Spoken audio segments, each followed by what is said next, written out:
What's up, everybody? Do it live! Amazing! We're going live. We have to. Okay, so first things first. We got more comments. So comment section. I gotta just like focus and like get through as many as possible. And then we're gonna try get some low fly clips. I was low flying yesterday a little bit. We finally got to our destination in PYRO, and I started doing some low flying, and it was going quite well. I was enjoying it. So we're gonna do that again today. We're gonna kind of do a little warm up on Monarchs, and then we're gonna move over to the other one, the one I keep forgetting the name of, Monarchs and Bloom, right? So we're gonna hit Bloom for a little while. I jumped on last night just to have a couple runs, and man, the game was running so smooth, like full FPS solid, just stuck at 60. I was just impressed. And that was after earlier reading comments that say I have a 4070 and I can't get more than 10 to 20 FPS in PYRO. And I was like, well, when did you play? Because right now it's a solid 60 if you have less than a 4070. I think the card that I have is like kind of like an AMD version of the 4060, I think. So I have a 7600 XT or TX. I don't remember. Something like that. It wasn't expensive, and I get pretty decent FPS. Even when I'm streaming and running like multiple things at once, I'm still getting decent FPS. So, all right, let's just dive right into it quick. Literally, you have to dive in, else you never get in. Okay, so first things first, I'll have to try to find my spot. Oh, you know it's bad when you got people replying 3 times to the same video. I doubt it's positive. Only emotional people, only when you trigger someone's emotions do they reply to you 3 times on a single post. Okay, so where was I? I think it was here. Yeah, this is where I was. This is where I left off with the positive comment. Alright. Whoa. Other people are just digging in. Oh, this guy. Okay. Let's read this. This guy's awesome. He gets it, and he never like, let's just say he's got good discipline. He doesn't call people retards like I do. He's much nicer than me. Alright. And how many planets can you land on in Star Citizen? Nobody knows in Elite. Less than 1% of the galaxies explored. So this is something, I'm just going to touch on something. It's not really about Elite Dangerous, although it can apply to Elite Dangerous. When people say stuff like, we've only explored less than 1% of the galaxy, okay, we've only explored 5% of the Earth's oceans. It's like, okay, but if you haven't explored, how do you know what's there? How do you know it's 5%? How do you know it's less than 1%? Because I don't think it is less than 1%. I'm pretty sure we've been to like 200 plus billion systems by now. Like Elite Dangerous, sorry, not 200 plus billion. What am I talking about? 1% of 400 billion is less than 1%, would be less than 4 billion. I can assure you players have jumped to more than 4 billion systems. And then when you start talking about, because he's talking about planets specifically, systems have multiple planets in them. People scan each one. This is what explorers do. I believe it was like just over 2% when I kind of stopped playing, which was like 4 years ago. No, yeah, almost 4 years ago. So I'm pretty sure in the last 4 years they've gone like into the 3 and 4%. So again, just making numbers up to try to make it seem like it's bigger and better than it is.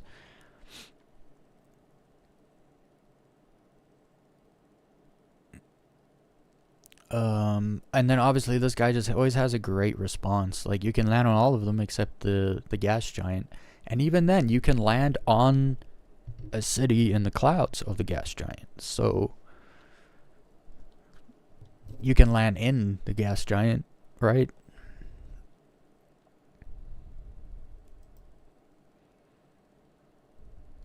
Oof, and then he claps back with the elite still won't let you land on planets that have too thick of atmosphere, which means that every planet is a dead rock. That after the 10th or 20th one, all start to look exactly alike, which is true. The copy and paste has kind of gotten overboard. Yeah. What's crazy is like, couldn't Elite Dangerous devs like buy time at, you know,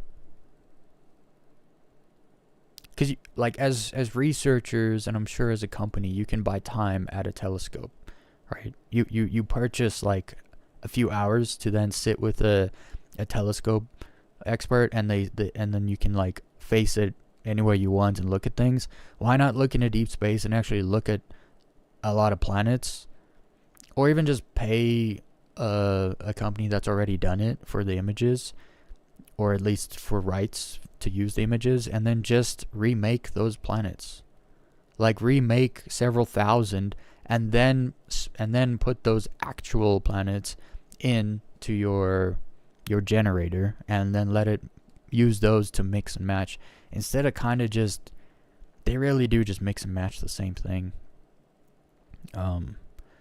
Like it's a sphere with different bump maps with a different color scheme. That's all it is. That is quite literally all it is. And then they have some generation that spawns areas of points of interest on the planet, and that's it. It's actually, it's neglect, actually. When you look at the planets in Elite Dangerous, they look that way because of neglect.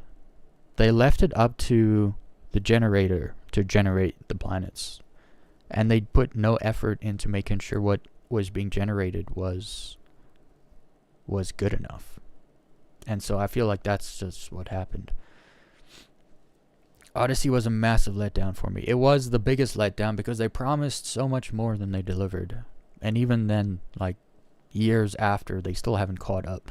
Whereas like No Man's Sky, for instance, they promised a big delivery. It kind of fell short, but then they took the money they made from launch and they put it back in to make sure what they kind of promised ended up coming to fruition. So I respect them for that. Elite Dangerous made a bunch of money and then published other games instead of putting all the money back into Elite Dangerous.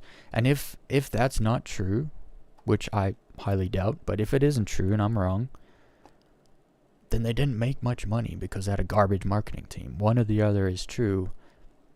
Both are bad for them. Alright, I have 200 hours in Elite? I pretty much dropped the game altogether when engineering came out, and I had to start grinding materials instead of just buying them. Yeah, a lot of people did. I grinded and I maxed out so many ships, and once you have a maxed out ship, the game is easy mode and just gets boring. So you grind because you hope that they'll bring out more content for you once you have all these awesome ships, and they don't really do it. You need 3 ships. You need 4 ships in Elite Dangerous, and that's it. A combat ship,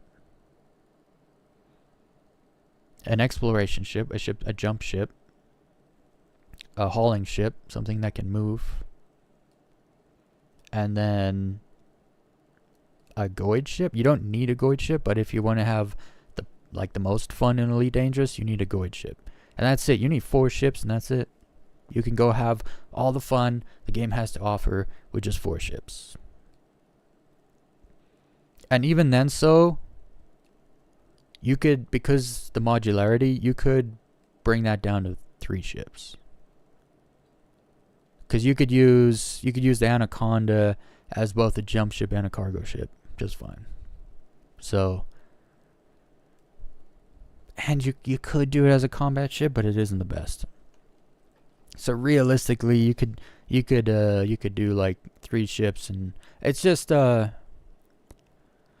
grinding for materials became what the game was about, instead of getting good at flying. Just if you grinded for materials and got better engineering than your opponent, you win. It doesn't matter if they're better at flying than you. Not really. Because here's the thing that I found really dangerous. When you go up against a pilot that sucks, all they end up doing is just going in reverse, max speed reverse, and then while you try to follow them, they just shoot back at you. And if your shields are weaker than theirs, they win. It's like, it became really poor. The hardcore PvP scene is a little different because those dudes don't just use tanky ships. They actually use ships that have decent DPS delivery, and then they rely on their flying. So it is a bit different. But I'm talking like generally.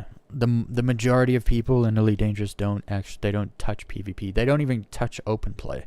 They just sit in solo and private group, and that's it. And that's, when I say majority, I mean like 80+%. And it kind of ruins the game. All but one. So is that 200, 400? This guy doesn't know how to speak English. His question was, how many planets can you land on in Star Citizen? Nobody knows in Elite. It's like, well, actually, they do know, because this is the thing, right? With Elite Dangerous, these people will roleplay to imagine it's something it isn't. And so we know exactly, actually, how many planets you can land on, because they made the game to make a specific amount of planets, and they know the number. Unless it's so bad that the systems don't exist, they are auto-generated as you jump in, and the amount of planets is random. That would be very bad for your own argument, because that would mean that it's not realistic. It just randomly spits out a new system because you jumped to it and no one else has jumped there yet, so it didn't exist till now. That's that breaks immersion. That like super breaks immersion, which goes against your whole argument that you guys keep making. Ooh, so 12 planets, stunning work for multiple $1 billion. See, now again, they make up numbers.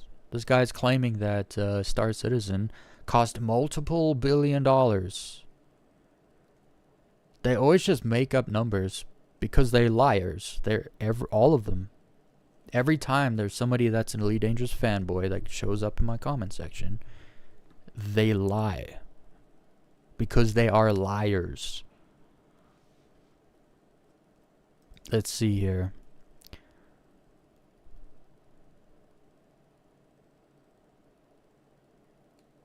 And you admit that you played 30 minutes of Odyssey. Why do you make it up when he literally said 200 hours and 30 minutes? Where did he say 30 minutes? Did he say 30 minutes? 30. I don't see that. Like, they literally just always make a lie. See? He called him out.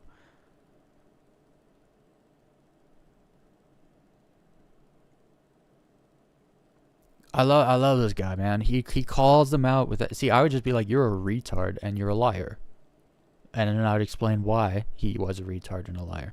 This guy just calls it out and doesn't attack the individual. I'd attack the individual because they're a bad person. Simple. It's quite simple. Multi-billions. Star Citizen costs multi-billions of dollars. It's like, why do you make it up? especially because the number just came out that they just reached 800 million in backing. It's like, yeah, dude, that's 800 million gross. Then I'm sure they've gotten some more investment from somewhere along the line. I'm sure Chris Roberts has put a bunch of his own money into. Friends of his maybe as well. Like, I'm sure there's other people other than the backers. So they've probably made maybe 900 million, like, from before the game started actually being developed to now. But then these guys always come along, multi-billions it cost.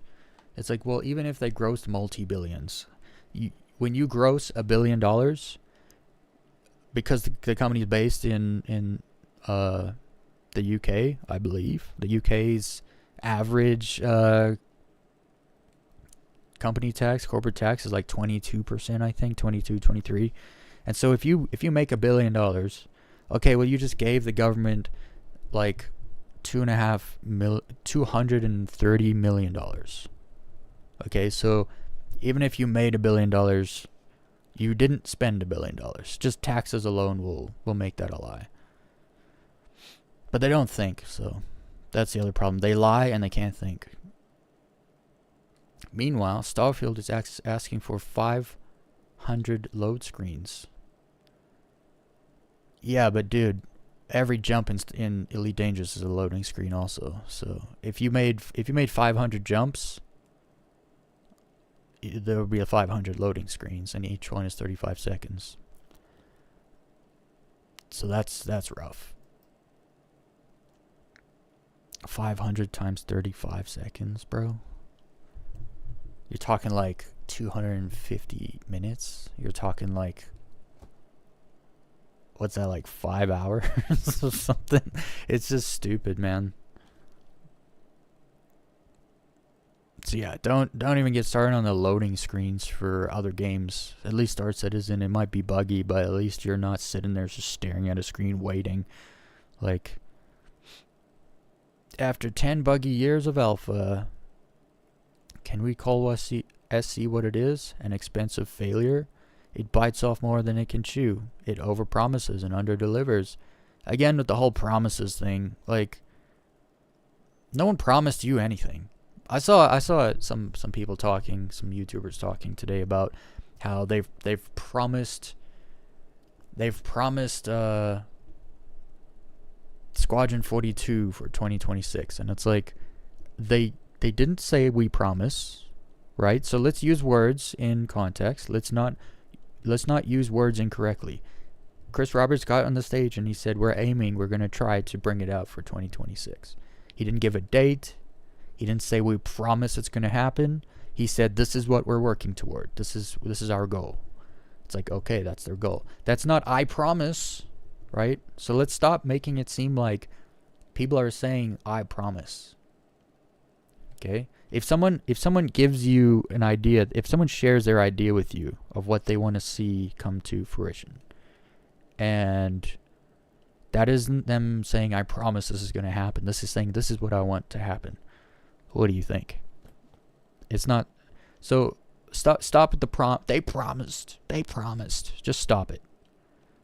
Like, I don't know any gaming companies that say we promise this, we promise that, because they all know by now it's impossible to know if you can actually keep the promise or not, because anything and everything could happen between now and then.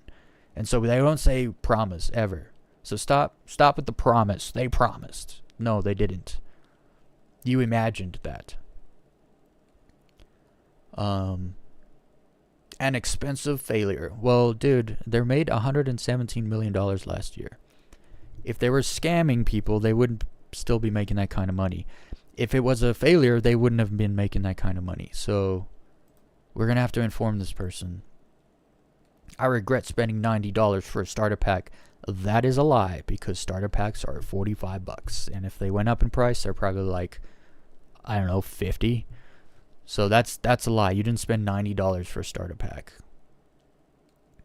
Loading up and encountering a never-ending barrage of game-breaking bugs. Don't be fooled by this cash grabs marketing scheme. Okay, well, you just lied a bunch, so let's see. Where shall we start with this one? An expensive failure, really.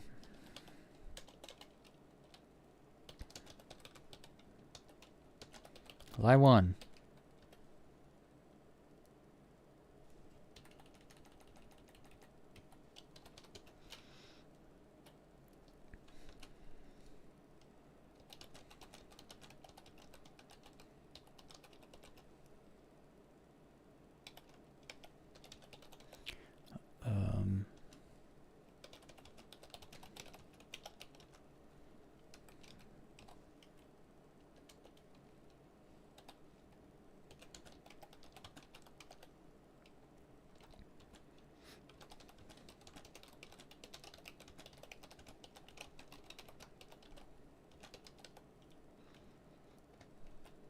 What was the other one? Oh, starter pack. Lie 2. SC starter packs don't cost $90.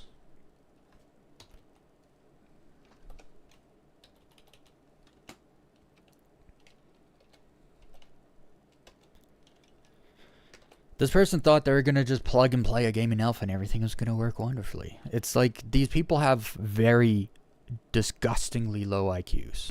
It's a fact. If you're about to get early access to an alpha and you think you're just going to turn that thing on and play and everything's going to be good, you are an idiot. 100%. And there's nothing I can do to help you with that.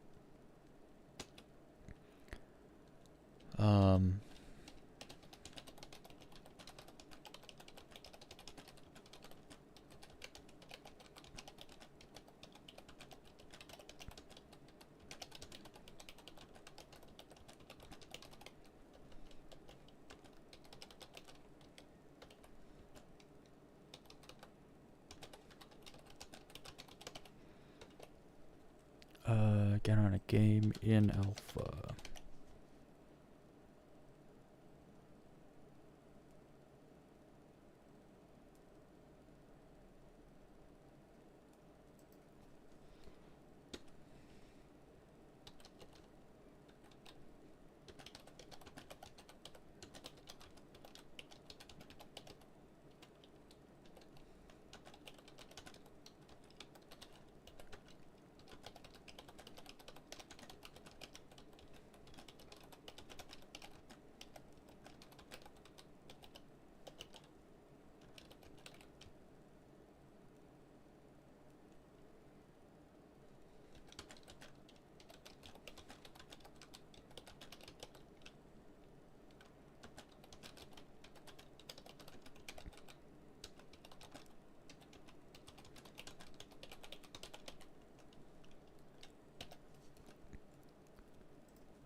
Goodness, man. I'm already getting demoralized by these freaking morons. Why can't people think anymore, man? I just don't understand. Why can't people just stop and actually, like, think about it? Think it through. Process the information. Like, any person that knows Star Citizen's still making millions and millions of dollars, but they still think it's a scam. It's like you have to be so freaking stupid to think that a company that's been labeled as a scam, sued, and then is still out here making millions of dollars. Obviously, they've not been proven to be a scam, and it isn't a scam. Or people, like, here's the thing: maybe someone sued them, claimed they were a scam, and they proved it wasn't a scam, and then the court was biased or paid off, the judge was paid off, and okay, fine. But then people would know that it's a scam still, right? If people were still scammed, like, I mean actual scams, not, oh, I want that ship, it's a concept ship, so it's not coming out anytime soon, but I don't know that, I just want the ship, so I bought it, and when I go to the store, it's like, oh yeah, here's your loaner ship, because that ship you bought is in concept. You didn't get scammed, you just didn't know what you're buying because you have more money than brains. That's not a scam.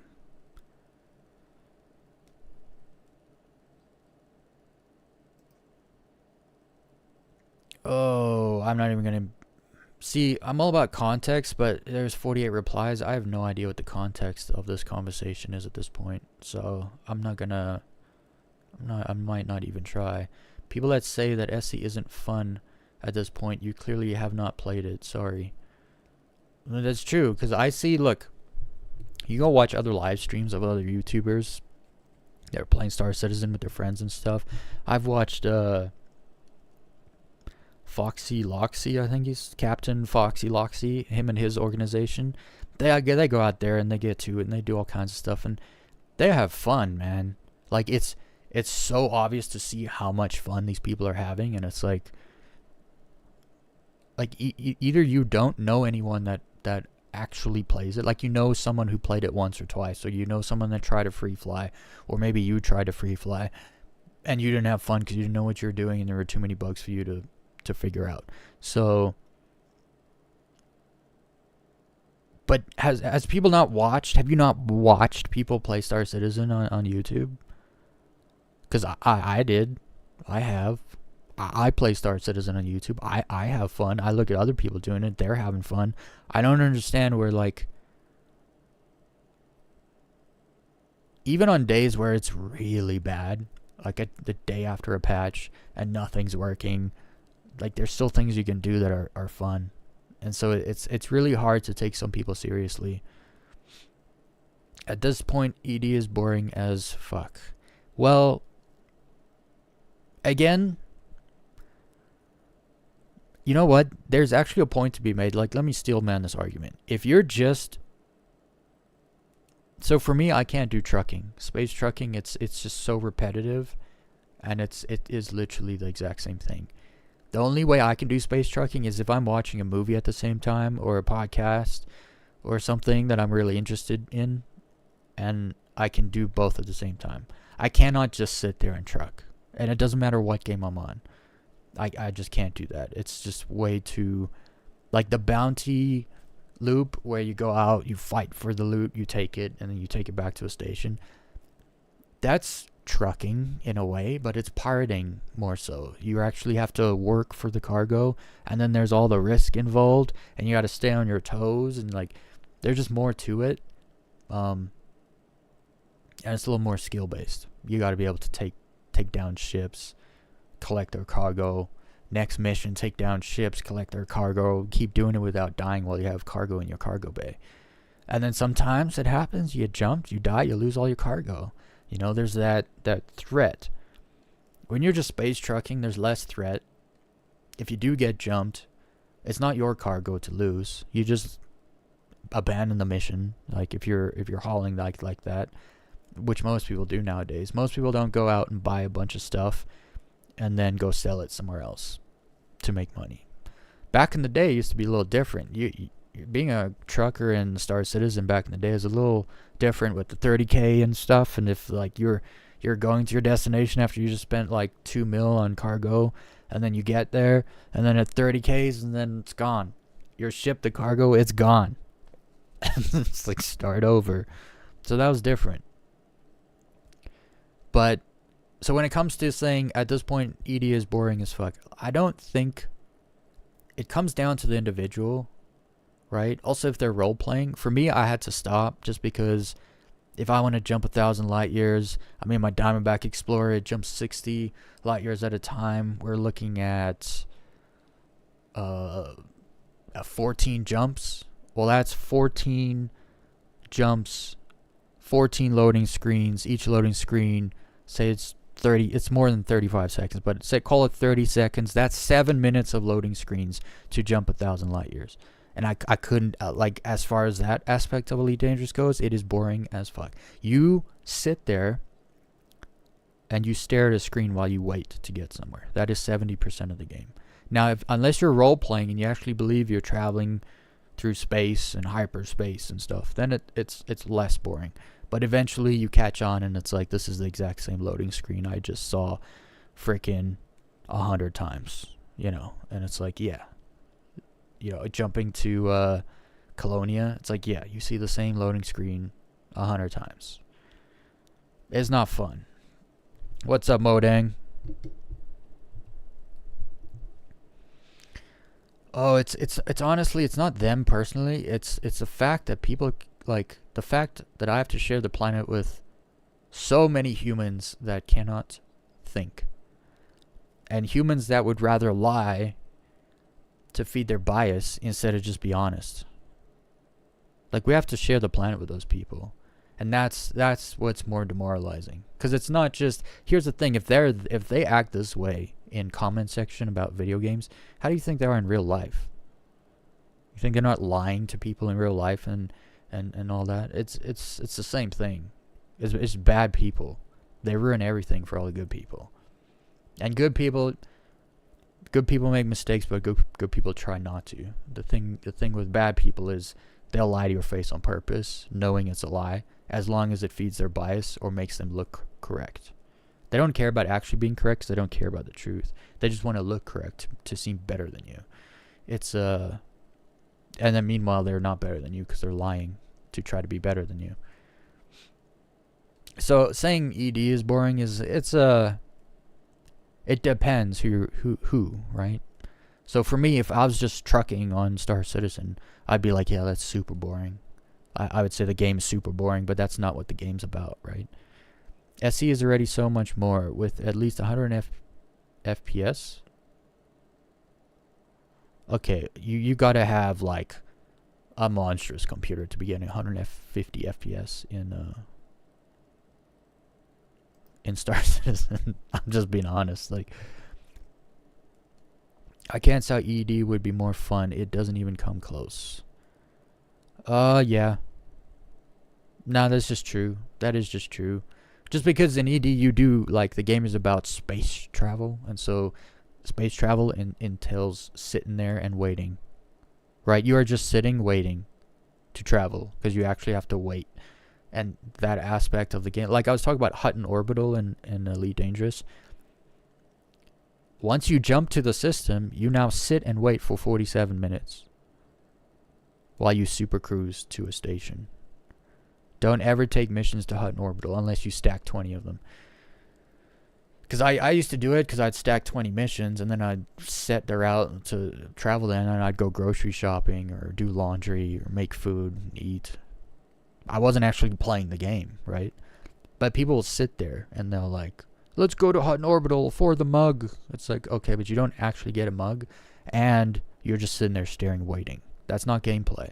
So like 70% of Elite Dangerous isn't gameplay. So unless you're role playing. And so that's kind of the point. Yeah, like Box Simulator. Look, space trucking, I understand why some people do it. If you work like a 9-hour shift 5 days a week and then you get home and you just want to hang out, you want to watch a show while you play a game, but you can't be hyper focused on your game, else you can't see the show. But you want to watch the show, you can't have too much going on in the game, then yeah, space trucking's like your jam. But it is going to be repetitive, no matter what game you actually play it on, do it on. Oh boy, let's keep going. We gotta truck through. Could have pressed left Alt N. Yeah, I get this a ton. Like a ton. Like every other comment is, you can just hit Alt plus N. But then there was a comment.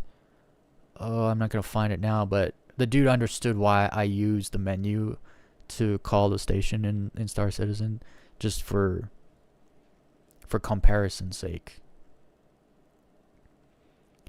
Great Ray not showing how nobody does that call the long way around. Great way to show you don't think. I just did it for comparison. That's not how you spell comparison. So great way to show you don't think. I just did it for comparison's sake.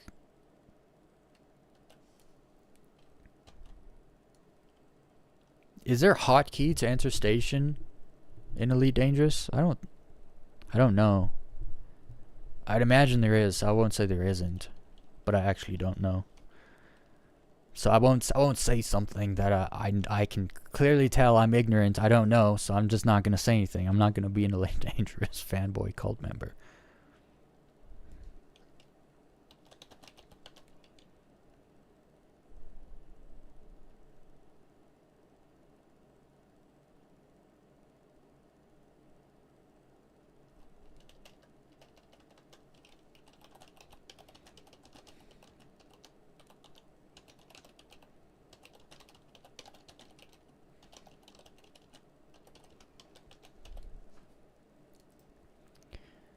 Oh, I just want people to be able to think. Like, just do it for yourself. Not for me. Do it for yourself. For the future. Jeez. You're such a baby, legit. Why? Wasn't even an argument comment.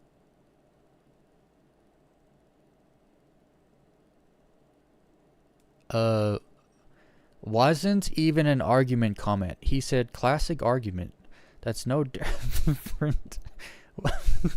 You started talking about Republicans versus Democrat, Catholic versus Christian, and you said it wasn't an argument comment?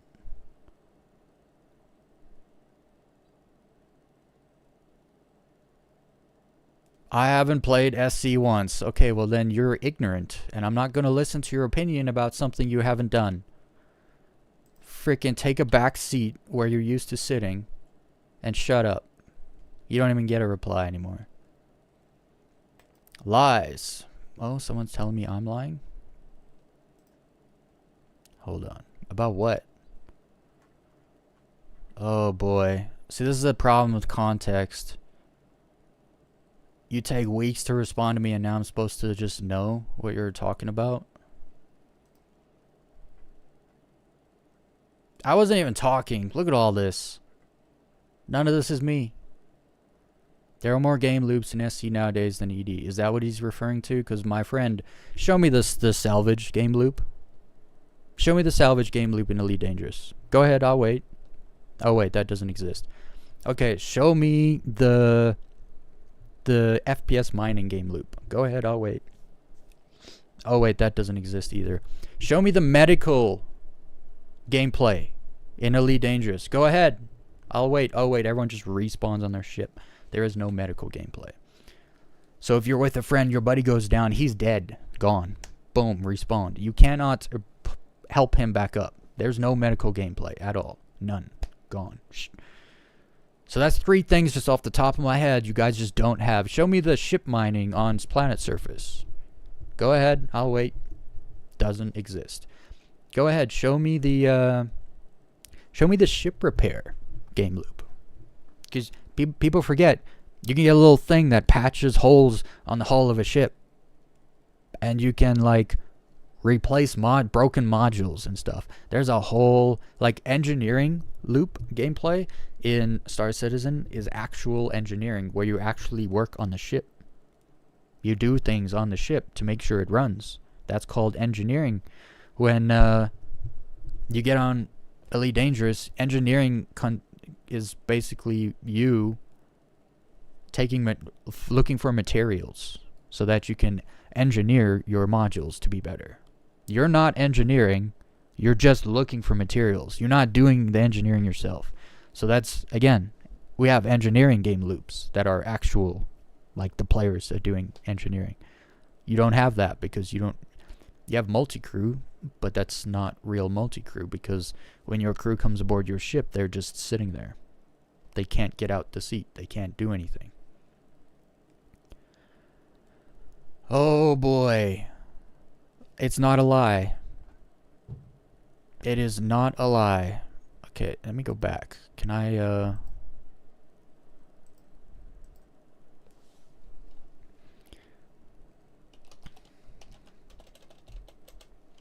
show me the medical game loop in ED.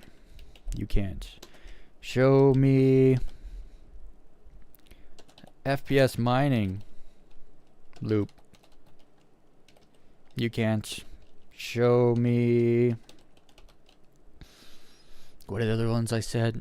Show me the salvaging loop. You can't. What's some of the other stuff? At one point I made a big list of stuff actually, that things you could do in Elite, in Star Citizen, that you can't do in Elite, and it actually eventually I just stopped because I was like, holy cow, there's actually a much bigger list than people anticipate to seeing when you actually start putting it all down.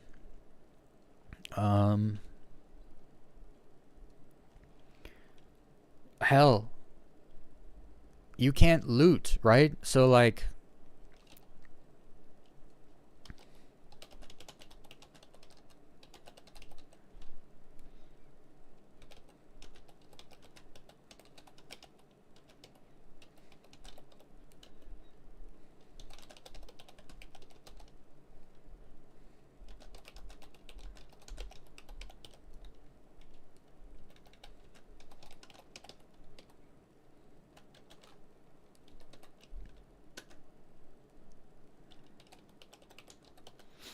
I mean, I'm even just thinking like, yes, Elite Dangerous has bounty loops, like with assassination missions or player bounties. But it's, so when you take an assassination mission in Elite Dangerous, it's the same freaking thing. It's either like not a wing mission, which will just, you'll have to go kill a Corvette, usually hanging around the nav beacon, or a Hazres, or it's the freaking Fer-de-Lance. The wing assassination is a Fer-de-Lance with like 2 or 3 vultures, which is like stupid easy because you get there, you just fly straight in a direction for, I think it was like, you're like 40 seconds, and then the vultures jump out, and then it's just you and the Fer-de-Lance, and you kill them real easy and move on. Like, there's no, it's not really a loop. It's just take mission, complete mission, take mission, complete mission. There's like nothing, but there's nothing to loop, right? A loop is like a thing like this, whereas in Elite Dangerous, it's more of a line that you just move back and forth on. That's it's like, there's a lot of nuance to this point, and all this moron says is lies. He doesn't make a point, he doesn't make an argument, he has no words to say because he can't think.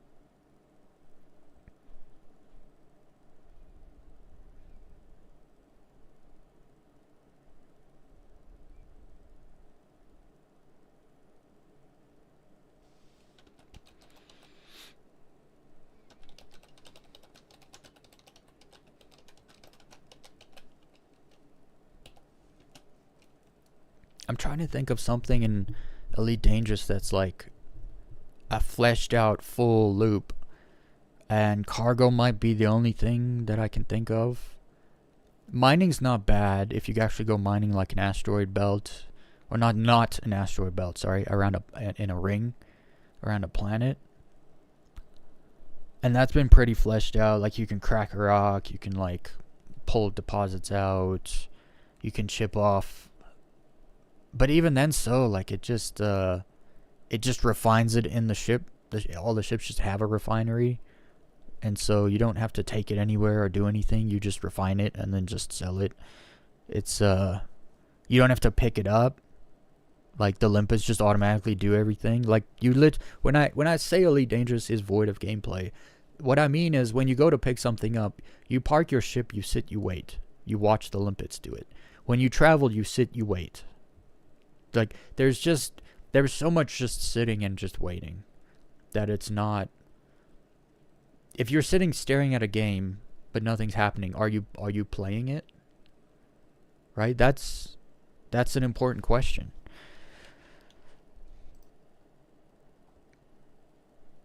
But the other thing is, most of these people have never played Star Citizen, so they're completely ignorant to the kind of loops that are actually in the game and how fleshed out they are or aren't. So they don't, it's always just ignorance, man.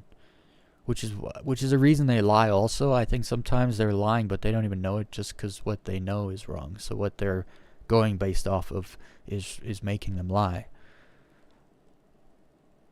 Dude, everyone knows ED1 long ago. Read the comments. The graphics themselves look weird in Star Scamison. Derek Smart was right all along. I don't even know who that is.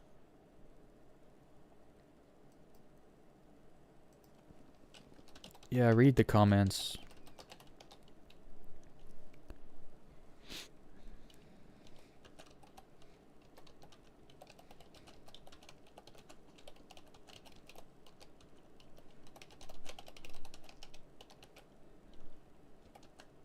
If ED already won, why y'all here lying about Star Citizen?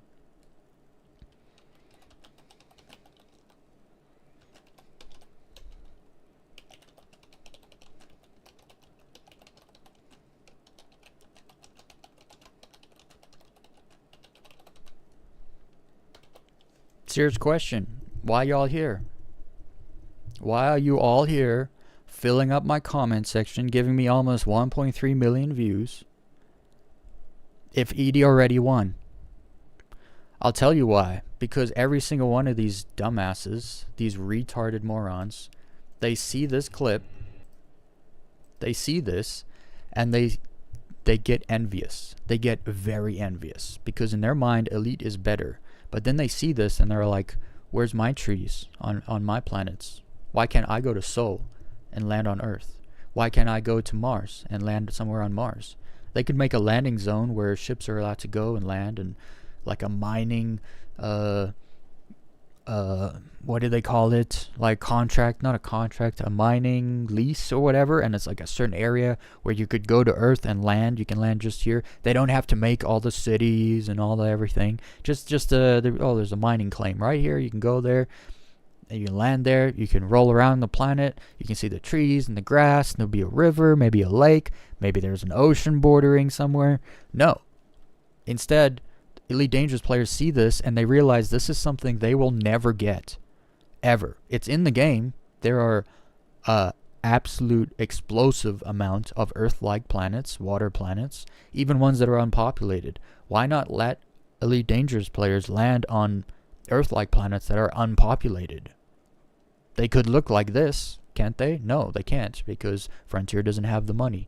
They squandered every freaking opportunity and all the potential, and so now you can't have nice things. And so in their mind, Elite Dangerous has won, but then I show them the reality and they get mad because they realize that they are incorrect. The game that they think has won didn't ever win. It was always a race, and the finish line hasn't happened yet. And now they're sitting here realizing the finish line is getting further and further away. Their team is running slower and slower and slower, and and Star Citizen is just taking off. They're just getting started. And then they get envious, and they get really salty and emotional. So, when you say something as stupid as this, I have to scroll down now. IED, first of all, that's kind of a funny pun, like, unless they meant IED, like explosive. And then he says, read the comments. Yeah, I read the comments. It's literally a whole bunch of Elite Dangerous fanboys lying about Star Citizen, showing off how ignorant they are, because they've got all the opinions in the world about a game they've never actually played and don't know anything about. It's Scamison. Okay, Scamison. Okay, prove it's a scam. Go ahead. You can't. I know you can't, but you don't know you can't because you've never actually tried.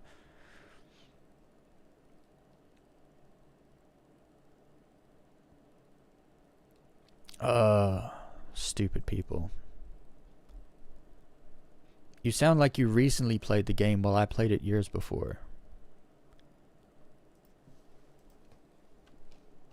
Yes, and it's not the same game as it was years before.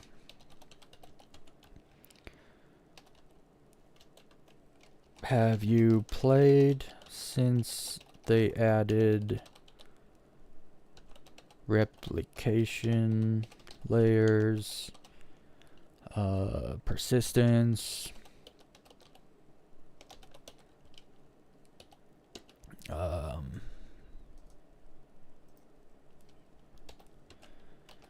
PYRO, and server meshing?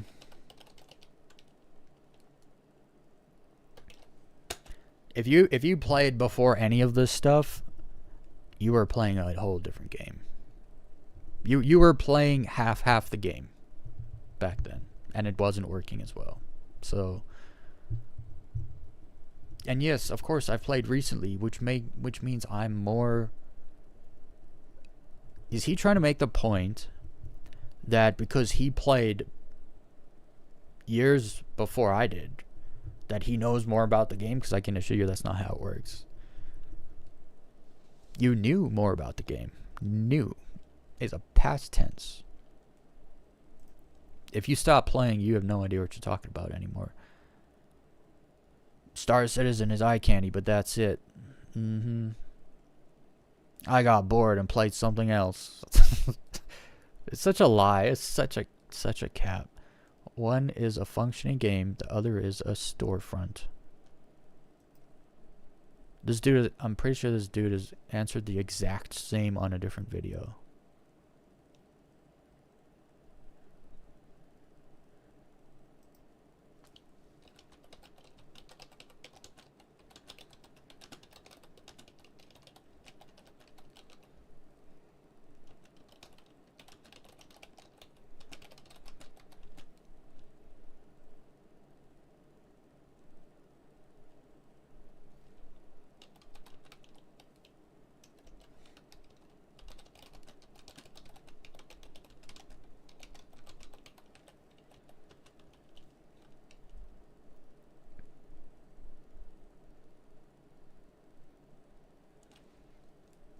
What he says here is so freaking unbelievably true.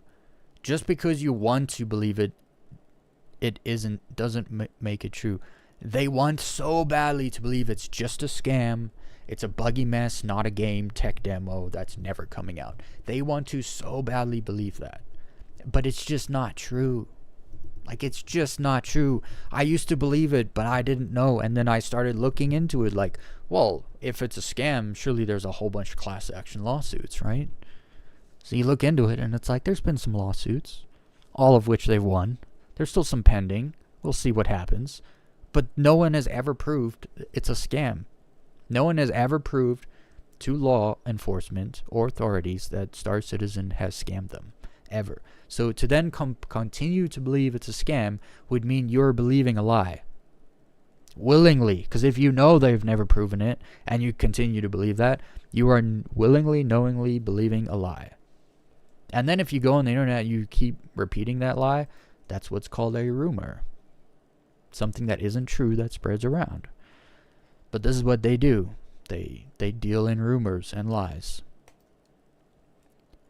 Like, here's the crazy part, right? You don't have to lie about Star Citizen. It has problems. Just focus on the problems. Calling it a buggy mess isn't an argument either. Talk about the bugs. Talk about the bugs that have been in the game that have been through, like, patch after patch after patch after patch that never got fixed ever. I don't think there is.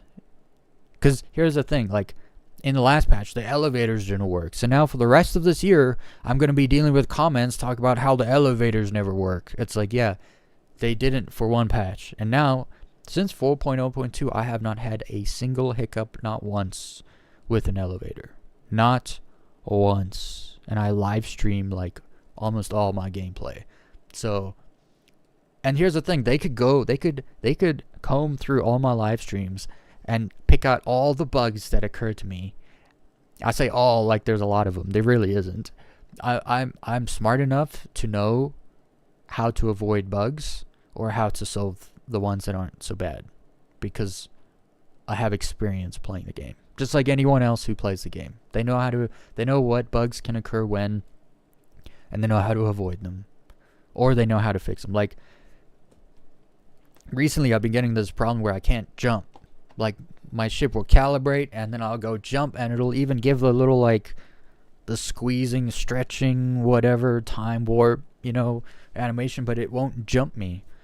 Well, I've figured out if you calibrate, and then you add a power pip into your engines, boom, it lets you jump. And every time I've done that, it's worked.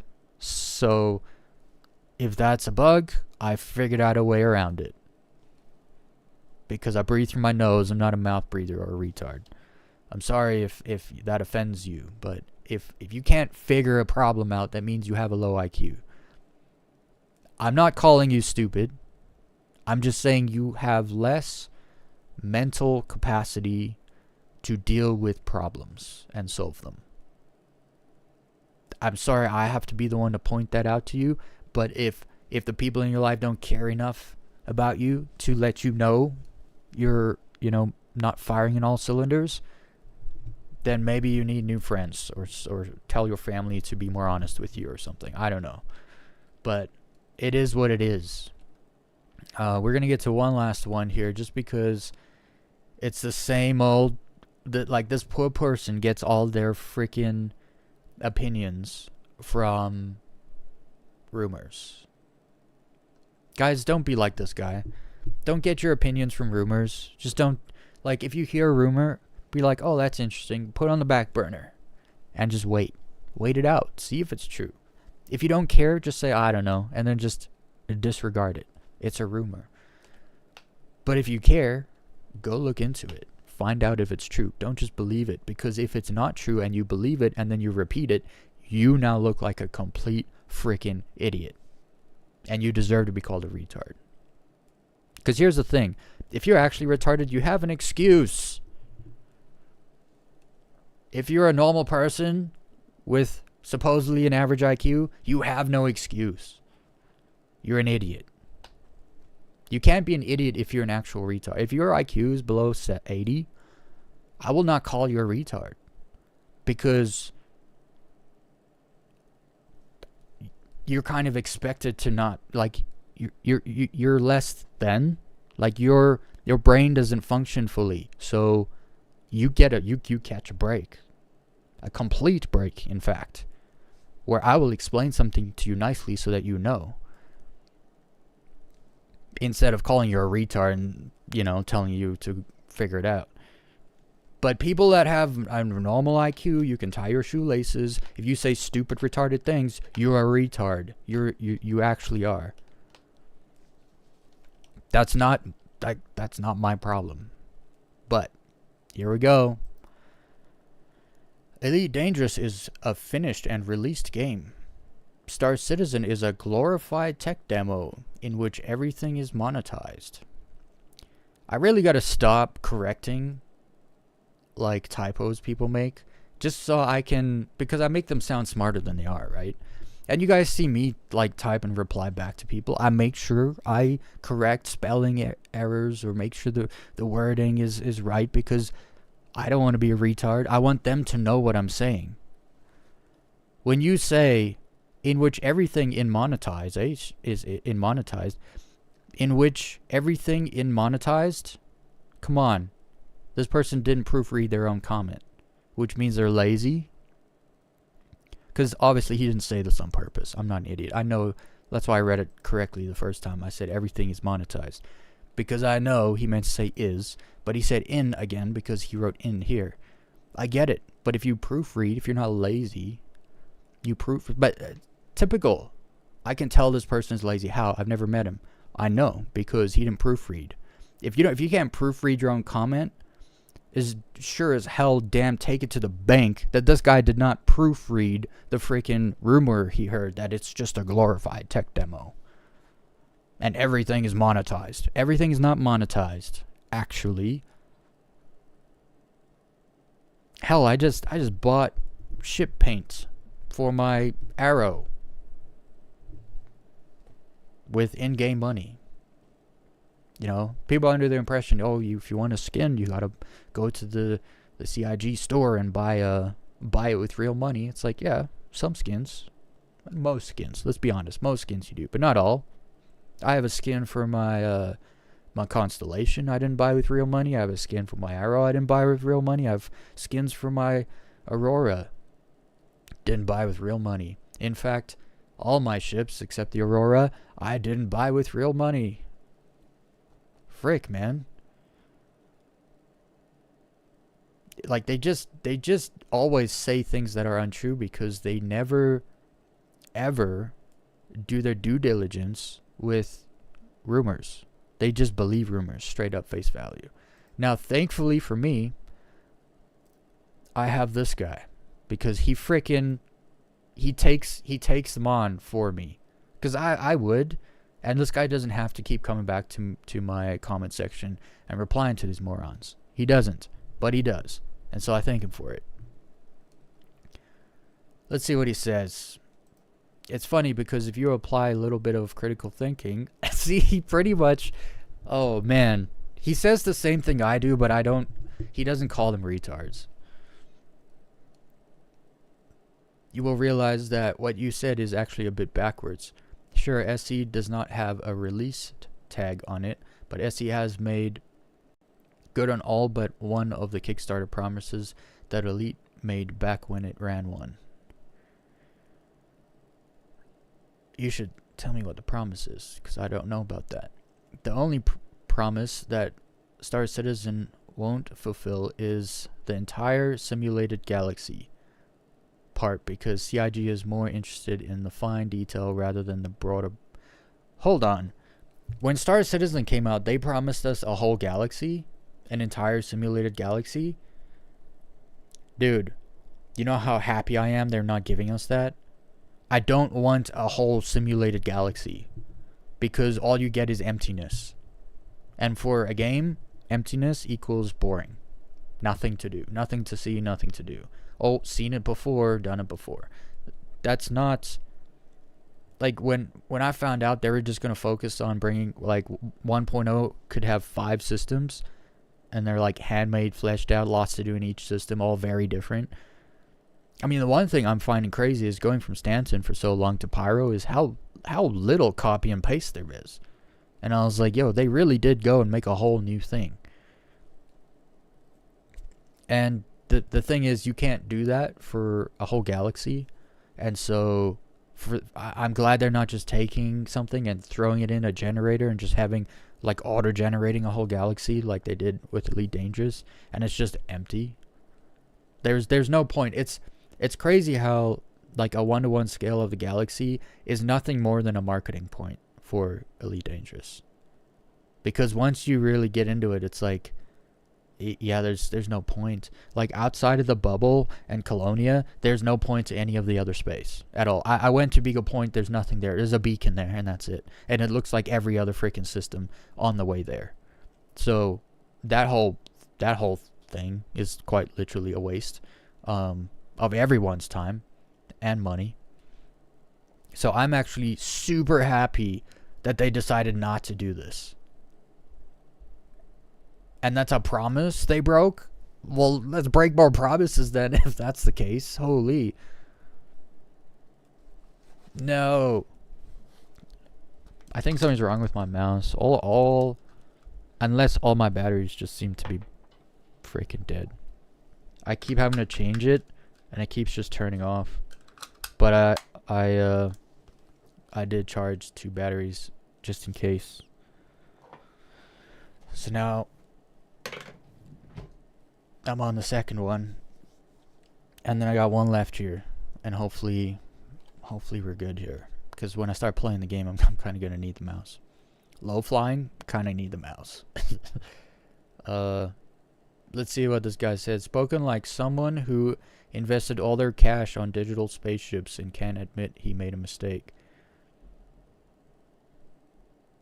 The only real mistake I made was buying Odyssey. Oof. Oof.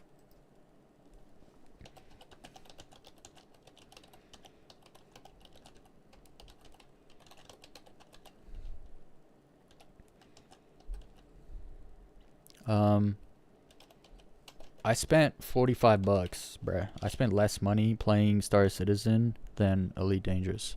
And that's just a fact. And I bought Elite Dangerous on sale. So.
I freaking love telling these people they're ignorant and pointing it out to them and being like, and then, because I'm not just going to be like, you're ignorant.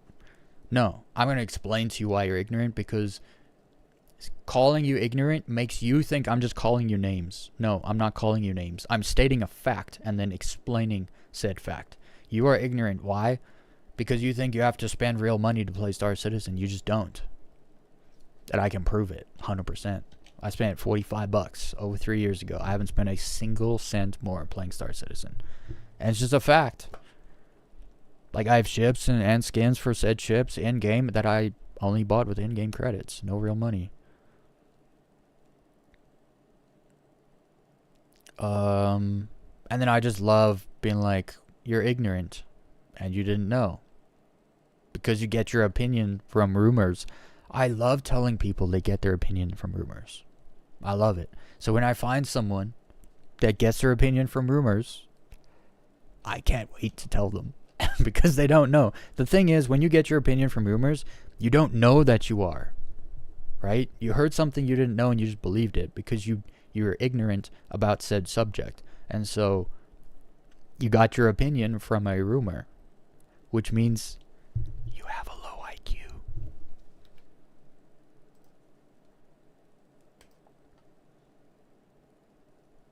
People don't realize how important IQ is.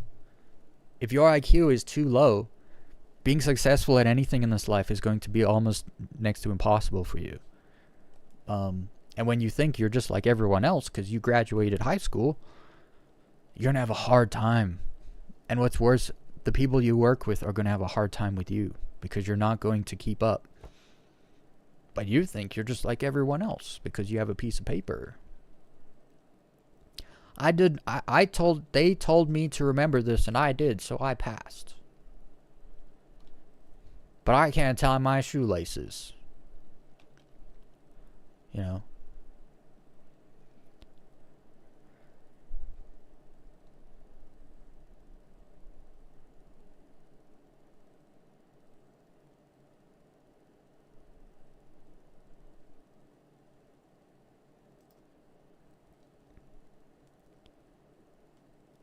Let's read what this guy has to say.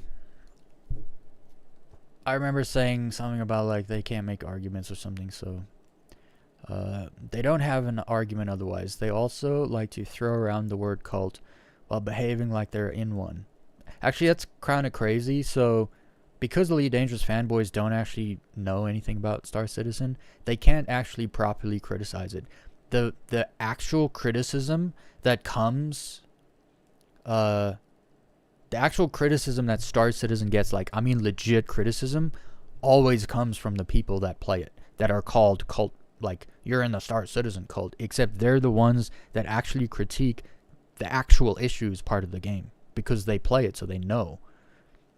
Meanwhile, Elite Dangerous players are quite literally incapable of accurately critiquing Star Citizen because they don't know what's wrong with it. They just say, oh, bugs. It's like, yeah, every game has bugs. Explain the bugs. They can't because they don't play the game. And so they can't actually give a proper criticism of it. Scam Citizen. It's like, well, it's not a scam. That's a rumor you believed. That's not true. You tell them that, they don't care. They just keep believing it. And it's like, okay. You believe things that aren't true, and then you say other people are in a cult. Okay. Sure, bud. I played ED for 5 years or so, and I'm not surprised when I see one of these break the containment of their forums. But it's always a spectacle. That's actually kind of funny. He just called them like forum dads and break the containment of their forums. That's pretty funny. Ultimately, I think that their behavior derives, I thought it was derides, but from fear. It's fear and envy, because Elite Dangerous is, in the next few years, it's going to come to an end. They're not going to make enough money to keep the game running forever, unless they really like, because Elite Dangerous is a full service, right? You can't, if they shut down Elite Dangerous servers, that's it. Maybe they allow you to still play in solo, and there's no economy and no power play and no faction stuff anymore. But like they actually, it's fear and envy that drives the Elite Dangerous fanboy. And all they have to do is go play other games, man. Like you can still enjoy Elite Dangerous, but if it gets to the point where you're in a cult and you like, anyone who plays any other games is my enemy, like that's making your life harder. Like, stop, you know? Like, just stop it. ED is old. It'll never deliver on its founder's promises, and that's true. They have to make. See, this is where I think they went wrong.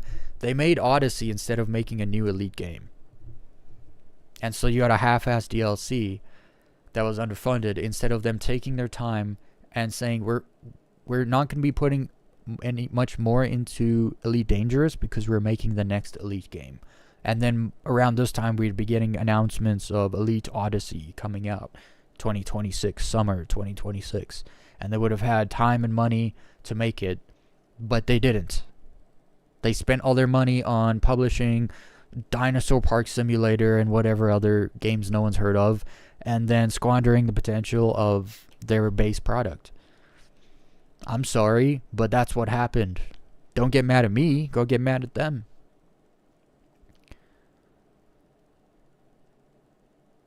And when he says here, it'll never deliver on its founder's promises and is ran by a company that is desperately trying to continue just existing. People don't realize that like 4 or 5 years ago, Frontier Developments, they went public. Why? Because as a private company, they couldn't manage anymore. And so they got bought out mostly by a Chinese company. It's now just like David Braben's vision and dream has now been completely squished by corporatocracy, by just the way corporations work. And so it's done. It's over. That's why when I figured out the funding model for CIG, I was like, whoa, Chris Roberts does not want to be a corporation. Why? Because corporations don't give a damn about your dream or your project. They just care about the money. And that's what Frontier's turned into. They're run by a Chinese company that, guess what? They just care about the money. So David Braben's dream of this elite, expansive universe, whatever, is gone. It's gone. Why do you think they're now selling ships for real money before putting them in the game? Because the Chinese company likes money. That's why they bought the company. That's why they bought out the company, and it's now publicly traded. They also moved into publishing. Why? Because there's more money in publishing a game than starting from scratch and building a dream and selling it, you know. But these morons don't comprehend, man, because they don't think it through. That is true. Like the Frontier had to do all kinds of things to just keep existing that they either just are ignorant to or they forgot about, because it happened over 4 years ago. Did you know that FDev has now copied SE ships selling yeah, I was just talking about that. Which these types used to insult. Yep.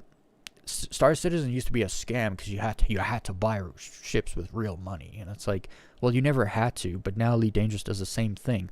Are they now saying Elite Dangerous is a scam because you have to buy ships with real money? No. Because it would be not true. So they won't lie about Elite Dangerous, but they'll absolutely lie about Star Citizen. That's why I say these are bad people.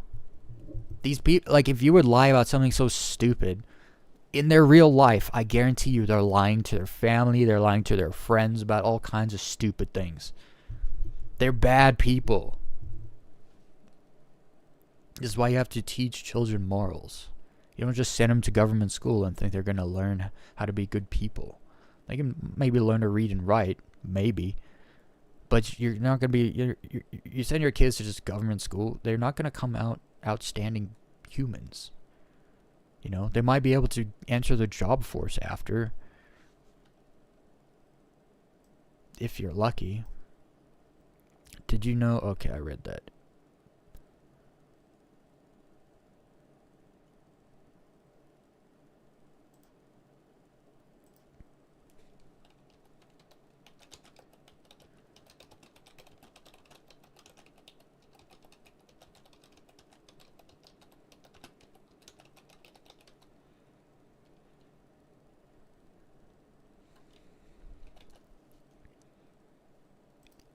Okay, I gotta stop. I just can't keep going because these people. What is this?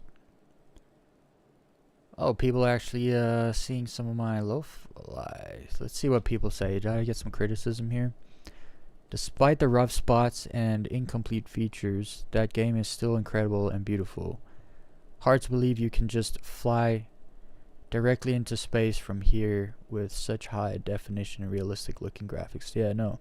I remember when I first got onto Star Citizen, I was I left the planet, I was at the station, I was like, cool, I left the station, I looked back at the planet, and I was just like, whoa. I was just like looking at Microtech, the clouds are off and stuff, I couldn't handle that.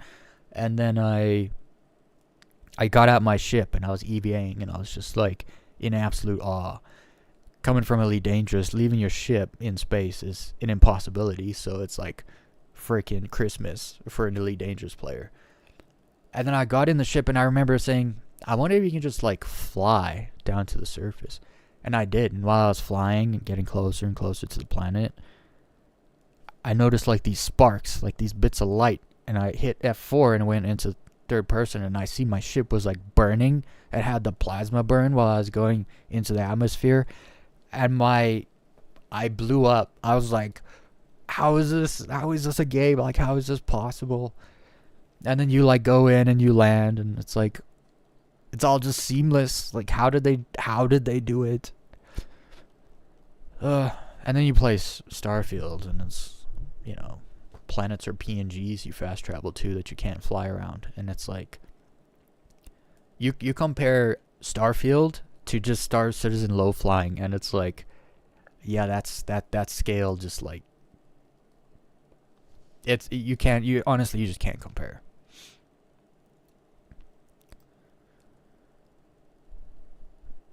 And so so he's not actually complimenting me, but I'm taking it as a compliment because he says that such high definition, realistic looking graphics. I stream in 1080p. I play in 2K, so it looks better. But I stream in 1080p, and I think it's 60 FPS. It's not. Just so we're all clear. I don't have a solid 60 FPS in my streams. My computer just can't do that. Not with running OBS and a browser and stuff in the background. What does this guy say? I hear the clickety clack of KBM. I found low flying so much easier when I got dual sticks. Oh, keyboard and mouse. Yeah, absolutely. I'm just keyboard and mouse. Dual sticks. Still, watching this makes me want to set up my Pisces on Daymar and respawns, and then do low flying myself. If you have sticks, not sure what you are waiting for.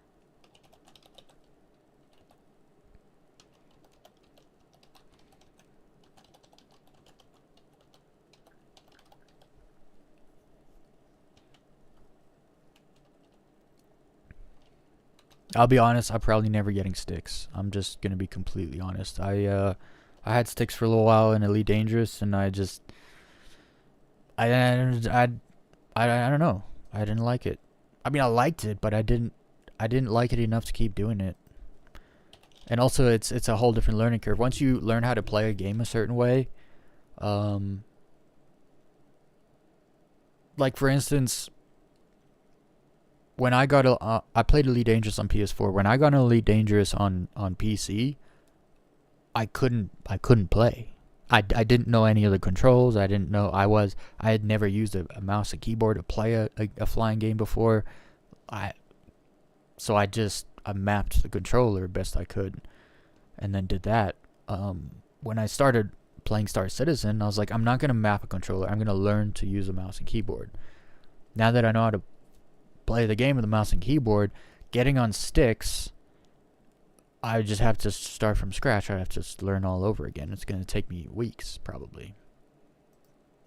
Because I know my learning ability and how long I take to learn things. Once I learn things, I know 'em as good as anyone, if not better. But learning things takes me personally a little bit.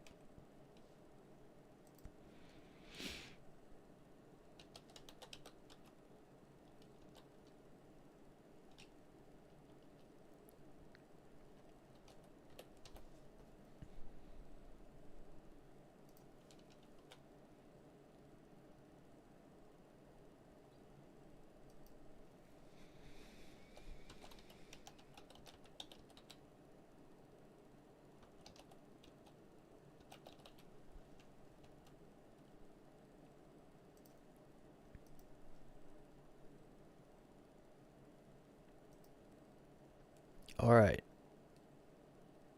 Oh, this person said a lot. We'll come back to it, because I know this person is, you actually don't lose your stuff anymore. Yeah, but I actually don't like that. It's crazy that I liked that you lost your stuff, just because there was actual there was more punishment.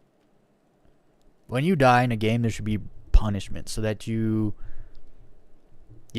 cover, because you don't want to get shot and die. You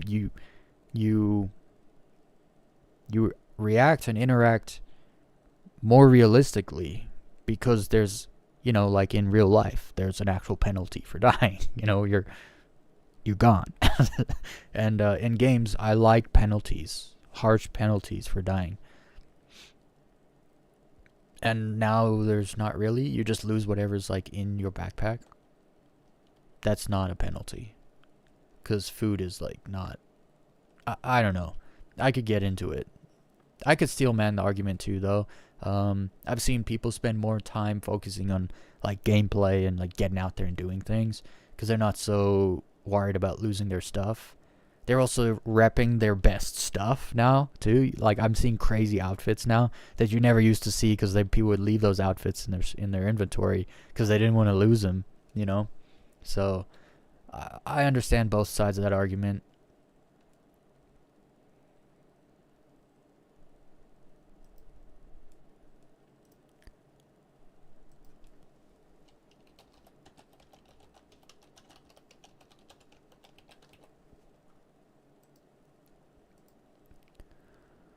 I gotta stop though. We're going an hour and a half. I try to get through as many as possible. I'm gonna remember. We'll come down to Frazzled Cat, maybe end of the stream, and try to cover a few more. I didn't even get to this person. I already know that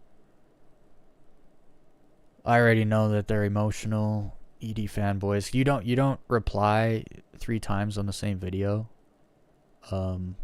unless you're emotional, right? So. Anyway, let's jump in the game. I'm itching to get low.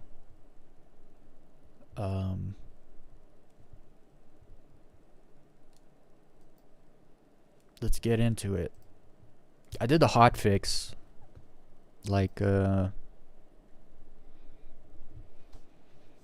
trick where you just change the file from saying live to hotfix, and then you just do a verification, whatever. So it's more like an update. You don't have to download the whole other version. So I did that. Maybe that's why the game was running flawlessly last night. Cause after I streamed, I had a little something to eat, and then before bed I jumped on to get a little more low flying, and the game was just like up in the station. I was solid 60 FPS, and like there were other players in the station too, so it wasn't like I was on a super low pop server or anything. Sip of water for all the nose breathers in the chat, because the nose breathers are going to inherit the earth.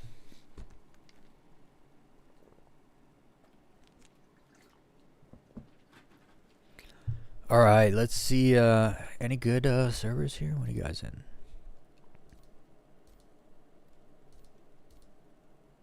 Why can't I join friends? It says they're in the PU, but there's no, maybe they're in full? Are they in full things? Maybe? I don't know. Not sure. Let's go. What's the time of day? Oh, it's peak USA time right now. We'll do it anyway. I don't think people realize, like, Star Citizen works so much more of the time than it doesn't. And so, like, I'll jump into a US server at peak time and the game will work. Which is kind of crazy, actually. Because if you just believe all the rumors about it, like, oh, nothing ever works, the elevators never work. And then I get on the game and then it's, well, the elevators work.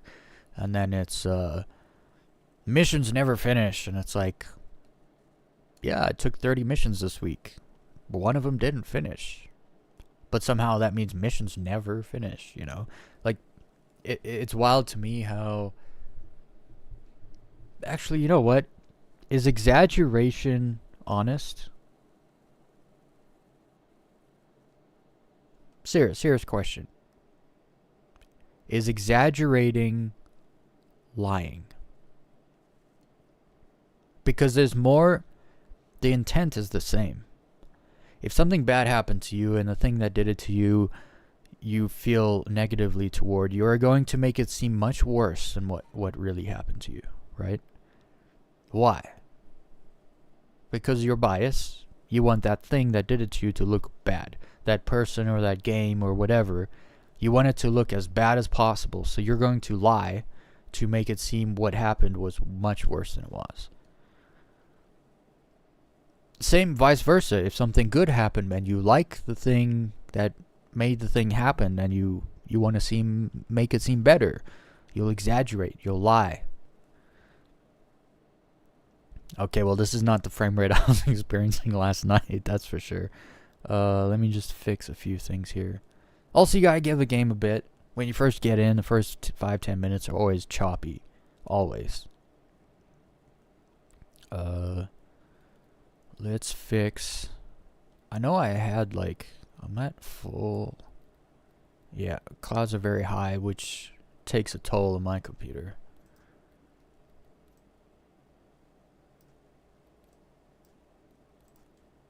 I've been loving the shoe. I've been actually loving the shoe. The 85X, the Origin 85X, it looks like a shoe.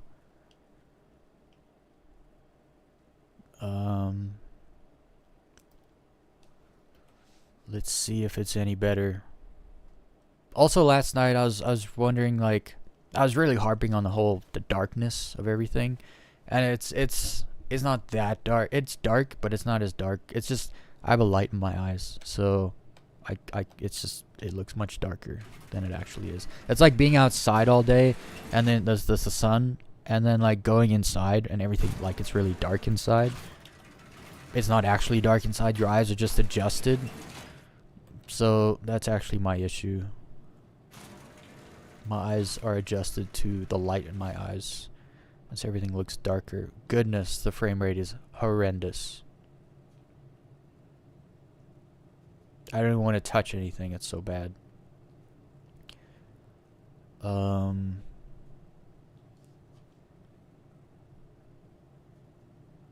It's just because I just started the game. Things are loading. It'll get better.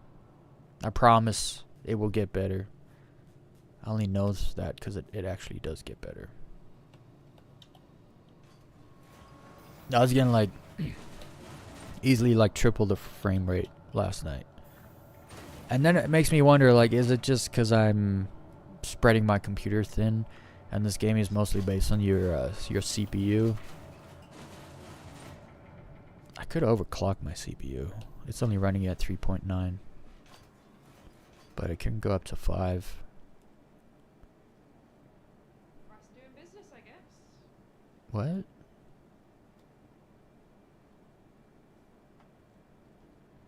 Okay. Actually, that's not frame rate. That's stutter. Because it'll stop. It'll stop. Yeah, that's stutter. I don't know why it's doing that. It'll catch up. Did I go the wrong way? Yeah, I did.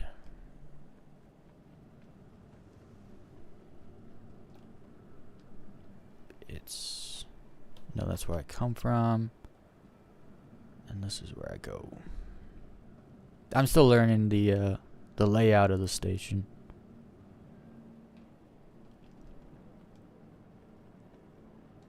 See, the stutters are still... They're still happening, but they won't happen for too much longer. It's usually like 10-15 minutes. The game... It's got to warm up. Put it that way. Welcome to the A-Class Vehicle Retrieval System. Okay, so... Let's get in the shoe. Do a little warm up. Your insurance claim has been sent.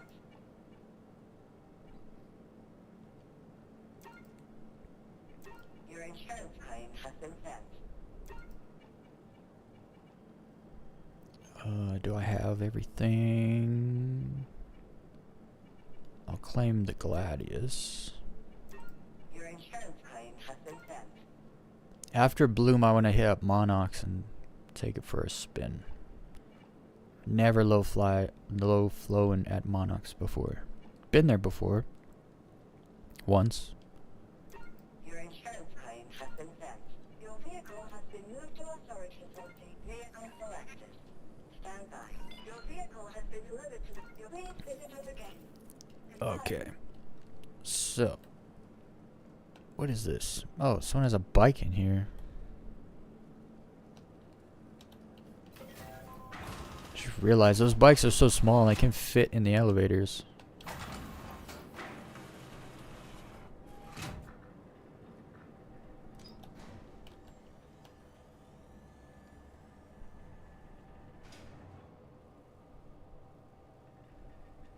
These elevator doors kind of crack me up. They're so rickety.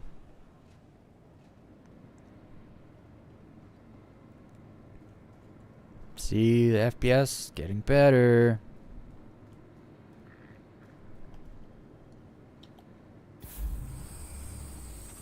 It's getting much better.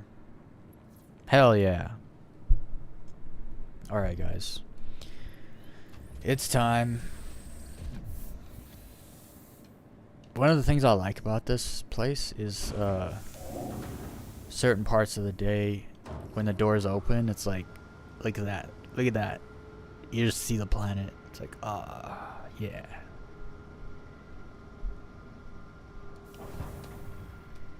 Amazing.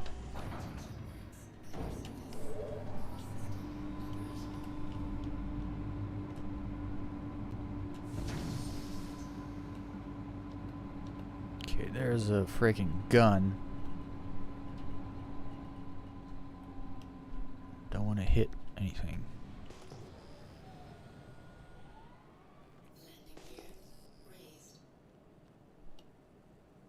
Okay. Let's go to Bloom.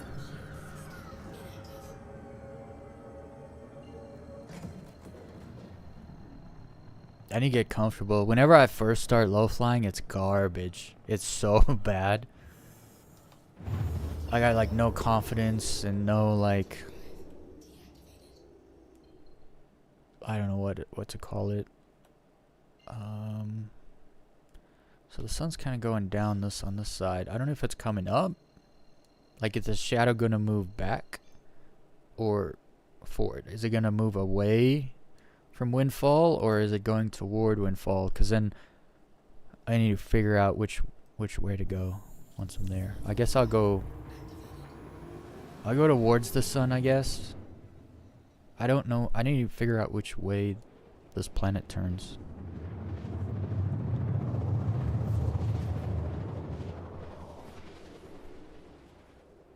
Dang, look at all those cloud structures. It's crazy how there's like separate layers of clouds and stuff too. This planet's actually quite small when you compare it to other sizes. So like in my estimation, not that that counts for much, but I'd say that Bloom is probably half the size of Microtech, just by basing it off like distances of different jump points on the planet. I mean, just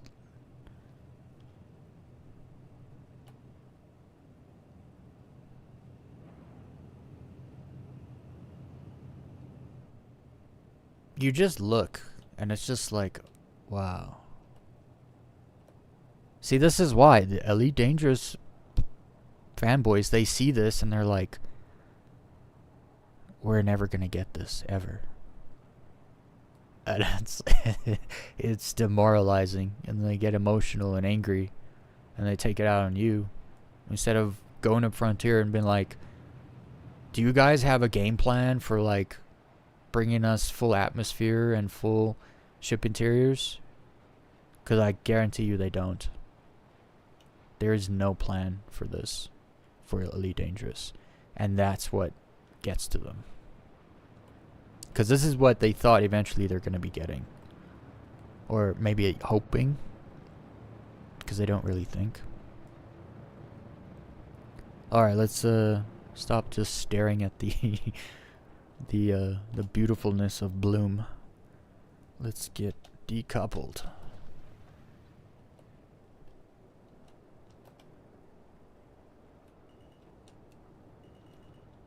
Okay, the stutter's gotta stop. You can't be stuttering while I'm freaking 6 inches off the ground. I'm still just looking, and like, it's too beautiful to not look.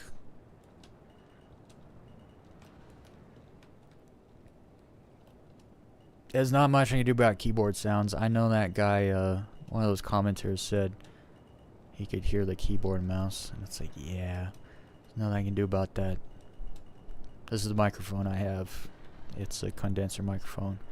It kind of picks up. It's very sensitive.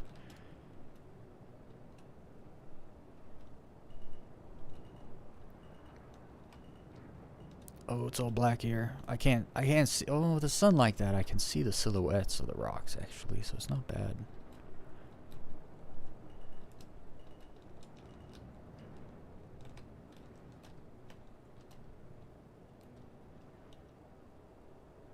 I can't tell if it's a setting sun or a morning sun, so we're just gonna go this way.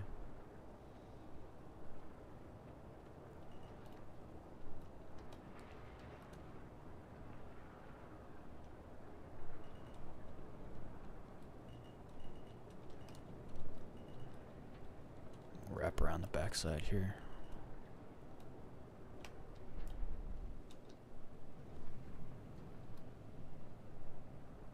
Like, I'm not really low flying yet, but like flying between these mountains is something else. Holy moly.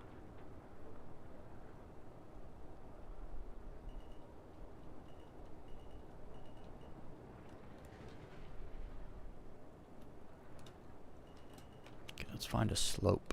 Got a slope here? Not really. Maybe there's a slope here.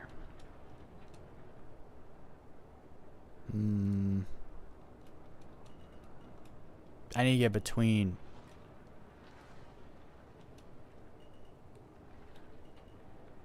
Here's some slopes. Here we go.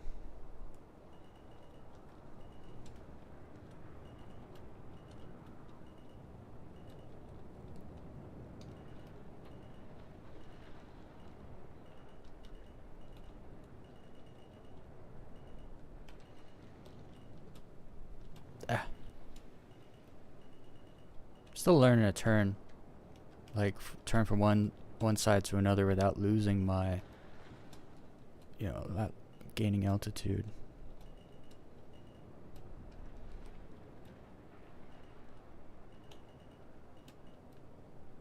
The ship's a bit hard too with the visual.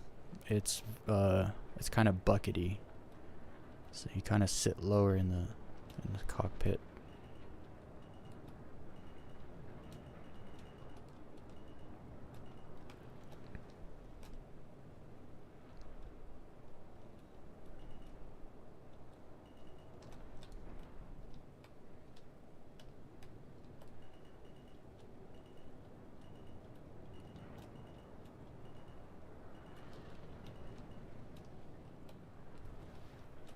Ooh, look at this. No. I got all excited and I messed it up. I was gonna surf this whole thing around super low, and I didn't.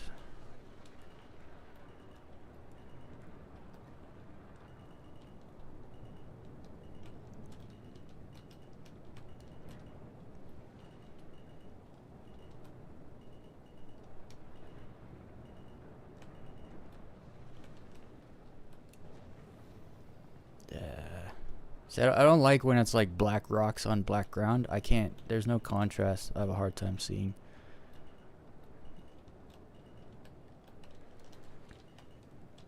Ah, that was a bad turn. I gotta get better with my mouse. That's why it's good to actually fly in atmosphere for me, because I'm not used to using my mouse as much for maneuvering. I gotta get better at it.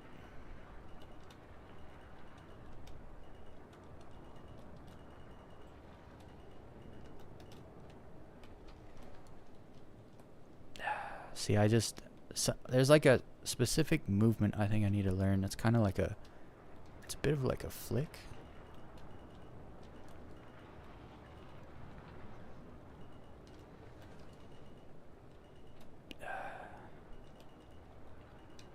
I'll get it eventually.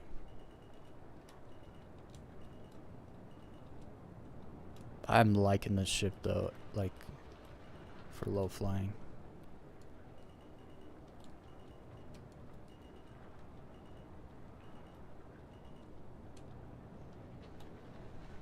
That was a turn. I can't see my velocity indicator, so this just becomes hope and pray there's a rock or something coming up. It's very rare I don't see it. Like I always see my demise before it happens. Like I almost saw it there.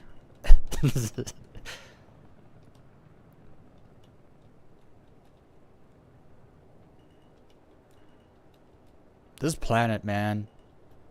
This planet's got it going on, like.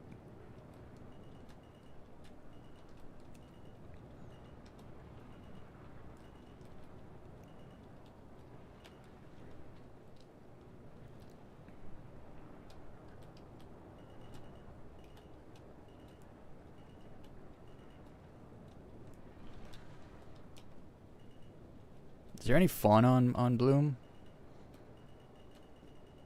I feel like this place needs some kind of birds or something. Actually, there's not much in the way of trees here, surprisingly. So maybe birds wouldn't be the thing that occupies this place. I don't know. I just realized just right now I've never seen a tree here before.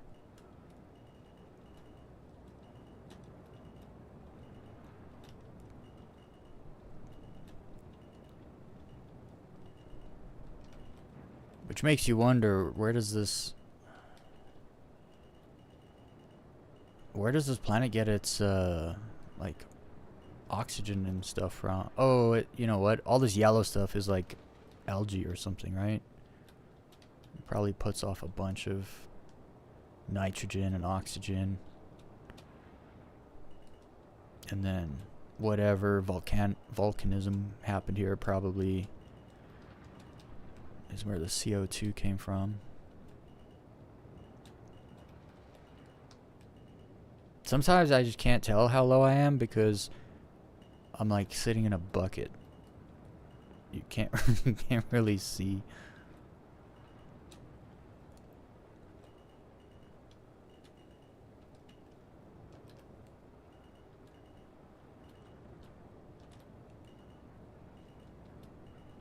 Oh, there's my shadow, so you can see how low I get sometimes.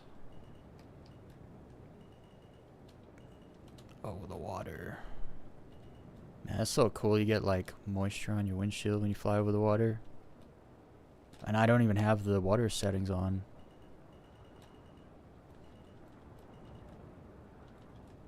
Oh, dude, I want to come around there. I want to go around here, but from the other direction. Oh, you know how that would wrap? Goodness, let's see if we can make it happen.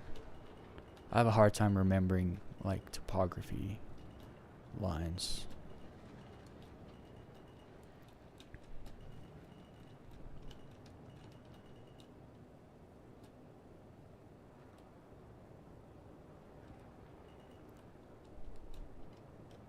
I think I might have gone too much on the left. Yeah, I did. Yeah. Not bad, but I only did like half of it.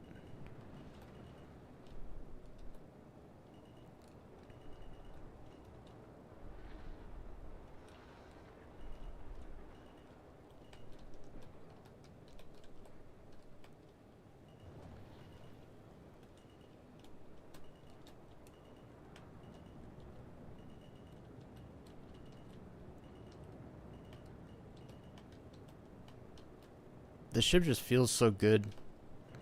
I don't know why. It's crazy. I never thought I would have been flying this ship. Not in 100 years. I'd be like, nah. Why would I fly that ship? It looks like a shoe. It only has size 1 weapons. And it's paper thin. Why would I ever fly that ship? Then Lowfly entered the chat. And it's like, oh.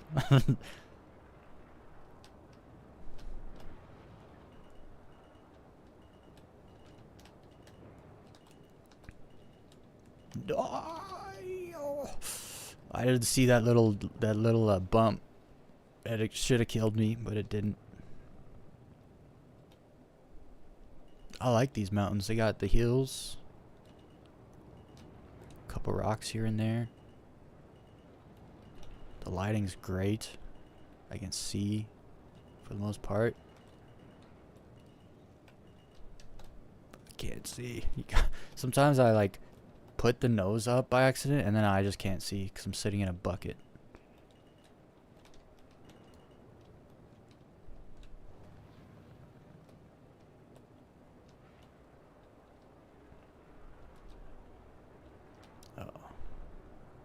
Dang it.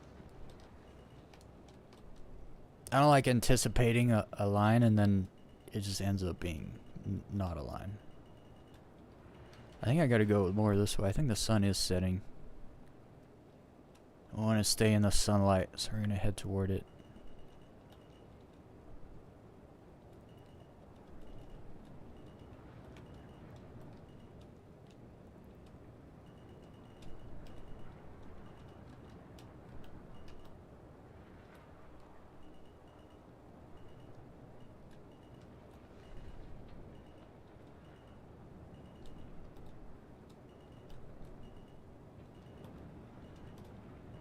Sometimes I like get too low for my own good, but it must happen. The risk must occur for learning to happen.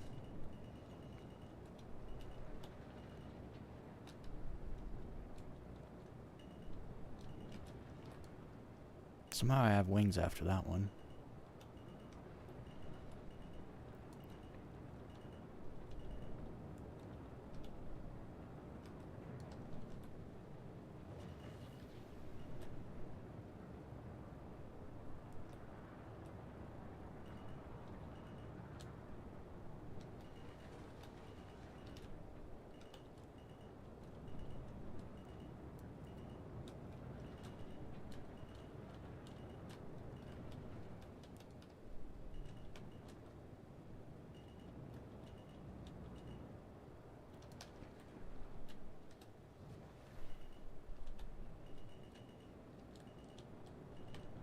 No. Oh, I saw it. I always see it before it happens. Every time. That was good though. That was a good warm up. Not gonna lie, that was a great warm up. I gotta jump to the other side of the planet though, because I think the sun's setting on this side. What's up, people watching? Make sure you fondle the like button. We're just hanging out tonight, doing some low flying. I'm going to start recording clips soon, and then maybe at the end, we're going to try to edit a little video. Not sure how good it'll be, but I want to put something out. I got to start somewhere. I need like a base to start from, that people can criticize, that I can learn from. So I need to put something out. You can't just practice forever and not show the results.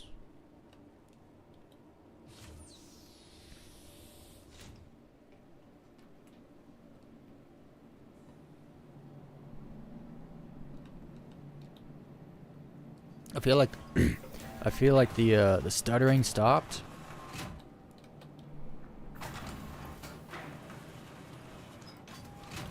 But I think I might be on like a full server, and the FPS is it's not atrocious, but it's not good.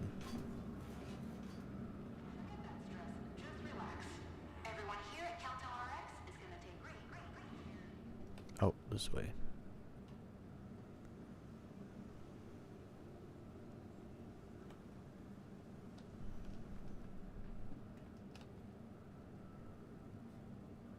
I think I just went in a circle. I'm getting there. We're getting there.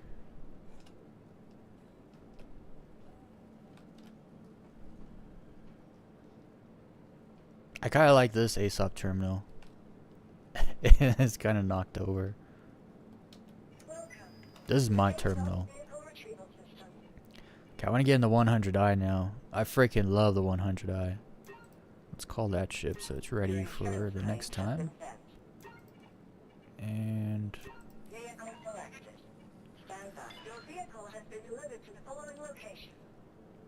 okay, so I'm gonna hit up Bloom one more time, and then we're gonna go to Monox.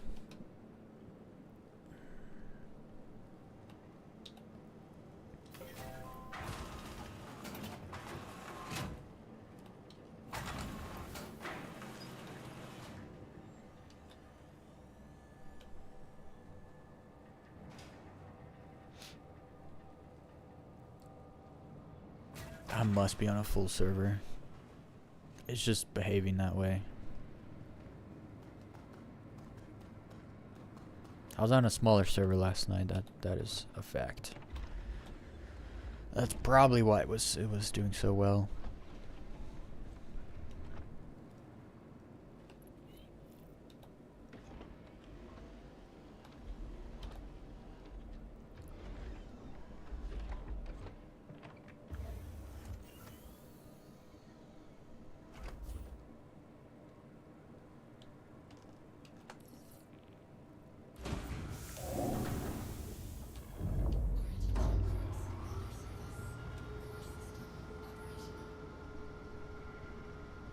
Yeah, I think the sun is definitely setting on this side.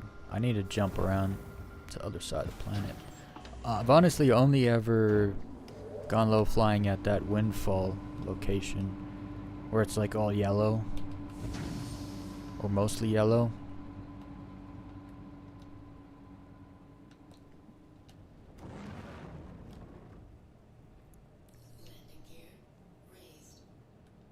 Okay, so I need to go around.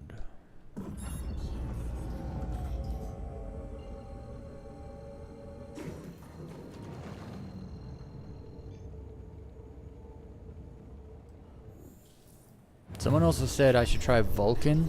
Apparently they fixed the Vulkan renderer and it has good FPS now, so I may try that also. Let's jump to the other side though. This is on the other side.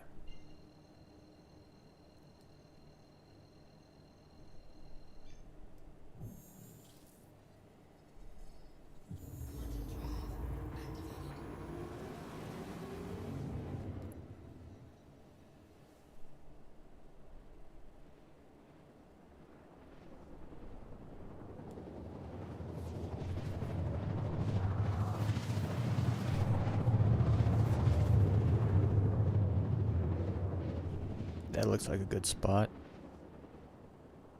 We'll head that direction. Actually, ahead looks pretty good too. Right this way. Nah, we're gonna go this way. I'm gonna go back this way.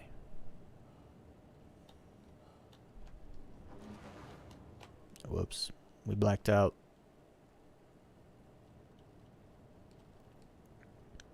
And we're back. Oh, what are you doing down here, Mr. Versus Crutch? Wait, what are you? Can't tell. You're in a caterpillar?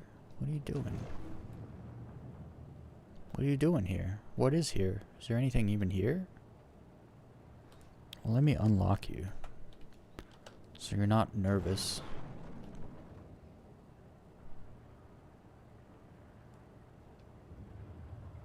What's he doing here? Is he low flying his caterpillar? I'm not sure why he's here. Give him a little buzz.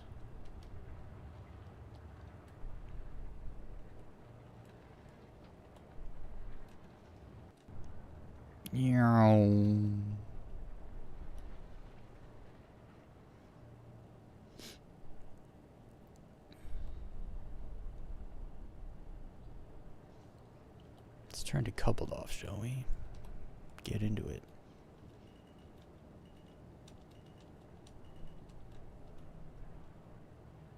Oh man, what a nice first turn. What a nice, the first slope of the run is just like that. Up one side of the mountain, up the other.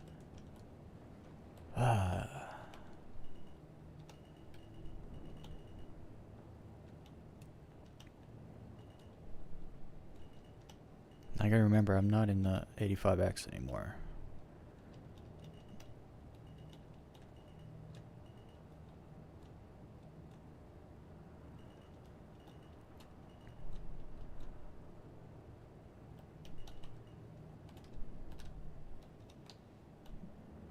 I still don't know what this dude's doing over here.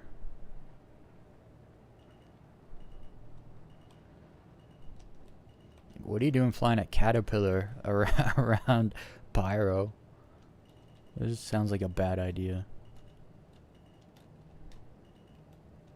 He's lucky that I'm not some pirate.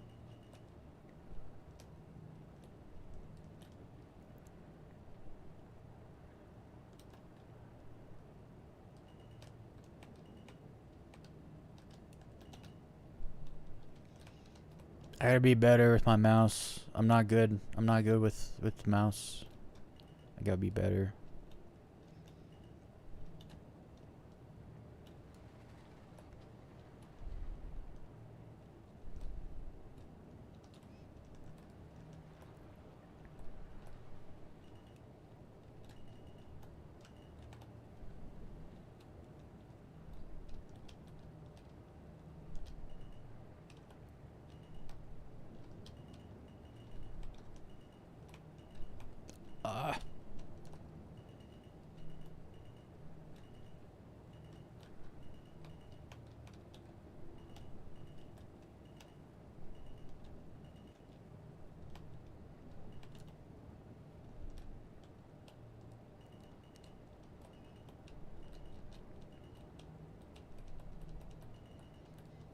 So the 100i just keeps wanting to roll over. I'm constantly tapping E. When I turn right, I'm constantly tapping Q.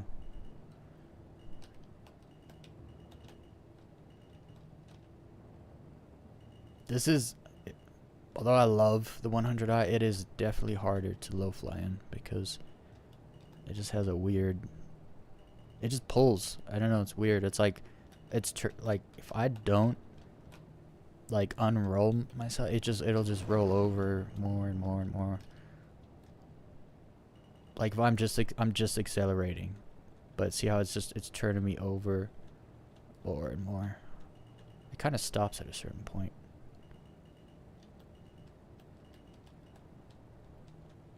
I don't like it. Yeah, I keep pulling it back.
I knew I should have let go of accelerate and just let the upward thrust. But that's the other thing is the 100i is the worst upward thrust out of all the ships that I used to low fly.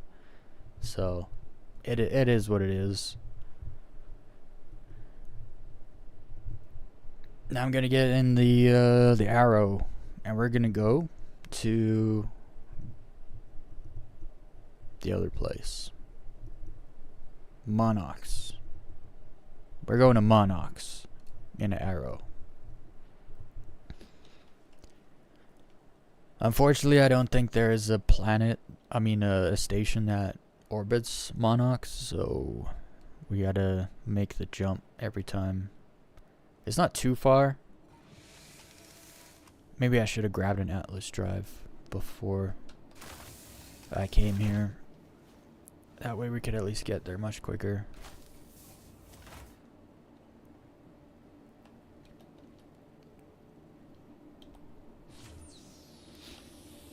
So today I'm just low flying. We're just low flying, touring place to place. Tomorrow we'll do a little bit of the same, but I also want to try doing some missions out here. I gotta make a little bit more money so I can afford to buy the Buccaneer. I would like to low fly the Buccaneer, but I need to buy one first. I think it's like 1.6. I've got 1.5, so it's not like I'll have to make lots of money.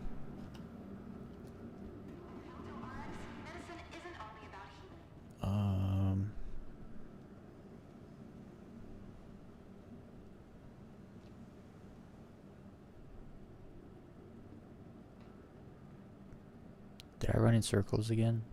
Yeah, so when I leave the hospital, I must turn left, not right. I was just running a circle for nothing.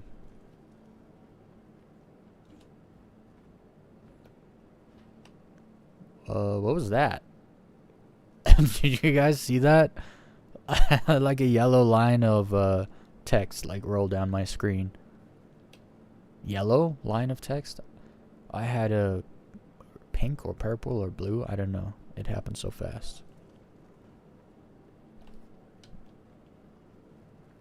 I don't know what it was. I felt like I was in the Matrix or something. I'm trying to get it to do it again. Trying to figure out what it was.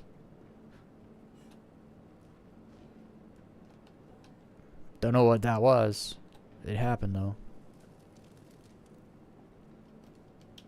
Welcome to the A-Class Vehicle Retrieval System. Okay, arrow. Vehicle selected. Stand your vehicle has been your being fitted with a Let's go to Monox.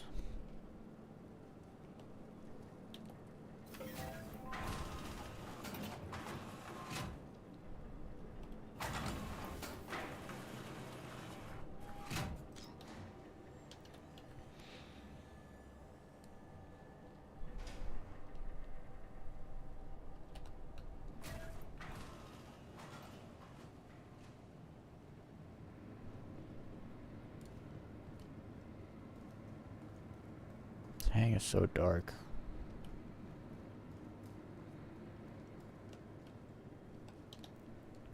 So tonight I'll try to get the Vulcan working. We'll see how Vulcan is, and then maybe tomorrow I'll be playing on Vulcan. We'll see.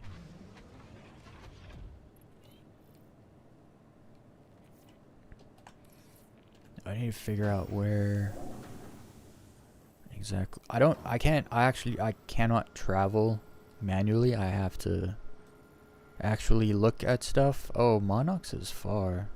I thought this was Monox. It was gonna be like right here. What is this? PYRO 1?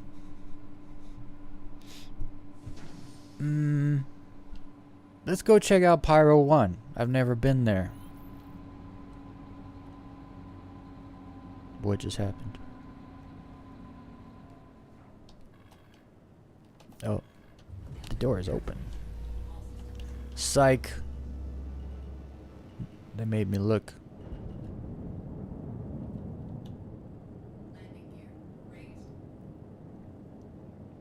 Alright. Alright, I forgot to actually set a route, I think. So it might help if I do that. Yeah, I thought Monox was like 15 GM away.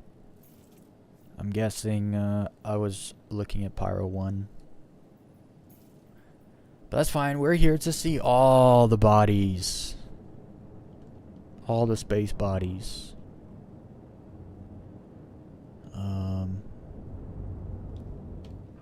Nav mode. Oh, did it not work? It's probably one of these here.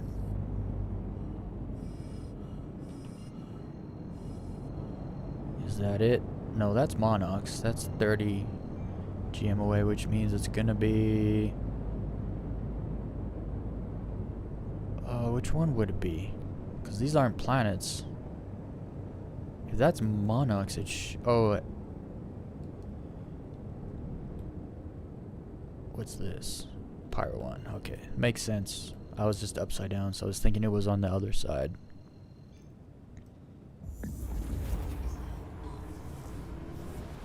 Okay, while we're jumping there, I'll be right back, guys. Be right back.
Alright, we're back.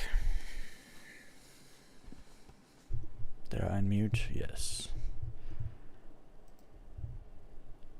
Alright, we're here. I in the map, this place looked more like a moon. I wasn't expecting clouds and surface like this, actually. Let's see here. I need somewhere to jump to. Is this on the other side? Grey Gardens Depot. Let's see what's this.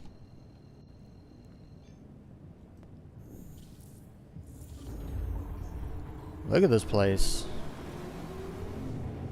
Pyro just keeps surprising me with the planets. Okay, so yeah, that is a cloud, not a mountain. Oh, this place is so blue.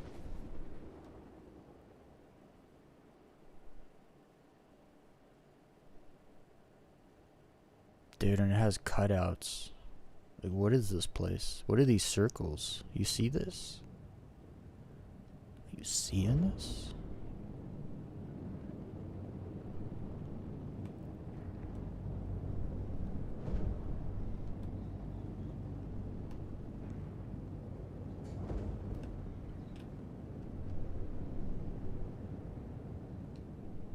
How deep are these? I can see a racetrack. I don't know if anyone else can see what I see, but like, there's like a racetrack here. Like canyon racetracks. Whoa, what is all that? Oh, it's got rock features here. Well, this place is gonna be fun. We're gonna be hitting gaps. I can feel it. So this is what I was talking about. Okay, let's get out of third person before bad things happen. Look at this little trench run.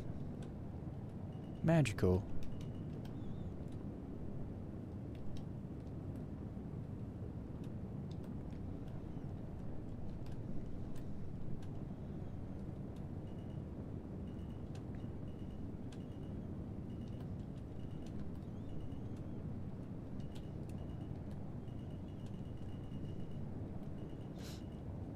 Look like bonsai trees. I'm gonna stop and take a proper look.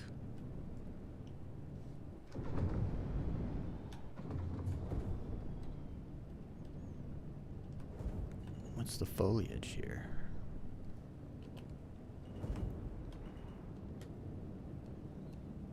They kind of do look like little bonsai trees. What is that? There's a ship over there. Look at these rock features. I think wind does this, right? I think. Or is this a plant? Some kind of like fungus? I don't know. It looks like a rock.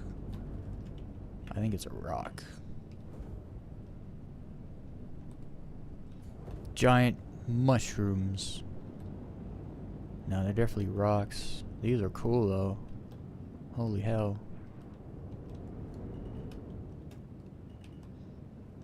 These are gonna be fun. Not to die on. Cause like, they make real legit gaps the way they hang over and stuff. That's gonna be fun. Just like tons of gaps. Like you're gonna be... Really? That killed me? See, but here's the other thing. Is there like things sticking out that you can't see? You know what I mean? Because I was almost certain I was making that. I was like right in between, and there was plenty of space. I shouldn't have died. I feel like I hit something that was invisible. This place looks crazy to low fly though. It reminds me a little bit of Daymar, because Daymar has similar kind of trenches. I was also still in nav mode. I should have got out of nav mode. I don't think that has full atmosphere. Although there are clouds and stuff, but it wasn't feeling, I wasn't feeling like I was in full atmosphere. I'm going back. I'm going back there.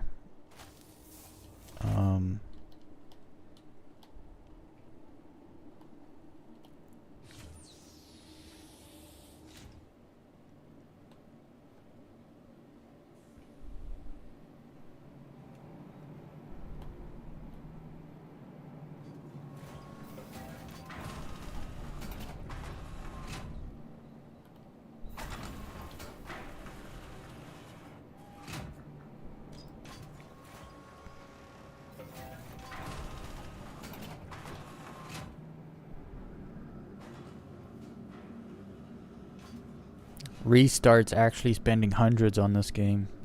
Restarts. Retard.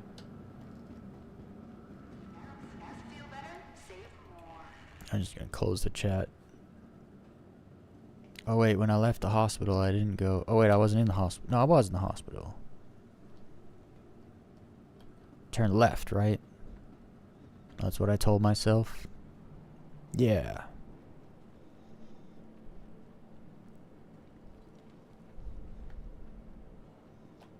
Wait. Oh. Dang it. I wonder if they put this gap here on purpose because they knew people actually, yeah, see? Can you jump over the regular rail though? I want to know. I think they... Nah, you can still jump over the rail. They probably didn't do that on purpose.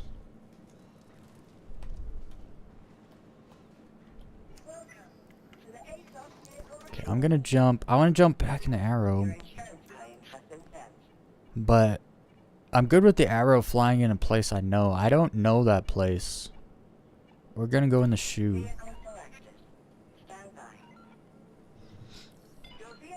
Oh, yo, little dude. Yo.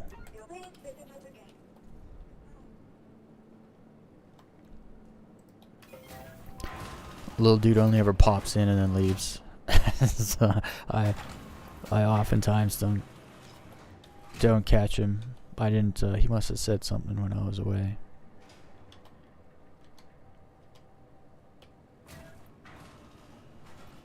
Lil Dude was the #1 fan of my Assassin's Creed TV series, I think.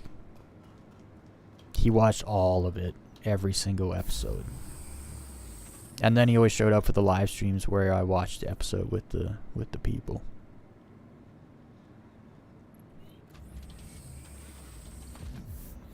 I want to start channel memberships, but I don't know what to do for them. Because I don't just have like, oh, you can join my Discord if you're a channel member. It's like, that's like I'm not an important person. You shouldn't have to pay for access to me. But I don't know. I'm thinking about doing some kind of video series that's just for members. But I would need to figure that out.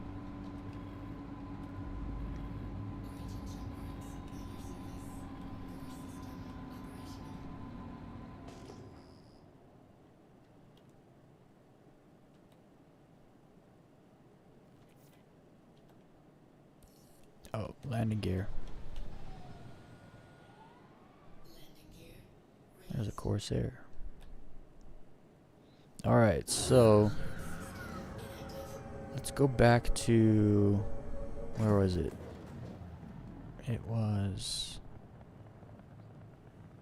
oh, it's on the other side of the planet. That's fine. We're gonna go to Monarchs. Stop it. There we go.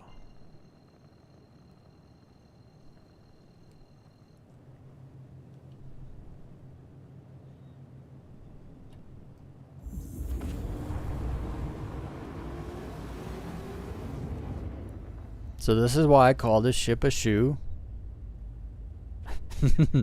Because it's a shoe with wings. It looks like a running shoe from the bottom.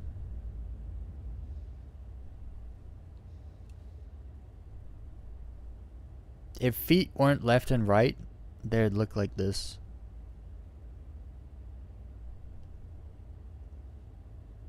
The shoe. What do you guys think? Does it look like a shoe?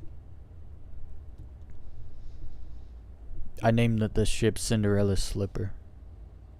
But I think it looks more like a shoe than a slipper. Like, that's the last thing ants see.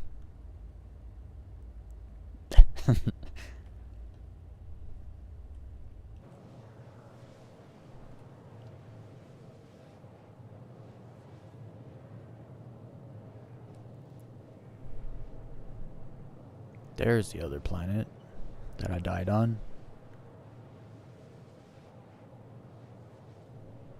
I'm actually curious. I'm too curious. We're changing course. I want to go see what I died on. I want to go see if I'm an idiot and I clipped my wing and blew up, or if there's something like invisible in that gap. I'm curious. Oh, it's having jump problems again. So we do that. Oh, I might actually have to drop out a jump. No, it works. So I was talking about earlier, if you get you get jump bugs if you manually drop out and then try to jump again, it won't jump. If you just add a power point into your thrusters, it'll just let you jump again. I don't know why, but that's the bug fix for it.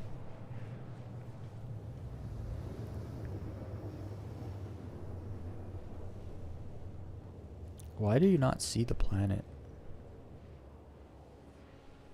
Oh, you do see it. It's just not in the ring. Boom, this place is freaking nice. It's so blue.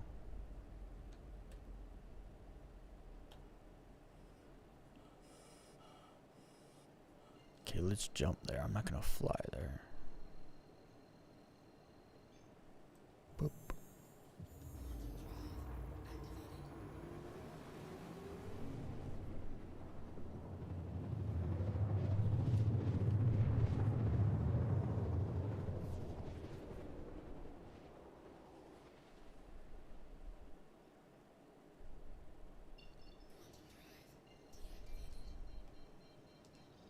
I'm too curious. That's why I have to go back to see how I died. I have to go. I have to go look.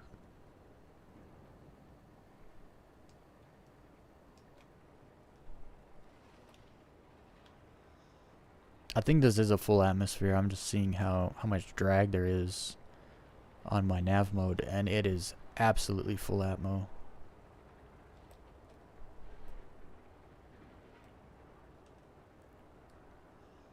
I'm in nav mode and I'm going under. Oh, this is a thick atmosphere actually. Holy.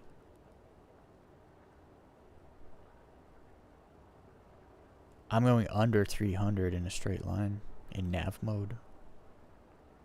In a very fast ship. And boost doesn't even get me above 300. Wow, this is a thick atmosphere. I'm not going to be low flying here actually now that I'm experiencing this. Now that I'm realizing how thick the atmosphere is.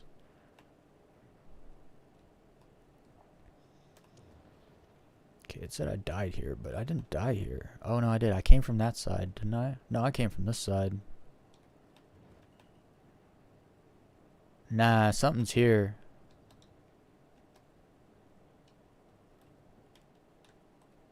Nah. I would have fit. I was fitting. I fit through here easily. Why did I blow up? Seriously, why did I blow up? Is there something here? Why did I blow up? I could tell I hit something invisible because there's 0 chance my arrow wings clipped. I would have had to be like stupid close to clip my arrow wing. And I certainly didn't hit that because I was low flying, so I would have been actually more down here. I would not have hit anything down here. I wasn't low enough to hit that rock either.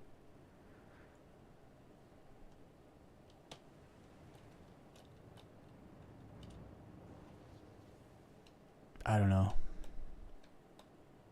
Because now I just don't want to low fly here because there's a chance you could just blow up. I don't know. I don't know. I like it here. I want to low fly here, but if I fly between two things, am I just gonna spontaneously combust again?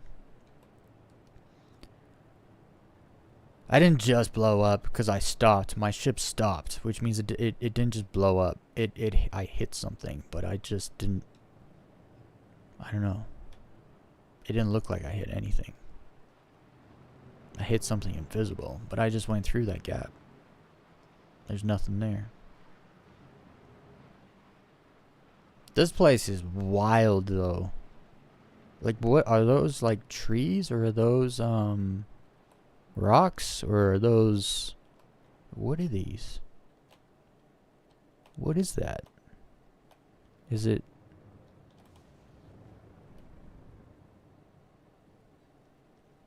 It looks like fossilized trees. You know when like really old wood basically turns to rock? It looks like these were trees that, I don't know, turned to rock. Something happened. Oh, but like, dude, the gaps here are just insane. I just don't trust them because one of the first gaps I tried to fly through, I just blew up in the middle of it. But we're here now, so I also can't see very well. What is that?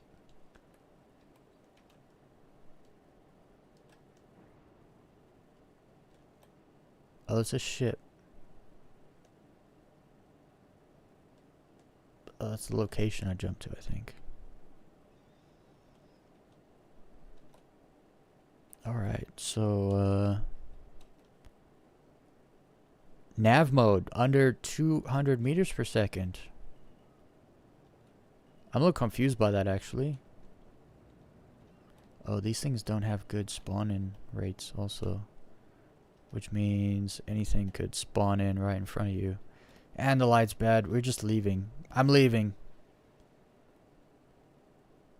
I want to low fly here, but I don't feel like I will. Because I don't know, it's not good. I don't think it's good.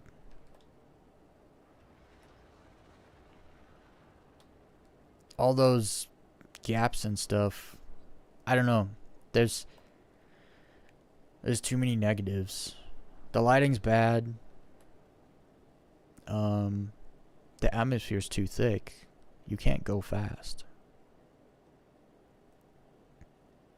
Seriously, like this is me in nav mode in decoupled, going 220-ish meters per second.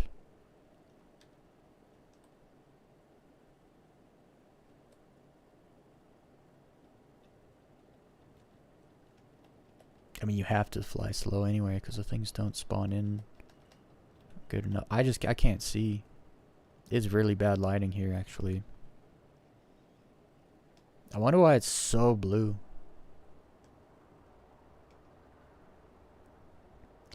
Okay, we're going to Monarchs, where we can actually see where we're flying. Down. Was it just dark side of the planet? Is that a factor that I'm overlooking? I think so. The atmosphere is still too thick. It's thicker than Bloom's atmosphere. Like, much thicker.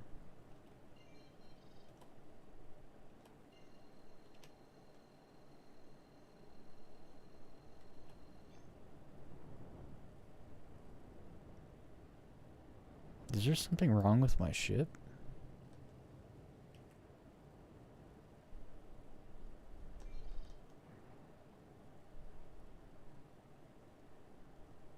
No, this atmosphere is thicker than microtech even, actually.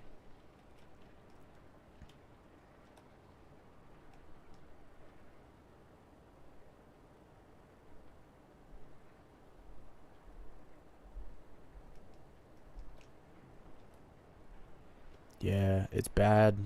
It's really bad here. That's unfortunate. What else can I jump to around here? There's like no locations on this planet either.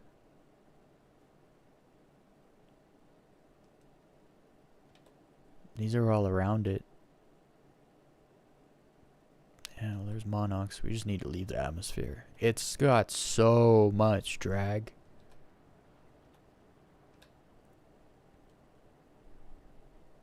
Once I update the flight mechanics, ships like the Arrow, stuff that has like wings, it'll probably do better here. Till then, I'm gonna treat this place like a no-go zone. The atmosphere's just too thick. You go so slow. Like, I was in full nav mode, decoupled, and I was going, because I was low, I was going under 200 meters per second, which is not what I want. Okay, what is oh, that's not Monarchs. Where is it? It was toward the star. But there it is, right? Yeah. Is there a station here though? I was wondering about that because yeah, it looks like Checkmate is probably the closest station to respawn at for Monarchs, because some of these planets don't have stations around them. That's kind of weird.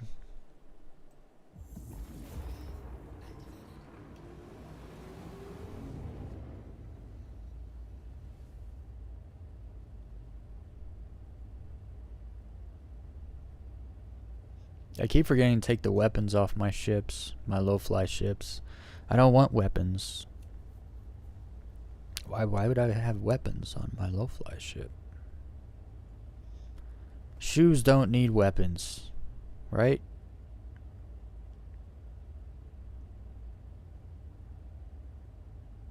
Trying to figure out what kind of shoe this looks like.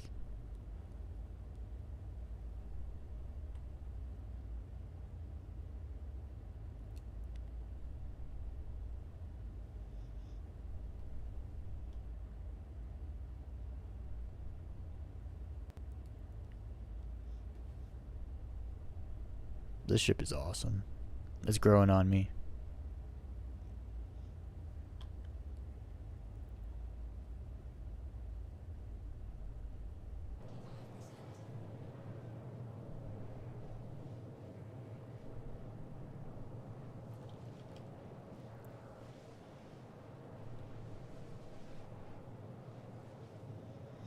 It's kind of cool. You don't really have to worry about, because I was kind of worried about like fuel consumption in Pyro, because everything is a lot further away and stuff.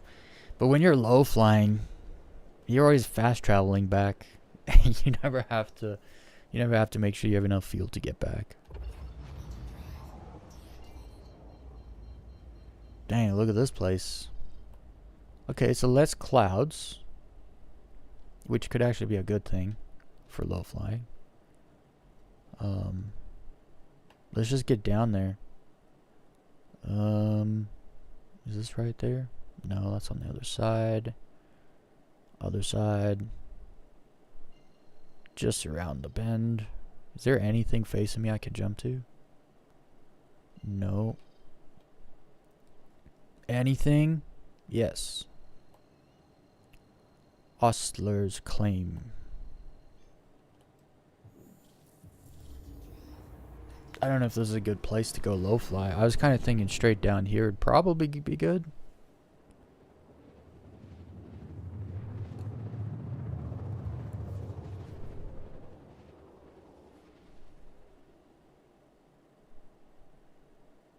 Yeah, this area is a little maybe too mountainous.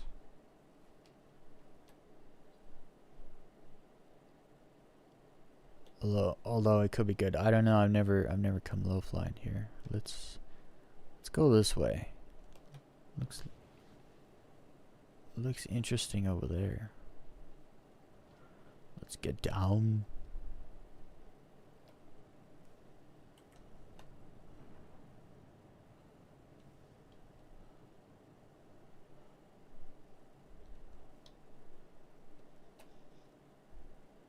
That's not good. Oh, come on, stop it. Good thing I wasn't decoupled, because I would have just slammed into the freaking... I would have slammed into the ground. For sure. Okay. Now, this is atmosphere. Well, let's see, actually. This atmosphere is definitely not as thick as that PYRO 1. Nowhere near as thick. I'm almost going 400 here. This is like almost what's that place called? Daymar atmosphere, actually. It feels like it. It feels a lot like Daymar atmosphere, which means I don't need to be in nav mode. I can go over 200 meters per second. Okay, so that's coupled, decoupled. Let's fly. They got similar rock features to Daymar and everything here, actually. I would say it looks a little more like Mars.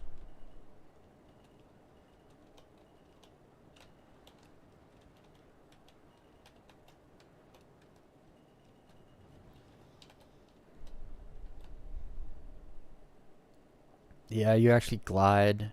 The atmosphere is not... yes. I get back to my moon atmosphere. The way I like it. It is kind of easy mode, honestly.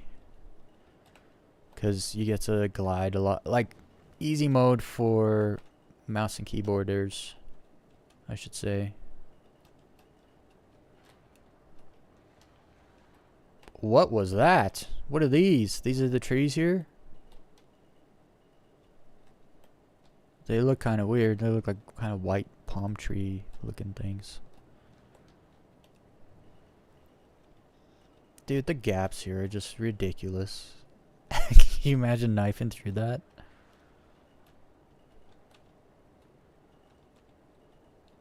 Let's go for a little low fly cruise. Just go. Pick a direction.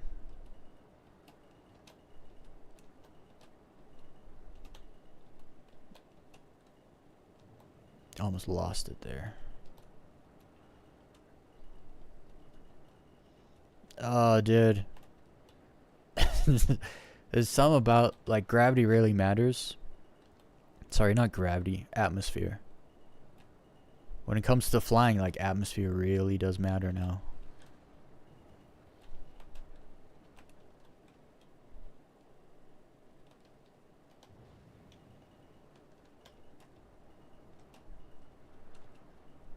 It is fast. Like, this is not nav mode. I'm going this fast. That's how you could tell is little atmosphere. So you probably can't breathe, I'd imagine, here. Take your helmet off, you die.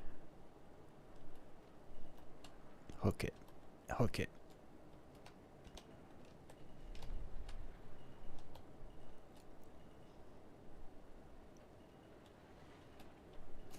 Oh, I died too fast. I died on a pumpkin. What is that? I think it's a pumpkin. I like Bloom. I mean Monarchs. I always get those two confused. Okay, so I don't like the first planet. Pyro 1. The lighting is weird. And the atmosphere is so thick. I'm trying to think if I've seen low-fly videos there before, and I don't think I have. And for good reason. Low-flying in thick atmosphere is garbage. So we're not going there. I like Bloom, I like Monox. Where's the moons at? None of these planets have moons. Actually, I haven't really looked, but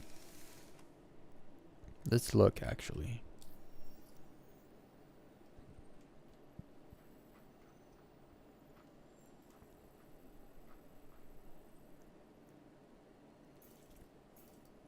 Okay, so we click on Bloom, this is it. There's no... Like, what is this stuff? This is all... There's a station out there? Why?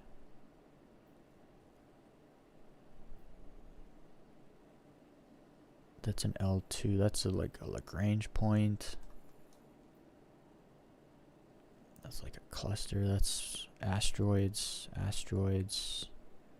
So yeah, no moons. No moons. Pyro 1.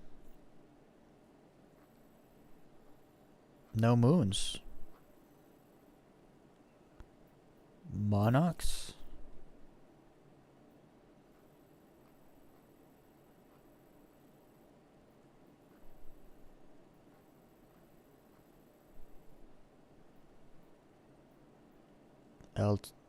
It's got Lagrange points. No moons. Well, that's strange. Okay, so that's 1. Pyro 2. Pyro 3. I guess is Bloom.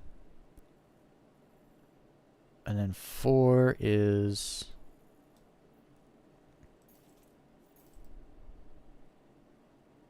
No, this is 5. Wait.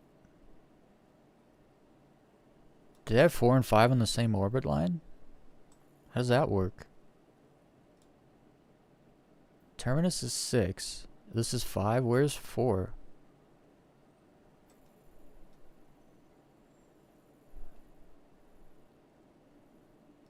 Is 4 like... No. What? Where's 4?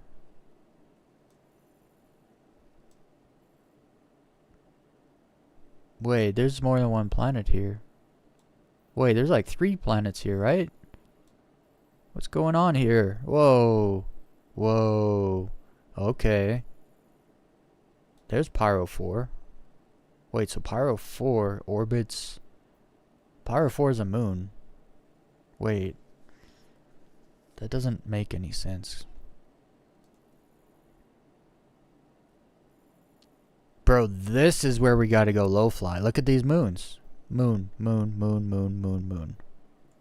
And I guess Pyro 4 is also a moon. This is where you go to low fly, because you can pick any of these, jump there, and get to it. Bro, look at Vatra. Vat. Did I say that right? Vatra.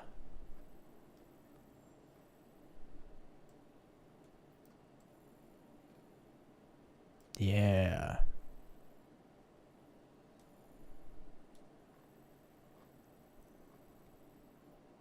Dude, look at them all.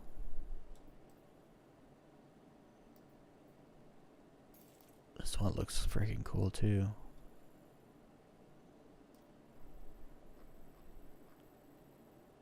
So this is where you go low fly. Holy moly. This is where all the moons are. There's one planet that's hogging all the moons in the system. Pyro 5. Okay. We'll go there tomorrow. I think for now, I'm gonna stick between Bloom and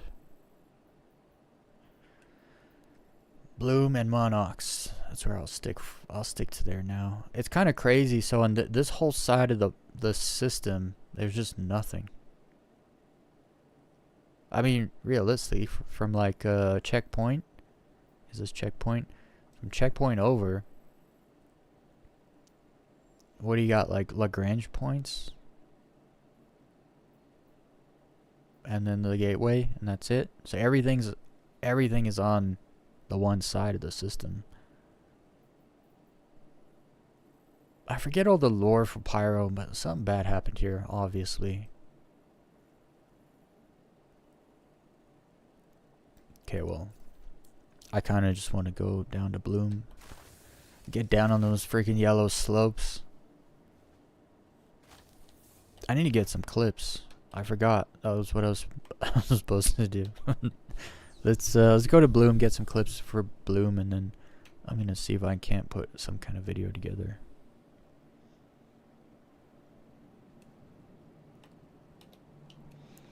Hopefully the song I have isn't like copywritten. Well, I made it mostly, but I used AI to help make some of it, and that might. I didn't buy like a whatever subscription. So you can make stuff free, they just don't let you own it. They don't let you own what you make. Nope, left. They own it. Oh, come on. I see. That's an actual, like, gate. Like, why am I being stopped? It's like, yeah, it's supposed to do that. It's supposed to funnel you in.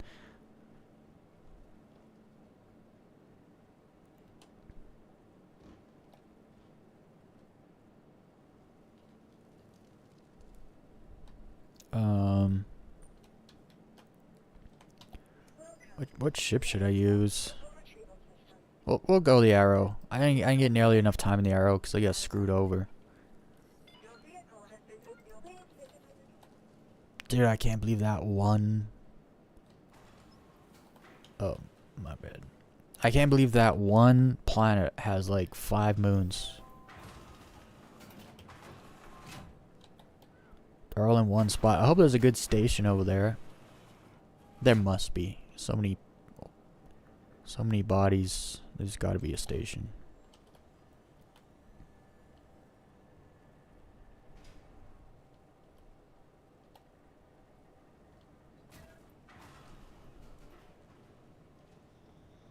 Here's the good old Arrow.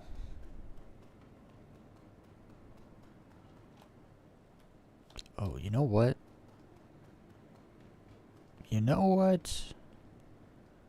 I need to do a thing.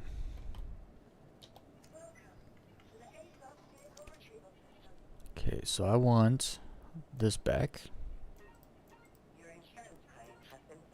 And I want this. No. This back. Then when I get back, I gotta remember to take the guns off the ships. I don't need no guns.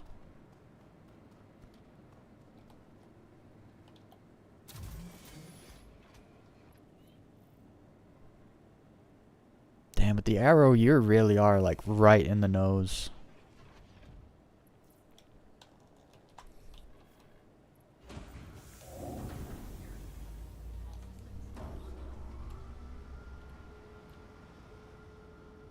Dude, even the dark side of Bloom looks good. What a fantastic planet.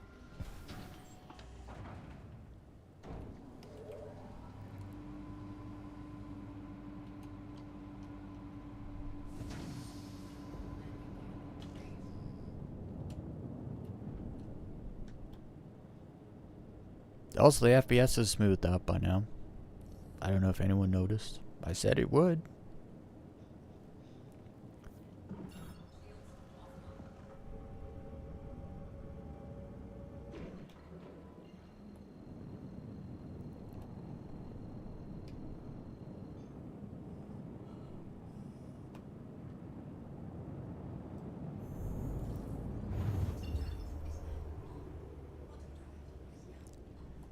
I need to jump somewhere on the other side.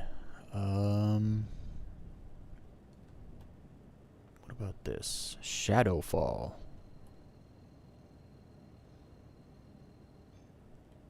Been to Windfall, let's go to Shadowfall.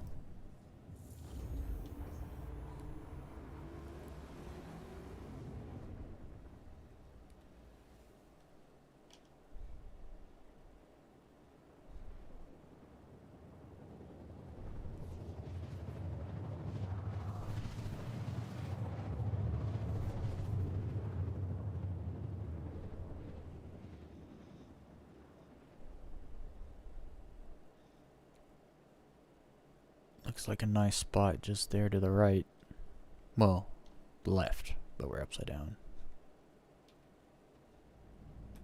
The right.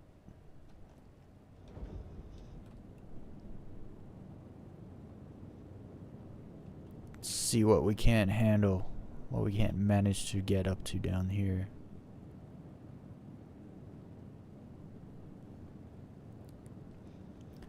Okay, first things first, we gotta stay in nav mode, we gotta decouple.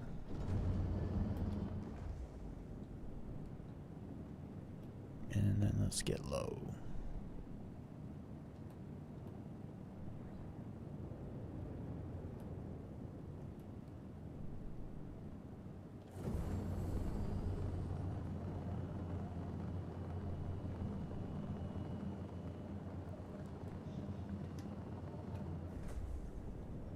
I did kind of make the mistake of getting used to low flying on a moon, and so now that I'm hitting like thicker atmospheres, it's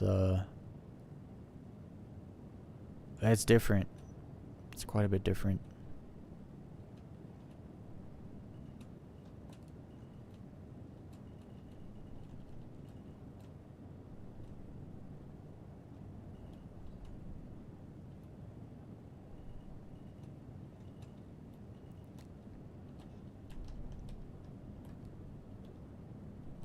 Oh, look at that one hill over there.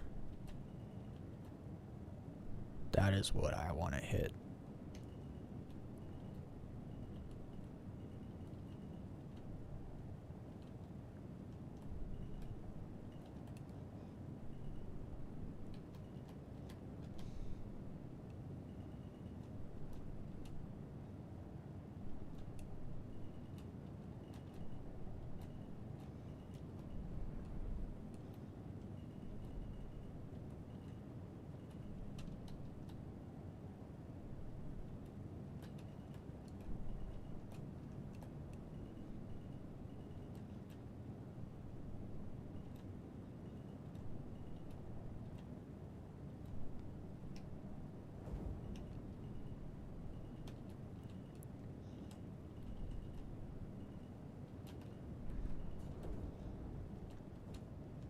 This hill is awesome. Look how big it is. How smooth.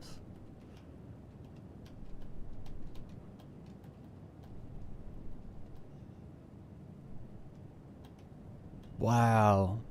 This is like a great spot, actually. I might just start a little recording.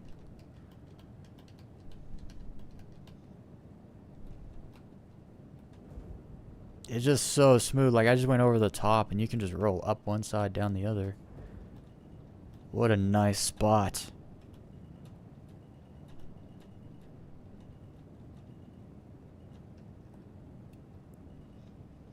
Like, the wraparound is amazing.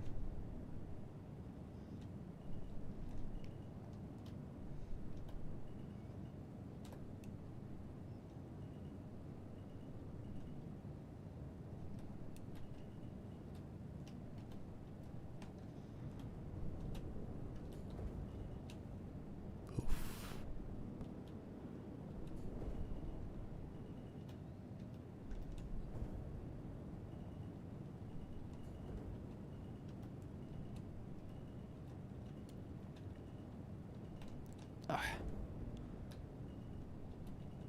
That was freaking close.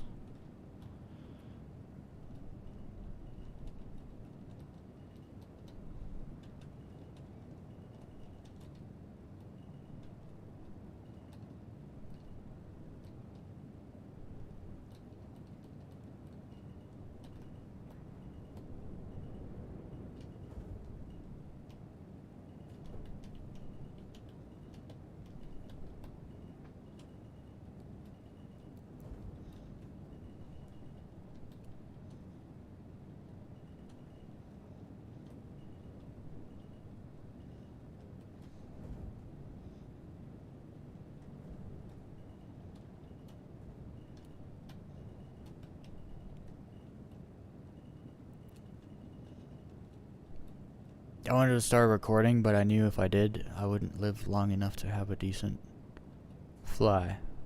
So I'll start the recording once I'm good and satisfied.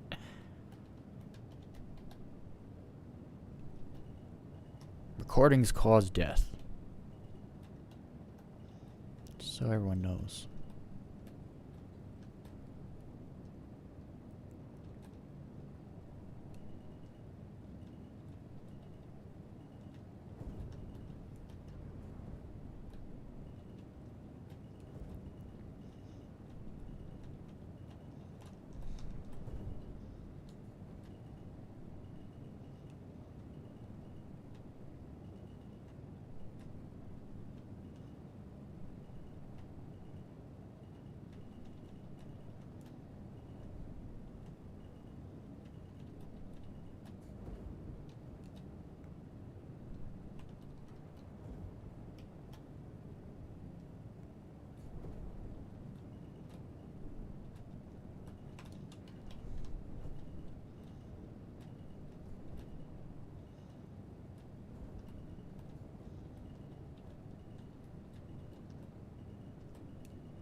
All the way up. Wrap it all the way up.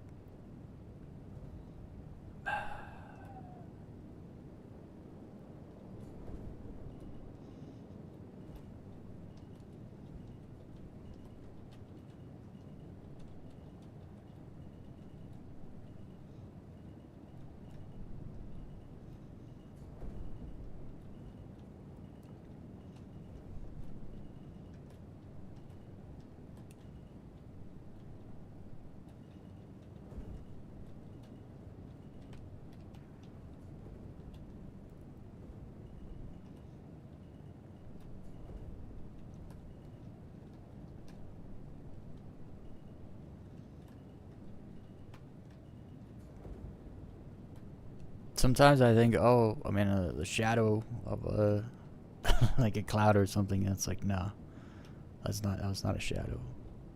I don't think so, anyway.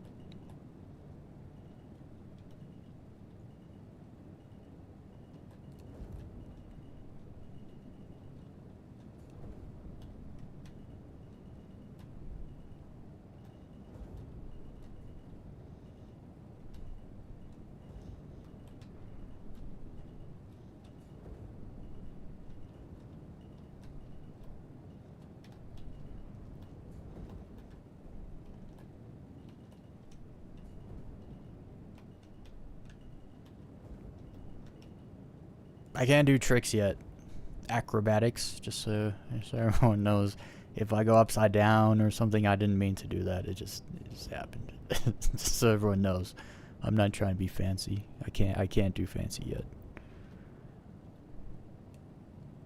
I just like the hills and the cuts and the rolls and the wraparounds, I call them.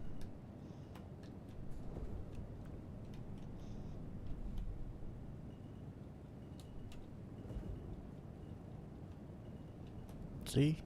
The wraparound. Let's do another wraparound. That's what's up! I friggin' love it. That is the best part.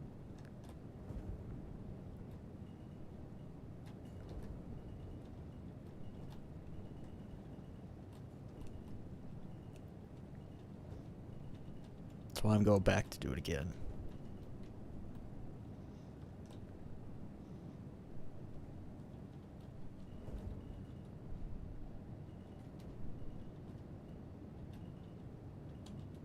Dude, that's so sick. Especially, it feels really good as a keyboard and mouse player when you pull something off and it's just like nice and smooth like that. Oh man, I should have recorded that. What am I doing? Guys, what am I doing?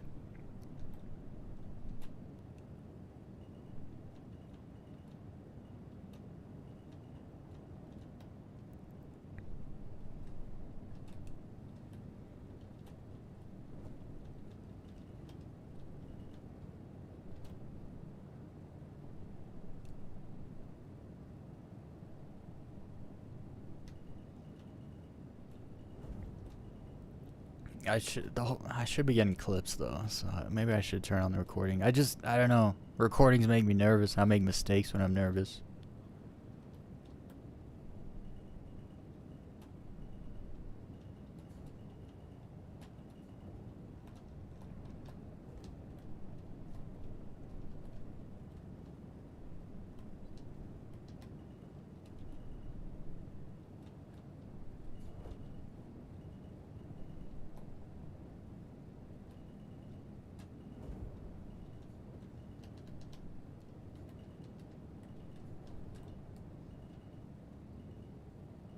I think it's because it looks so fast because your one window is so close, and so I only get to see peripherally because I have to focus on where I'm going. But when you're actually going like around a long sloped bend like that, it is so freaking cool. It's even better if you're between the sun and the slope because then you're literally like racing your shadow the whole time. Ugh, it's so freaking cool. I could do this all day. My entire channel would be about this if watching it was as fun as doing it. Unfortunately, it's only so fun to watch it. It's way better to do it. This one especially, this one mountain has got me. I've done that 3 times now on this spot. When like the topography behaves in conjunction with the mechanics of the ship, it's just butter. There's no better way to say it. It's just butter. Okay, let's start recording. Let's try to be productive here. I do it again. It's the same mountain. Can't stop me. Until a rock hits me, I ain't stopping. Actually, until I hit a rock, because rocks don't move. Oh, the sun kind of just dipped. I just do a big circle. I could just do it over and over. But that'd be no good for the video. So let's go this way now. Oh, I didn't make it.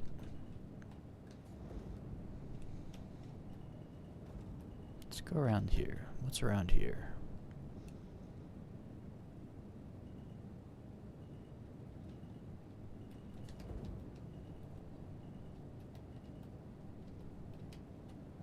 I should have hit that.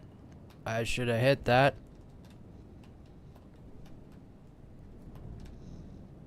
Oh, I overturned. I was gonna do a fancy thing, but I completely failed. Complete failure.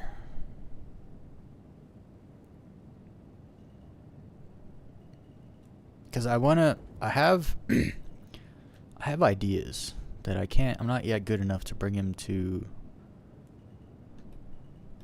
being. But like going up one side, like I need to find a good example. Sometimes you're like wrapping up a mountain and you know when you get to the top it's just gonna be a cliff drop off. But if you could somehow change your momentum, like if you were wrapping up a mountain, if you could somehow change your momentum to then just like dip this way and then you go down the other side inverted. My problem is I don't have experience with inverted flight, so we're probably not gonna do a whole lot of that. One day I'll get good flying upside down. We'll be doing a little flying upside down just as often as we're right side up.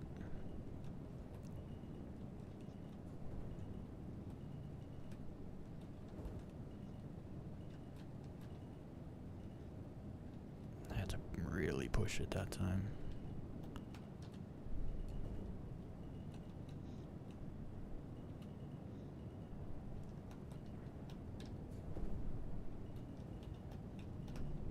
Ah. I saw it happen before it happened. So I got no footage. I had such a good run, but I got no footage because I didn't start recording. I should just record everything at this point. I don't have a ton of space though. I have an external drive though. Maybe I should just record everything.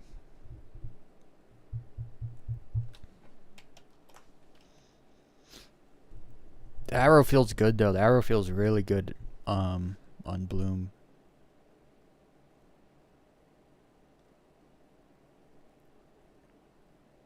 Actually, maybe I should try the Valiant. I think that's what it's called.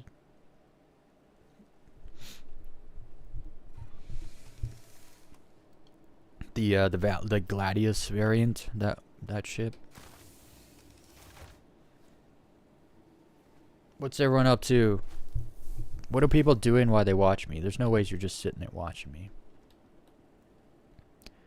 What's everyone up to? Did everyone fondle the like button today? I've seen I got more than 6 likes. I usually get around 6 likes. So if I get 8, I'm happy.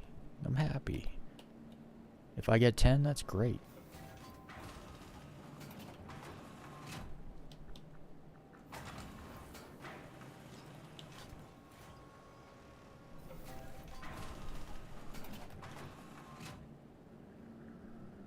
Wait, I gotta run through the thing first.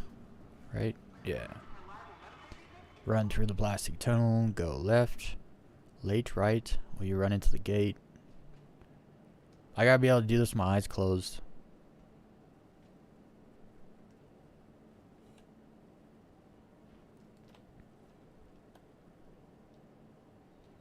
I swear one day I'm gonna kill myself running down those stairs.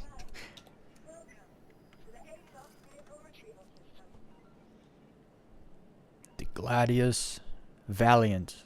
What did I call it? I think I called it the Valiant. I have something in my eye. That's gonna make low flying difficult.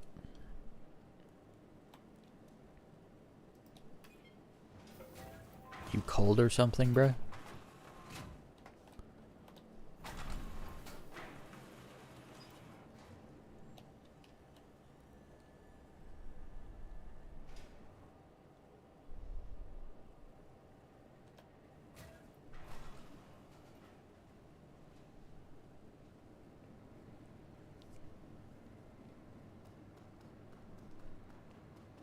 If I don't get any footage, it's not the end of the world, because I did get a clip that's pretty good from last night in the 100i.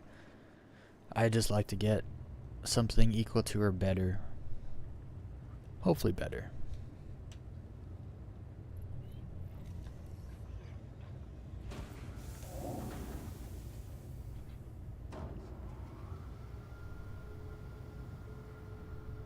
That was a good spot though. I must go back there. What was it called? Shadow something.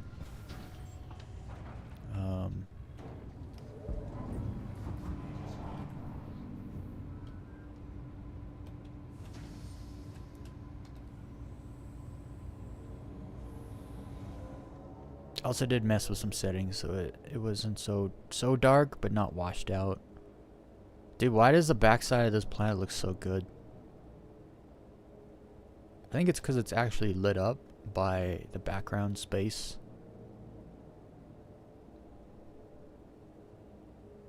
Crazy. I gotta find that spot again. I should jump here first. Well, there's always my dead body. That's how you find the spot. That one mountain though, that one little hillside was just so good. I need to go back there. Guessing Shadowfall, that's what it was called. So this is the spot, I think. The other place was Windfall. Windfall was good. I went there yesterday. It was good. But this spot is best.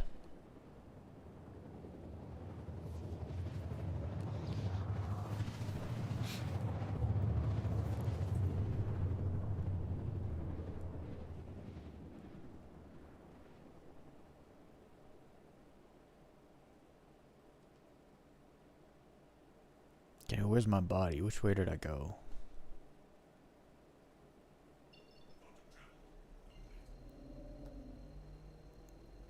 Oh, it's over here. What am I doing all the way over there? I guess,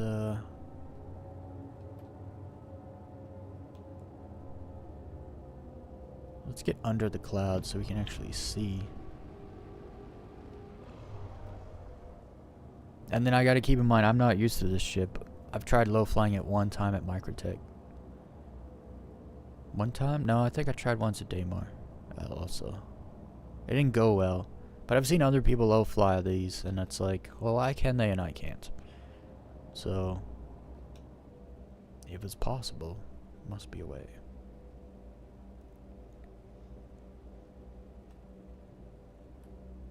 Dang, this thing slows right down. Oh no, I was just going different angle. Okay, so where is the one that I was wrapping around?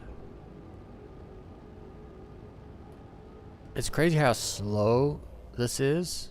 Like, but then once you get close, you realize how fast it actually is. Okay, let's decouple. This thing has bigger wings and I can already feel it. But it has good upthrust, so we should be good. Oof. This is gonna take some work. I'm trying to make it go faster, but it doesn't want to go faster. Because I was doing a sharp turn. Okay, so the turns can't be too sharp in this, else you slow down a lot. That's because of its wings, its big wings.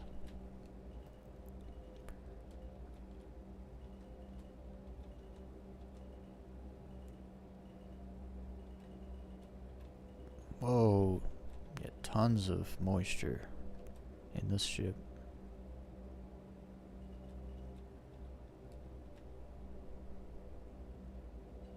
Hold up, my ship's still there. My ship blew up.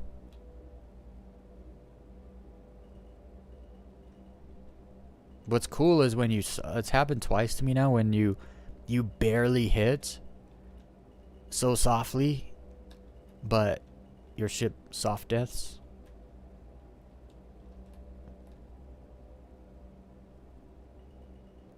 That's how you know you're freaking close. Where you hit, but you hit in such a way that you barely hit, so your ship's soft deaths. But I hit a rock, like full on boom rock. Oh, that was a nice little over. Like I wasn't. Yeah, it was nice.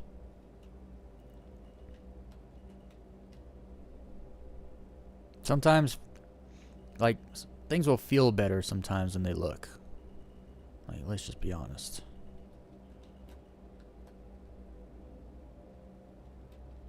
Its nose doesn't want to go where I point it in this ship.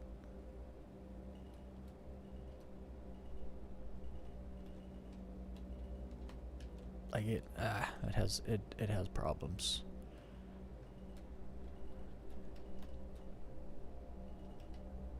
I think I remember coming over here.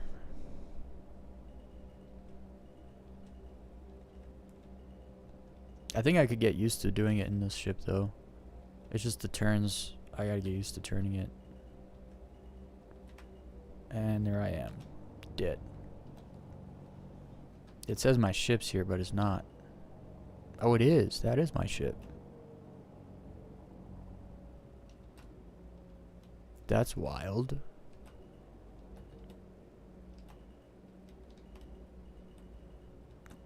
My ship only lost one wing when it blew up.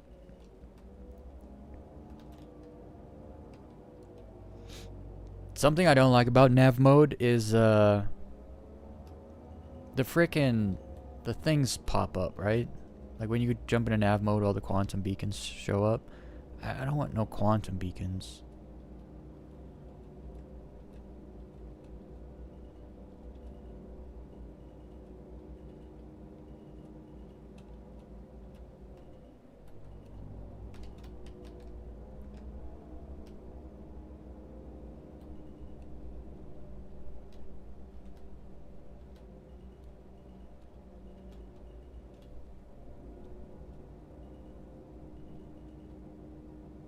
I feel like it's about to rain here.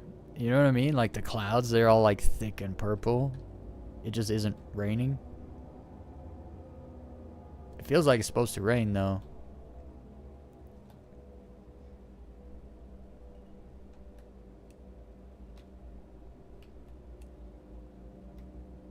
I don't even think I'm gonna turn on a recording. Just because I don't know this ship very good. Let's see. Let's see if I can do anything in it.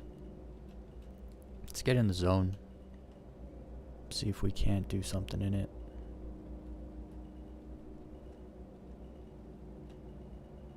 The upthrust is like very touchy. I gotta get used to that.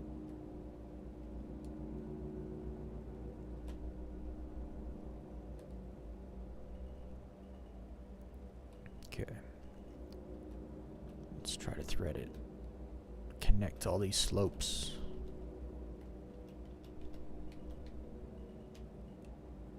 Why is it pulling back? Come on. I mean, I know why it's pulling back. They added the actual control surfaces to this thing. Oh, they started to. Cause you can see the freaking the flaps actually work.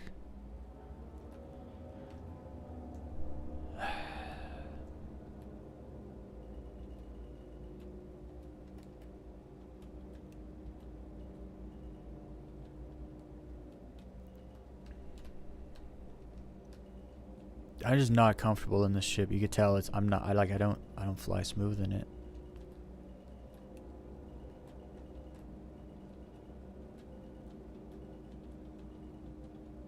Like I can try, but it won't look good. I can't make it look good. Not in this ship.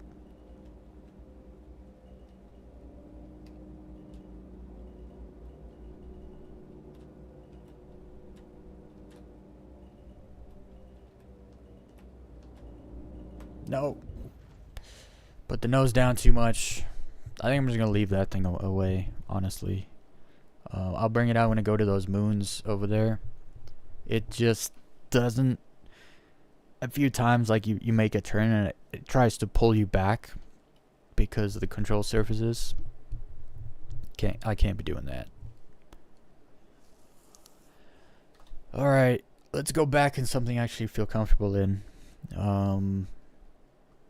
I'd like to get a clip in the shoe, the 100i, and the arrow. I think I have one in the 100i already. So we'll go between the shoe and the arrow. That's what's going to happen. Let's see if I can do it. Oof, that frame rate. Just give it a minute. Someone asking for us, can I get a small loan of 1 mil? It's like, how about you get out the chat and go play the game and make the mil? How about that? How about you go rent a Taurus, get your bounty up, and then go make a mil an hour like the rest of us? How about that? Imagine playing the game and making your own money.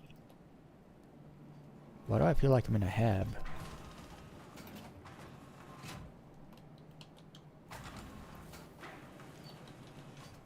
I think the hab and the hospital look the same. I can't be certain. I don't know for sure.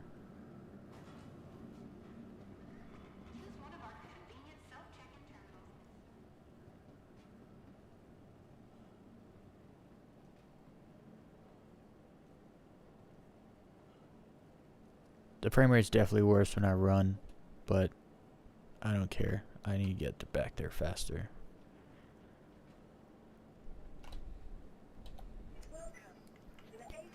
Oh, before I forget, I want to take off the stuff. So, for instance, I think the Pisces would actually do well on Bloom. The 100i. No weapons. Empty. Take the missiles off also. I don't know where the missiles are. I don't think they're on the outside. but take them off anyway. And then this one has 4 guns on it. I don't want. So, Bulldog, off with you.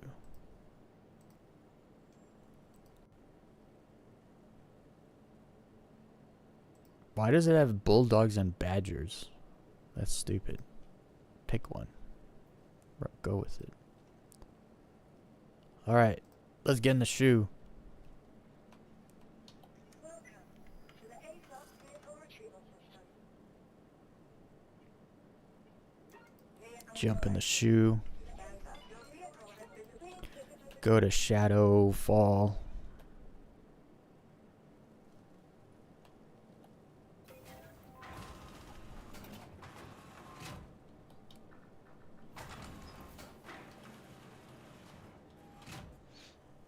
I've died a lot today, actually. Now I'm thinking about it. Yeah, I died a lot.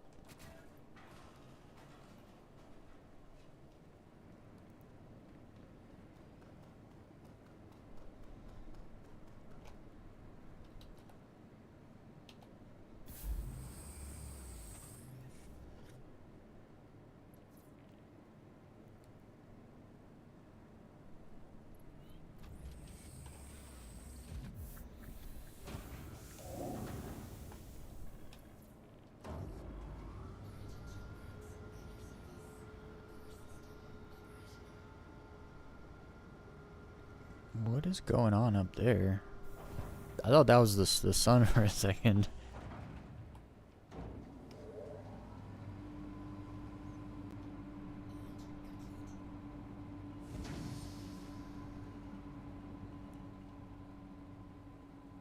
That's the sun.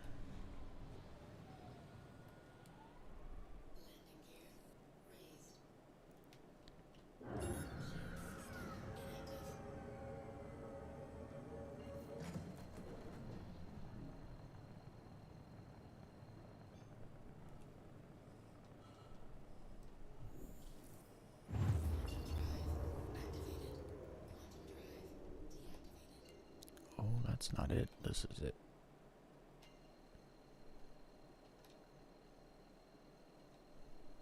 Alright, here we go. This is gonna be the one. I feel it.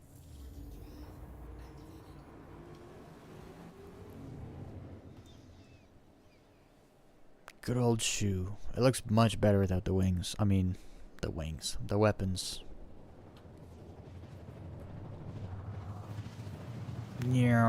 It's totally a shoe, though. You'll never change my mind. Someone looked at a shoe and was like, yo, let's put wings on that.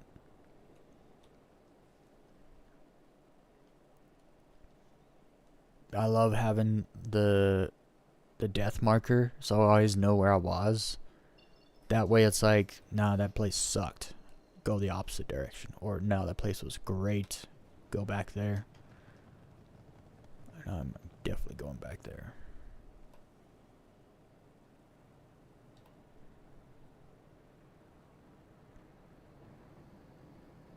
The slopes here are freaking awesome.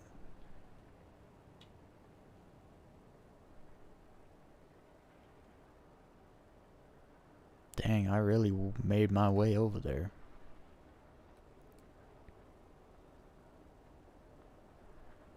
It's too bad you don't get moisture from the clouds the same way you get moisture from the water. I think you're supposed to. I think you do on Microtech. They're missing a feature here. Alright, let's see what I got. Let's not start like that.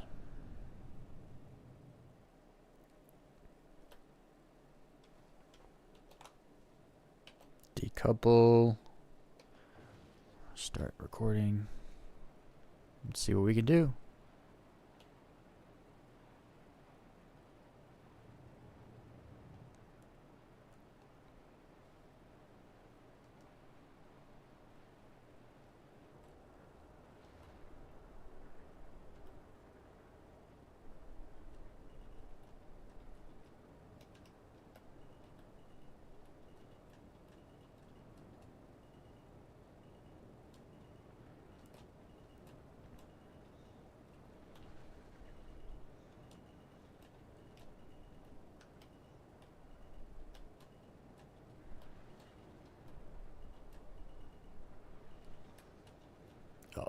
almost made a complete blunder right there.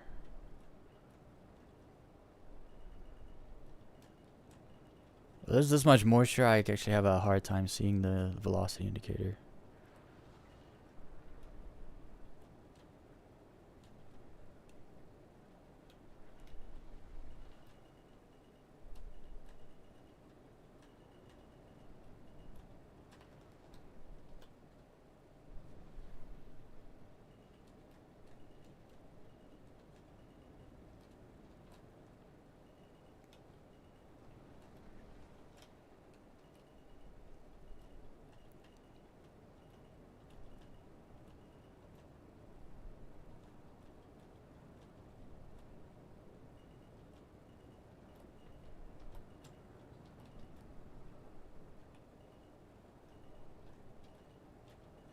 Oh, we almost took a dip.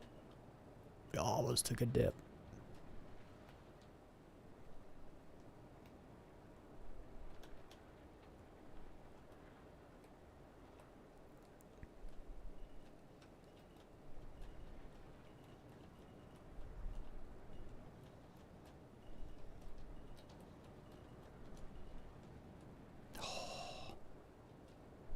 Thank goodness for side strafe, because it saved my life.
Oh, hell, I almost lost. I had to let go of accelerate and up thrust to save that one.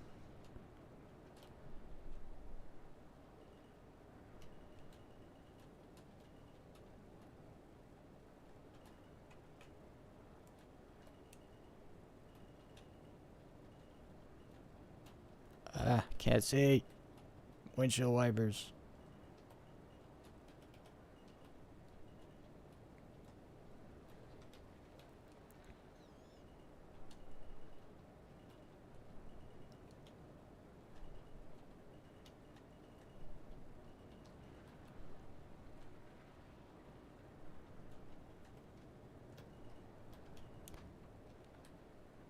Sometimes I know I should hit, but I like just by chance was not close enough.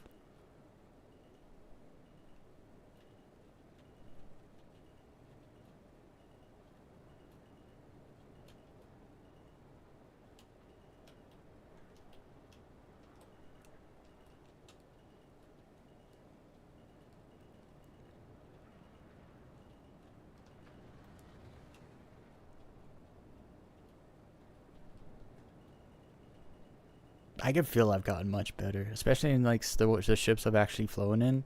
It's like, yeah, you could tell I got experience with this ship. It's super buckety, and so I always think I'm gonna hit more often than I'm not. Like I can see myself hitting all the time. Before I hit, I always see it first. But in this, I'll think I hit and I don't, which is awesome.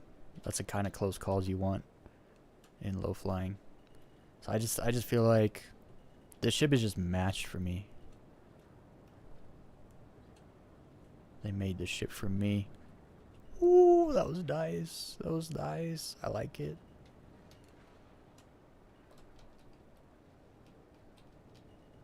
Because this ship is two-seater and the seaters are side by side, I'm kind of blind when I put the right side up.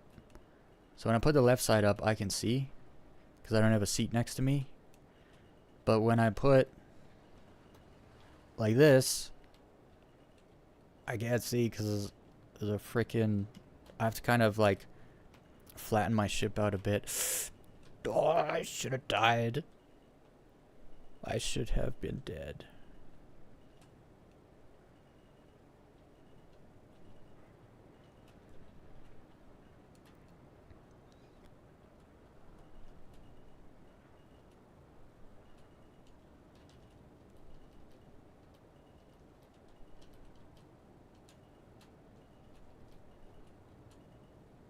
I should have lost a wing too.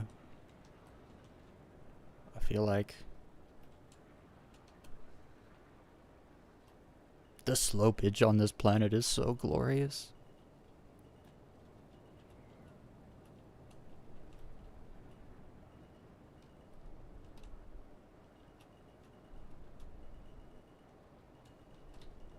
This might be the run, guys. I'm feeling the run. And I'm recording.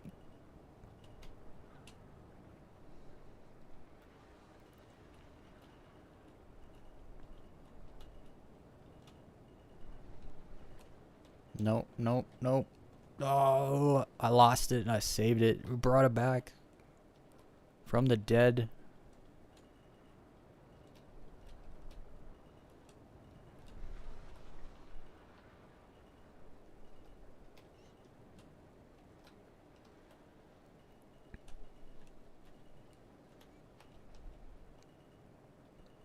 Whoa, I didn't see that hill there.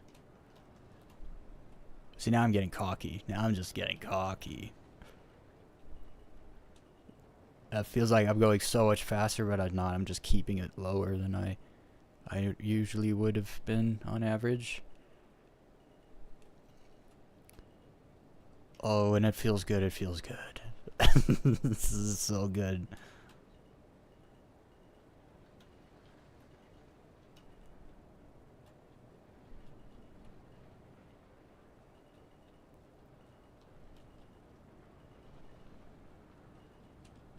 People that say they get bored, it's a problem with a person.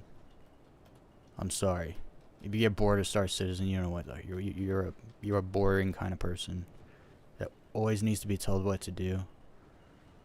Some of us have this thing called creativity, and our freaking soul flows from our creativity. Something I pity. Some people don't have.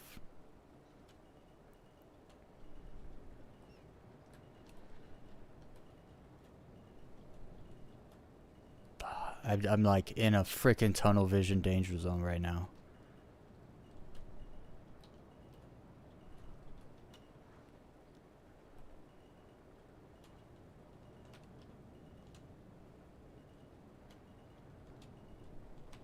Oh, we took a dip. We must have. The wing must have dipped in. Must have.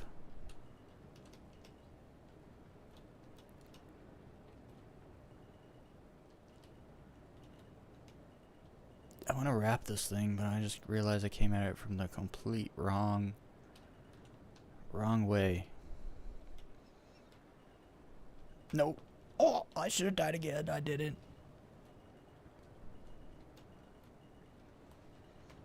Oh, we should have died there too. Let's go. No. Oh. What's the deal? I keep almost dying and just barely saving it. What is going on? I'm just getting lucky. I must be.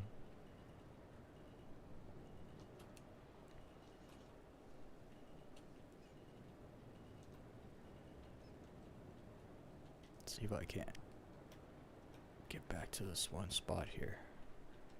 Right here.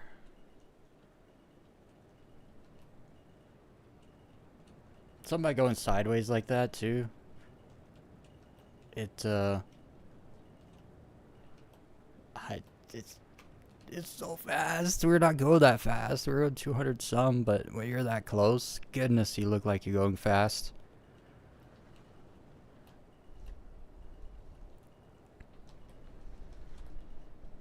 This is my ship, man. The arrow makes it easy, but I'm just like, this is my ship. I'm just super comfy in this thing.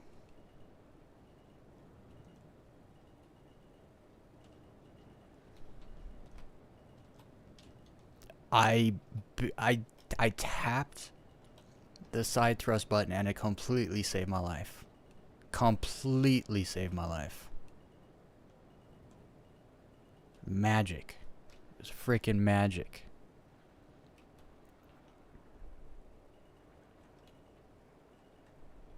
Nope. That was a good one. I went for 11 minutes straight.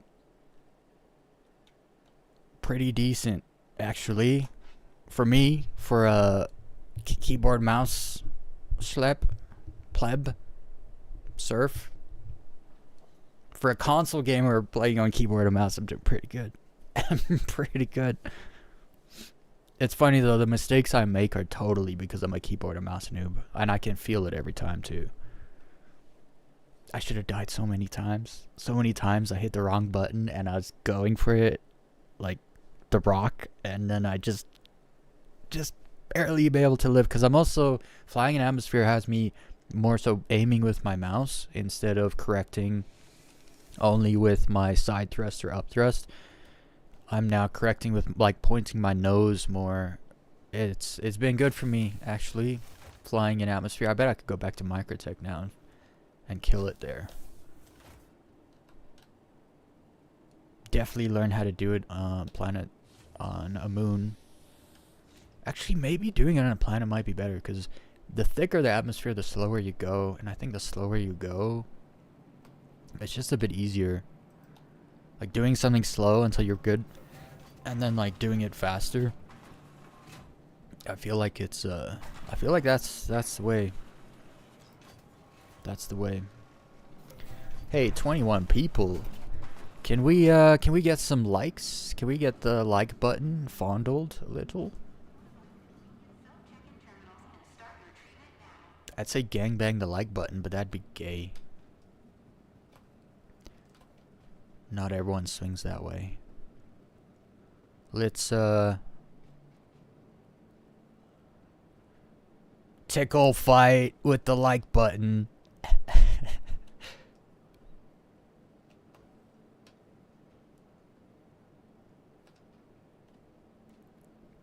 I hope you guys appreciate the creativity, and I'm not just some freaking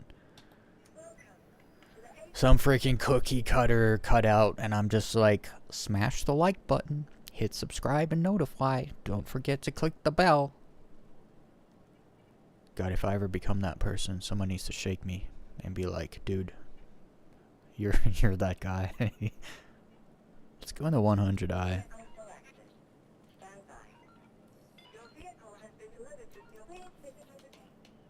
Did I take the guns off? Oh no, the guns were already off. Oh, what I didn't do is call the arrow. Because, dude, I swear, this broken ASOP terminal is my terminal. I don't know why, I just love the idea. It's broken, but it still turns on, so you can still use it. I am that guy. If it's broken and it still works, I'm not replacing it. I would just use it how it is. You guys should see my headphones.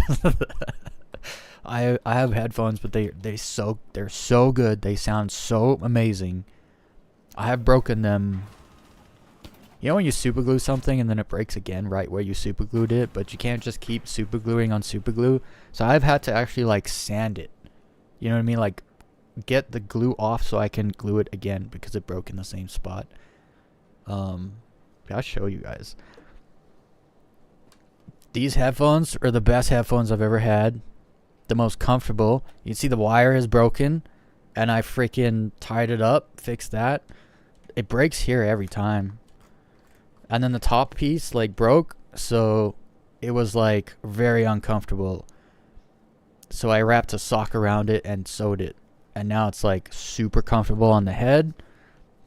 These pads or whatever are like, they used to have like leather, maybe it was fake leather, but then the stuff underneath super soft. So I can put these on. They look stupid and they're so broken. But they work freaking the best headphones I've ever listened to. So, I mean, I think they're like $180 headphones back in the day. They're old, hence why they're so broken. But let me tell you something. If something works good, I will keep using it. I don't have money to replace $180 headphones right now anyway.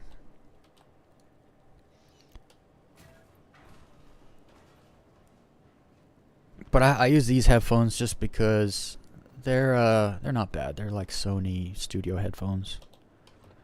They don't sound as good though. They have better like surround sound in them though. So playing Star Citizen with them is actually quite nice.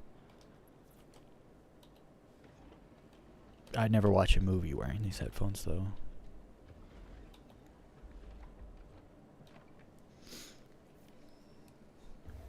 They also kind of pinch my ears a little on the top.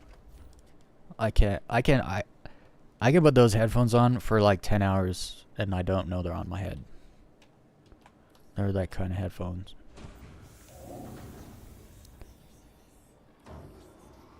I forgot what I was talking about. Broken things that are still usable or something. Oh, the ASOP terminal is broken, but it turns on, so we all use it still. I forgot how I went off on a headphone tangent.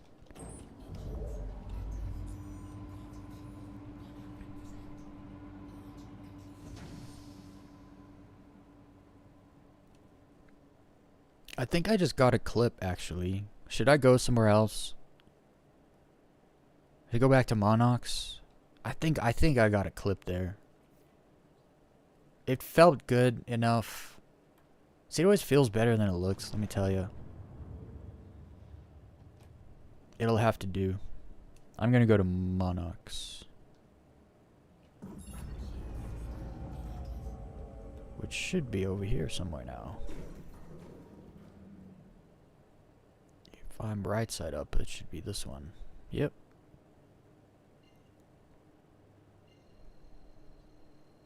If things don't look familiar, just flip over. And sometimes all of a sudden everything makes sense. I don't know if I should change, because I want to do, so this is my plan. I want to do a low-fly video on every planet and moon. But some of them aren't as good as others, so I might just not. I don't know. I don't know. The ones that are bad, I might just get clips and do like more of a montage. Whereas the ones that are good, like Bloom has those yellow sloping hills that are just amazing. So you can kind of just keep connecting and stay low. And so you can kind of pull off, like I just did a 10-minute run. Obviously I wasn't completely low the whole time, but I'll go through that and pick the part where I was lowest the longest. And we use that. But also because I started using AI to kind of make music, you can kind of edit and work it so that usually I get enough footage to match the length of the song, but now I can actually like manipulate the length of the song based on the footage, which is awesome. I used to make GTA stunt videos back in the day. It's what started me in video editing, actually. And now I edit like games into TV shows and stuff. But this is more so along the lines of what I used to do in GTA.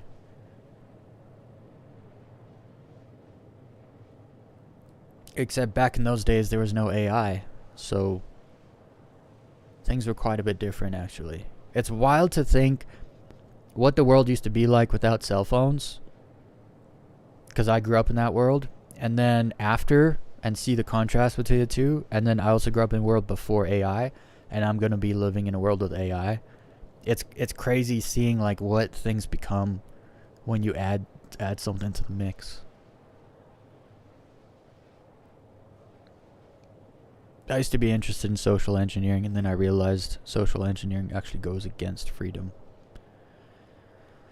Manipulating people to believe something is not freedom. And that's what social engineering is. And that's what they do to us nonstop. And if you ever wonder why Hollywood sucks nowadays, is because they turn the social engineering up and the storytelling down. That's literally what happened. They have to make you feel a certain way about a certain thing. And they're gonna keep showing you garbage until you do.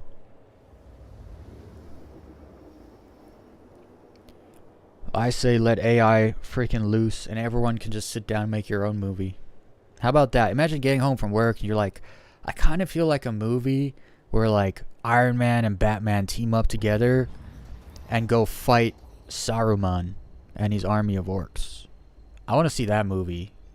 And then AI just like makes it and you just sit down, you watch it. If it's good, you like share it with your friends. That's the future of Hollywood, where you don't have to deal with the message. It's just entertainment. Imagine going back to a place where you could just do entertainment. Slow Burn Depot. You look like a nice place to low fly. It's too bad there's not more stations here, I'm not gonna lie. You kind of have to fly far to get places. For the most part. Is this on the other side? Yeah, I got tricked.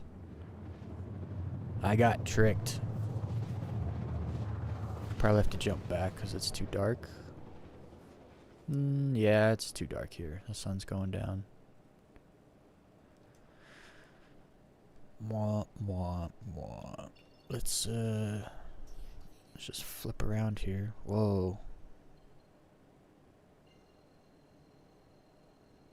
I mean, it's actually not too bad. I'll travel that way. So I'll jump here and then travel that way.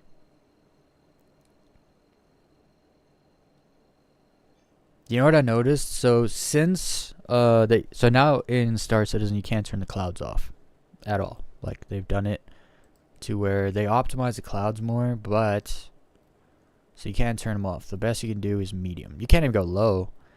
I mean, you wouldn't want to. But what I realized is, so before they did this, very high was better. So you can see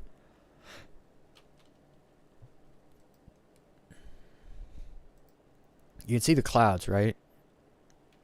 They're scraggly. I don't know. They're it's not good. Right? What is that noise? Someone needs to turn the noise off. Let me tell you what, just turn it down. Actually, it shouldn't be doing that. So it used to do this on high. When you had the clouds on high, it would do this. And then if you turn the clouds onto very high, that would mostly go away. Now I notice that it does it on mostly high unless you're close to the cloud. Right? So you can see perfect example right there. This cloud right here is not doing it. This one in the background doing it. I'm wondering, I used to not, if I did photo mode or whatever, I couldn't, the FPS was like 15. I haven't tried making it photo mode now. I know it still says slow, I don't know why, but does it have any scraggliness? See, the scraggliness just goes away. The frame rate isn't 15, it's not 60. Let's try that.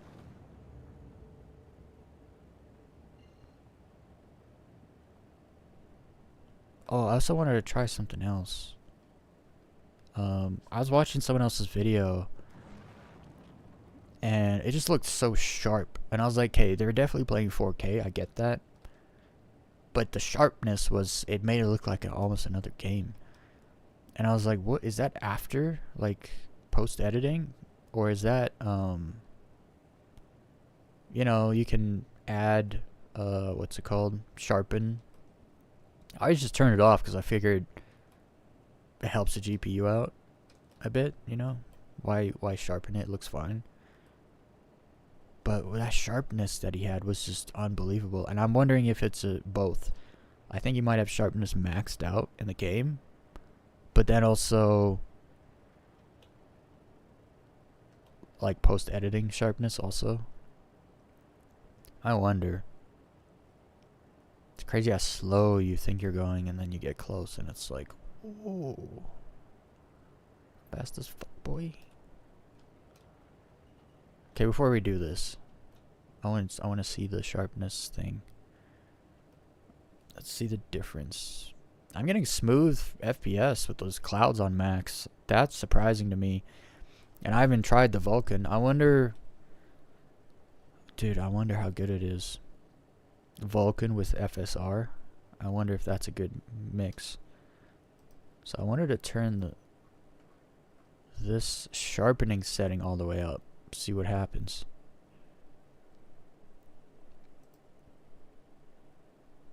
Is it just me, or it doesn't look any different at all? I don't know if that's just me or not. And then do I have less FPS because of that? Oh goodness.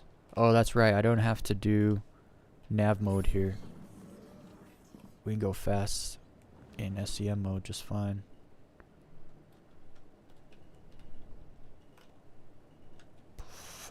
I forgot that 100i doesn't have an up thrust like the other ships do.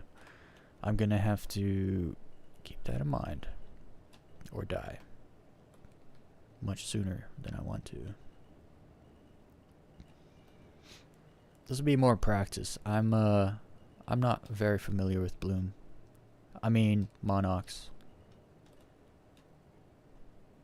But look at that slope though.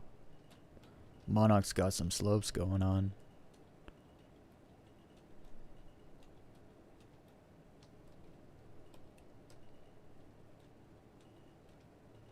Oh, almost lost it. It's crazy how easy it is to lose it. Like, if you're flying and you're close, if you let go up thrust while accelerating and you dip your nose down, that's it. You're gone. And I do it all the time, especially when I change when I change over. I need to get in a flow here. I don't really have a flow going on.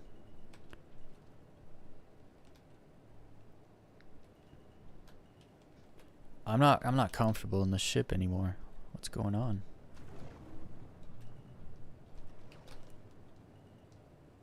Almost died.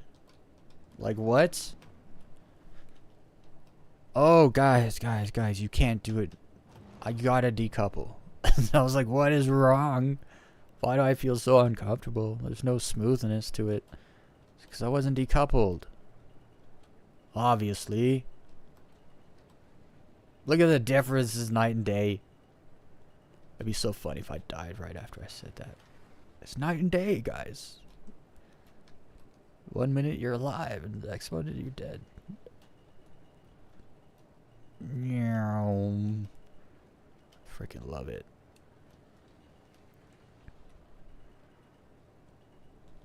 It's crazy the difference decoupling makes, right?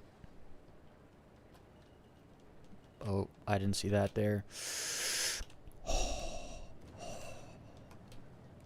So many times I should be dead. What's the deal with the up thrust in this thing? It's bad. Let's try a little. Those are shields. Let's see if full power to engines actually helps.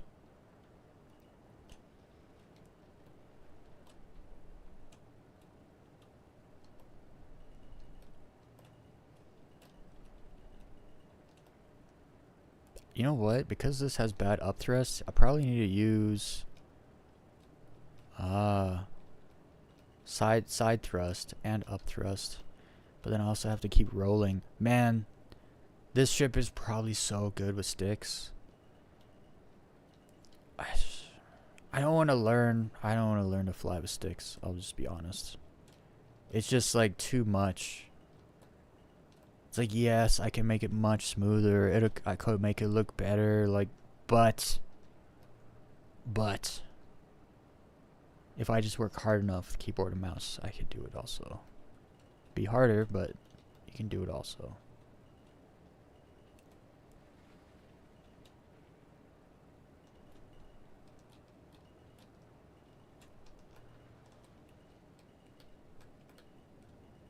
I couldn't see, and I did it anyway. You just gotta get in the flow. It's all about the flow. If you ain't got no flow, you're dead.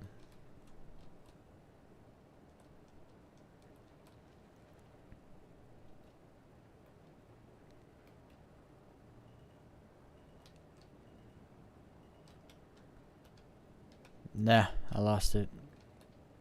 I got better at turning.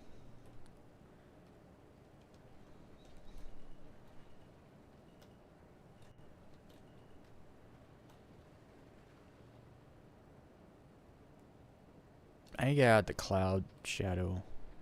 I like to see where I'm going.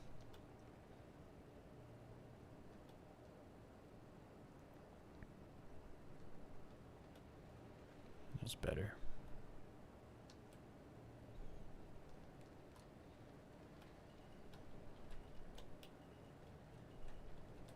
Oh.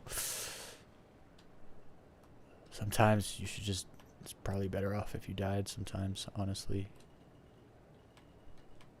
It just doesn't have, I can make the 100i look pretty smooth actually, but it just, the up thrust is really bad.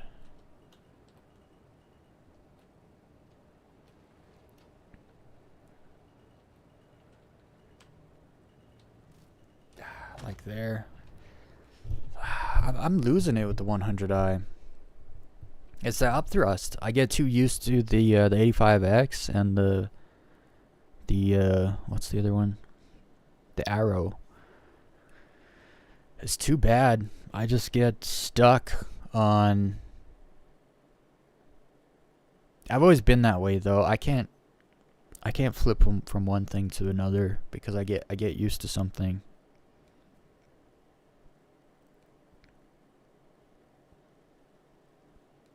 Like if I jumped in the Corsair or the Taurus right now, I would just be terrible. Cause I'd be expecting the ship to snap with the mouse the way these ships do that I've been flying.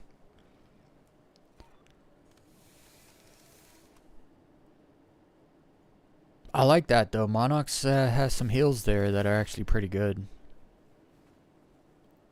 It was a good spot, but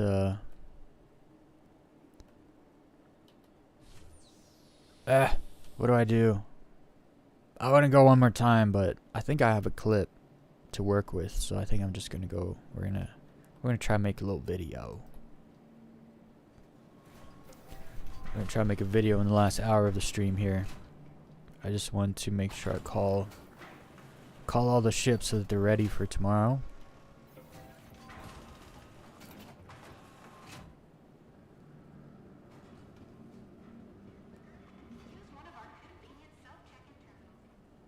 Nope, left.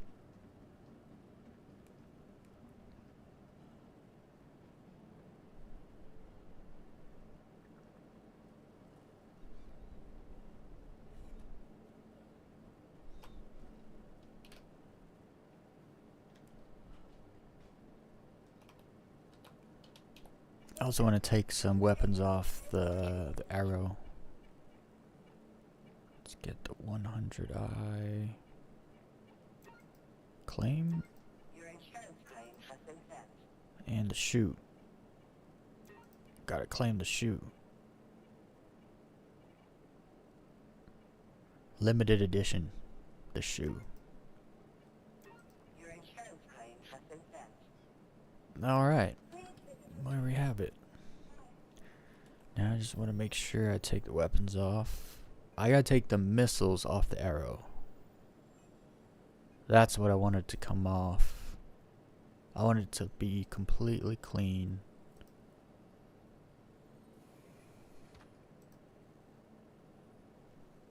Yeah, because I took the weapons off, but I didn't take the missiles off. I thought the arrow had size 3s. Those are size 2s. Alt size 2s, actually. Yeah. Because none of these also don't say like 2 or 3, they just say all 2. This has a lot of missiles actually. For the size of the ship, yeah, it's a lot of missiles.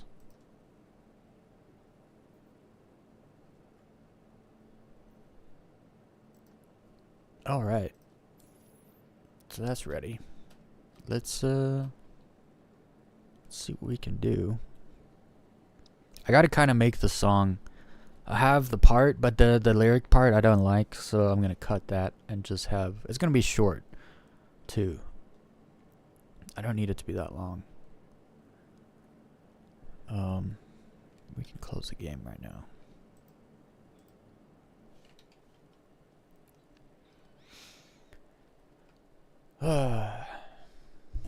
I was gonna do more comment section, but I'm not gonna put you guys through that.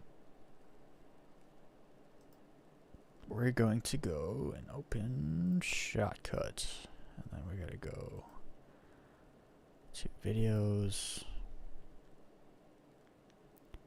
captures. Ooh, what was it? Here. It was this clip. Or was it this one? No, it was this one. This was the one that was throwaway, like 2 minutes long. Yeah, I'm gonna delete that one. I just died. This was the 11 something minute. Yeah, this was the one. I'll stick that in there. Also, I needed to figure out... I was wondering how the FPS was going. Where's the properties? Details. Yeah, that's not 60 FPS. So I'm not... The average frame rate is quite bad, actually. So we'll just make 30 FPS video. Just so it isn't choppy. Which means we gotta make it... 1080... 2990. Yeah, I know. I get it.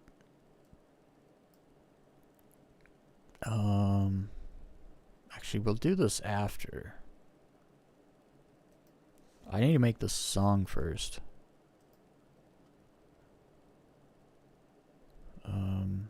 This is the song.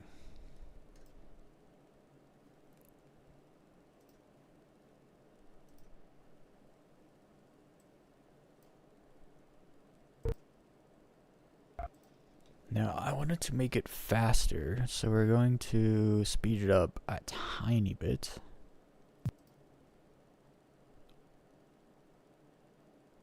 Because it's also a case of...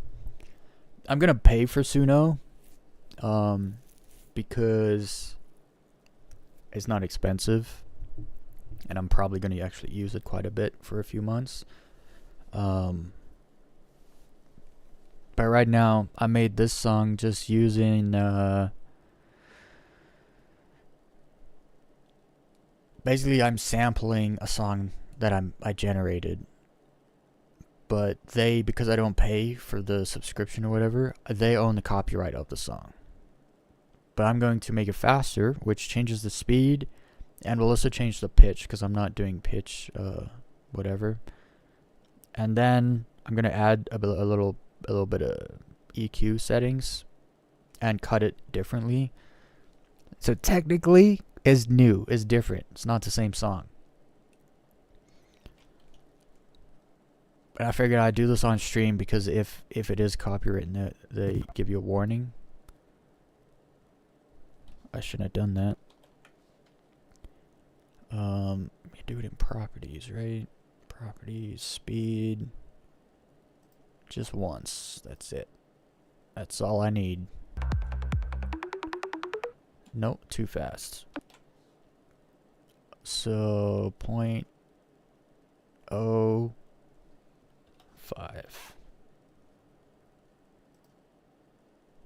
That's probably too fast still, actually.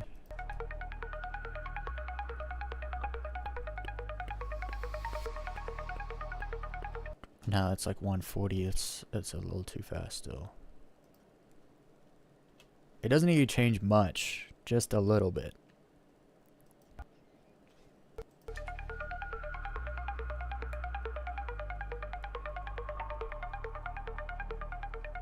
Yeah, that's the one. But where does the thing kick in? Oh.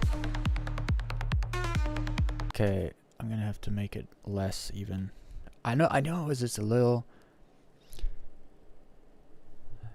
I know I could do this on my turntables. I could freaking do this pitch. No, it's fine. It's fine. There's a sick song though. Listen to this. Can you guys hear that? I think you can.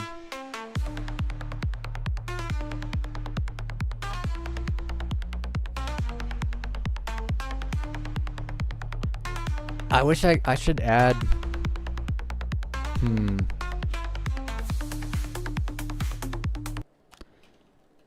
Is a sick song, especially this part when it kicks in.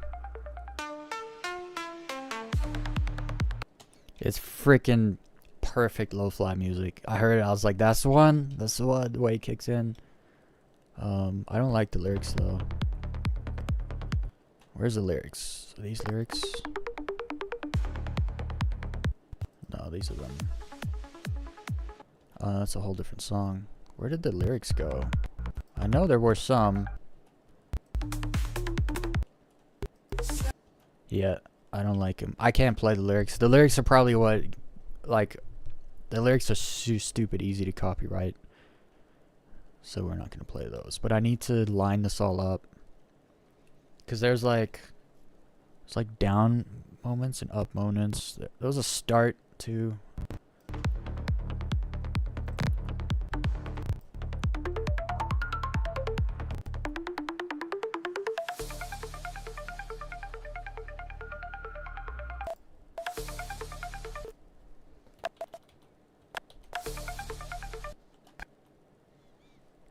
Okay, how do you stop the freaking scrubbing? Preview. Is there a preview? Preview scale. No, that's scaling. What am I preview scaled to? I don't think I have it.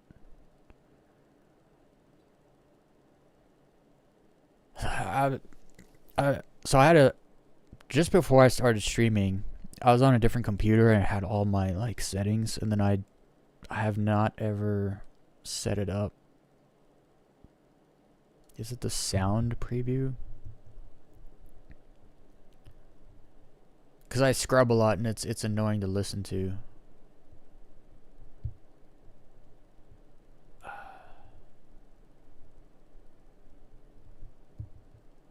I thought it was in the scrub, the preview settings, but that's not. That's scaling. Is it player?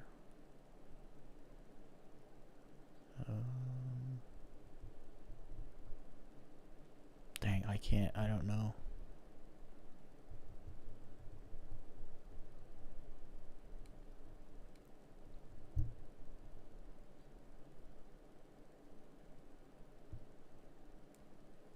Is one of these?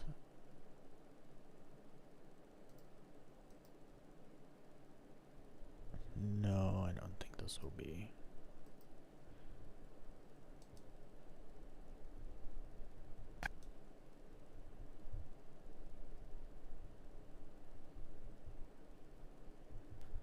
Dang it, I can't remember where it was. I don't know where. I know there's a scrub setting that turns it off, but I just can't remember where it is now. No.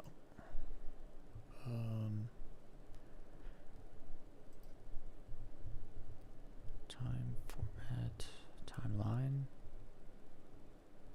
Scrub while dragging. No. Do I just click it?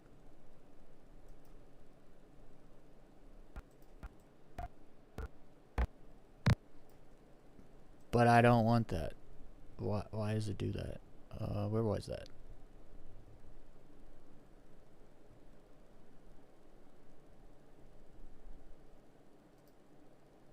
Oh, that's what that is. Okay. That's new actually. That's not used to not be here. Scrub while dragging. But it's still still scrubbing. Why?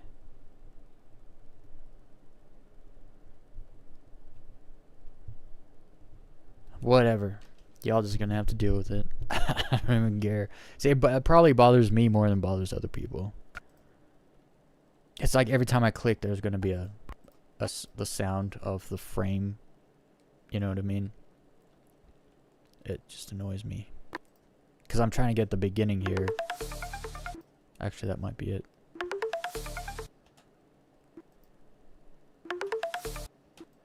Yeah, almost.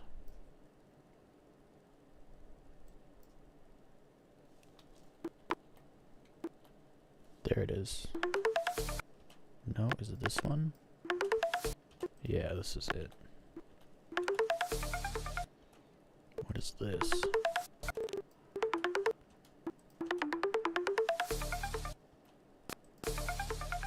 Oh, that's the beginning. That's the beginning. Right there. So cut all of this off. Also, I gotta make an audio level. There, and then we can split this.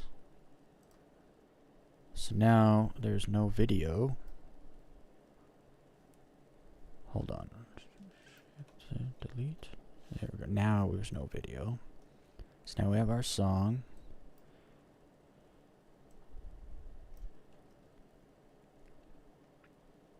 Okay, it comes in like 30 seconds. So we're gonna need some kind of intro.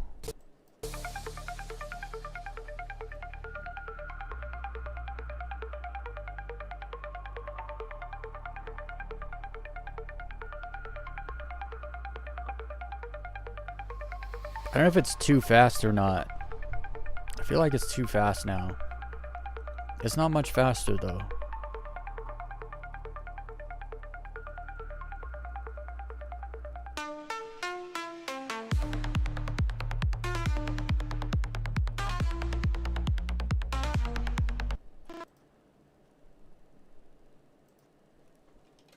What if I do this?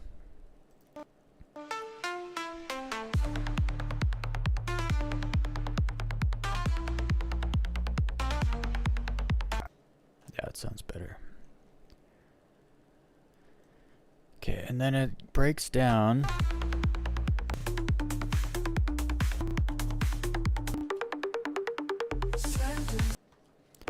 So right there on the breakdown, I need to switch it to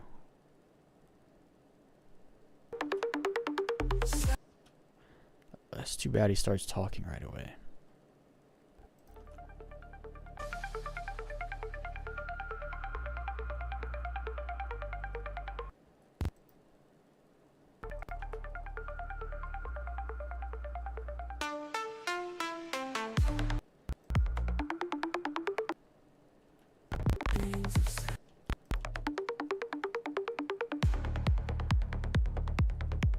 Ah, that's what I'll do.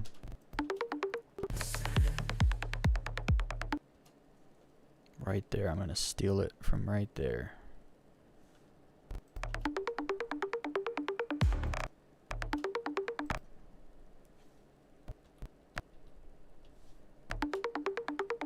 Yeah, that's the one.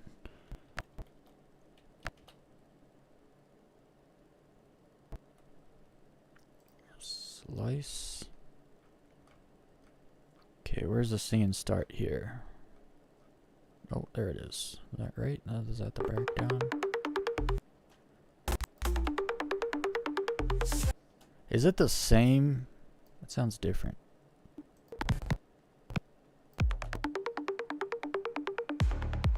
No, it's the same. Okay, we could do it. So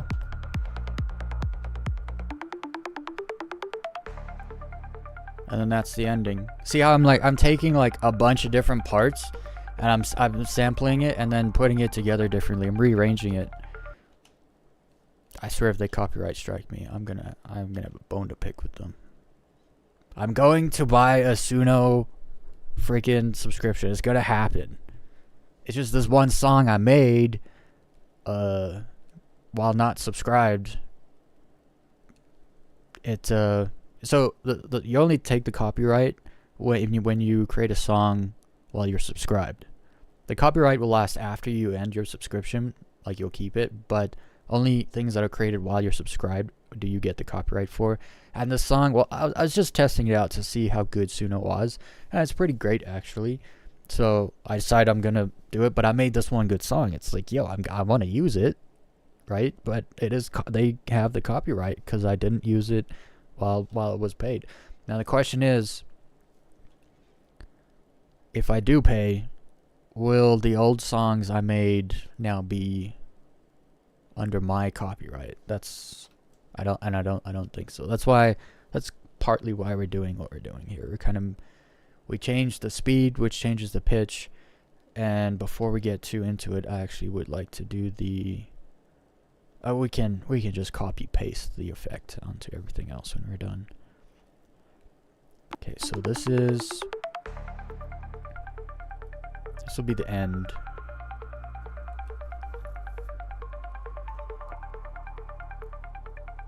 And I'll just fade it down. Yeah. So let's cut it here.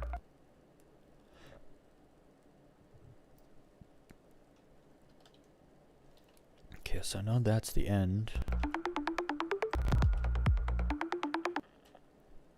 So the singing stops like...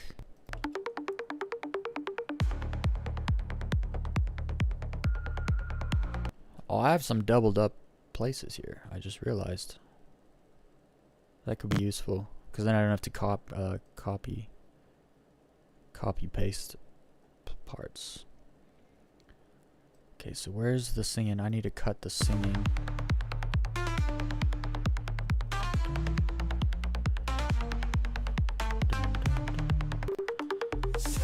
So here I gotta cut it.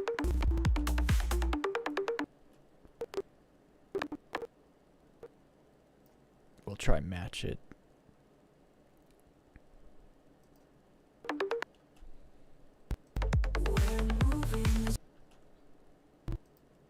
I don't like dudes' voices for trance music, for like progressive trance, house music, electronic in general. I don't like dudes' voices. I don't like it.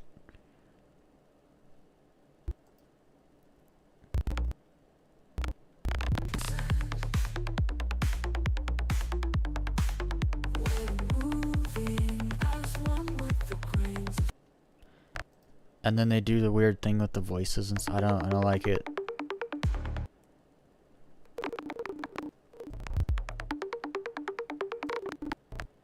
Okay, let's try match this now. Cut this whole freaking lyric part out. I should write my own lyrics too, because it's more themed for the song. Like, I did change some of these lyrics to make it seem more themed. Like, the last line is moving as one with the grains of sand.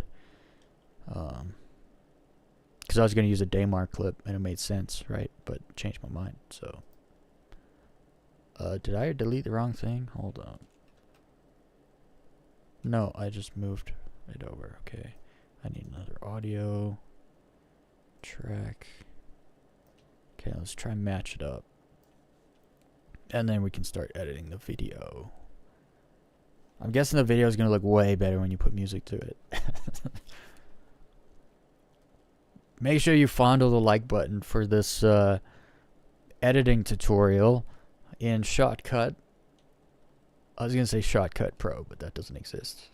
It's a completely free editing software.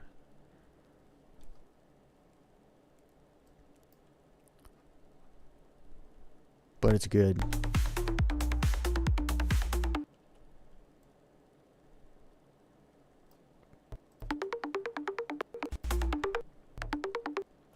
Okay, so I just gotta overlap it a bit. So I usually overlap to line it up perfect, because you can sound when it's overlapped, it's not lined up perfect. You can tell it instantly. And then we cut off the end once it's. See, not good. You know what sucks is this freaking song. The title's too long, and so I can't actually see. I can't see the wavelengths.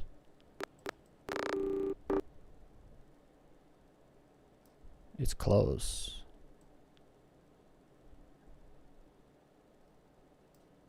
Turn the snap off. I gotta do this precise. Is that it? Or is it the next one over? No, it's the next one over. It's so hard to see through the writing.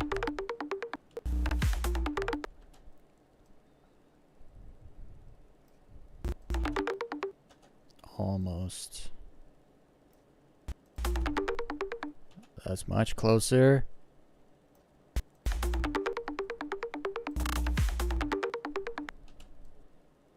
Did I go the wrong way?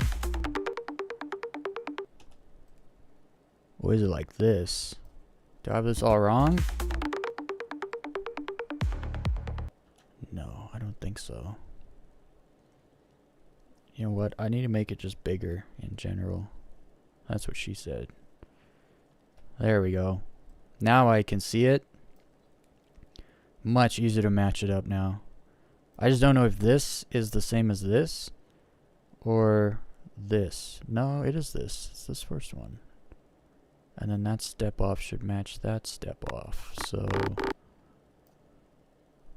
it matches. Does it not?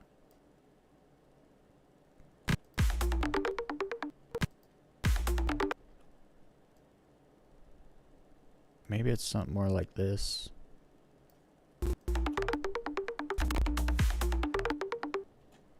It sounds like one of those things, those drums you like. I don't know if you guys know what I'm talking about. It's a very African. I grew up in Africa, so I forget what they're called. Doof. So this is right here. Where does this one start? Oh, really? Should it be like this? Oh, that makes more sense, doesn't it? That step off there. Yeah, that's it. Okay, so now we're just gonna smooth this out. Like that. Should work. Yes, it does. I used to do a lot of like sound engineering stuff like this, where it's like you're like making something happen, but it has to like connecting two things, but having it not knowing there's a connection there. Okay, now we're gonna beef it up with some EQ. Gosh, I wish I could wear my good headphones, but it looks so stupid. I won't forgive myself. I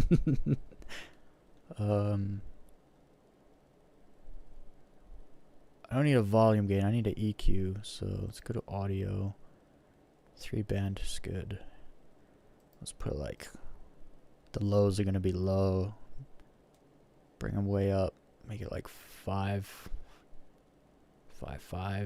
Mids. Like, I'd probably leave the mids alone, kind of actually. Treble, the highs are gonna be 3.5, let's see.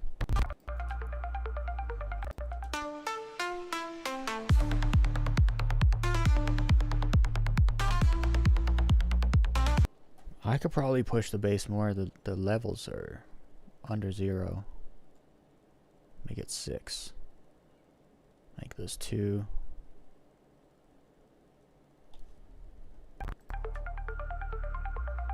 This just went from a Star Citizen stream to a something else entirely, didn't it?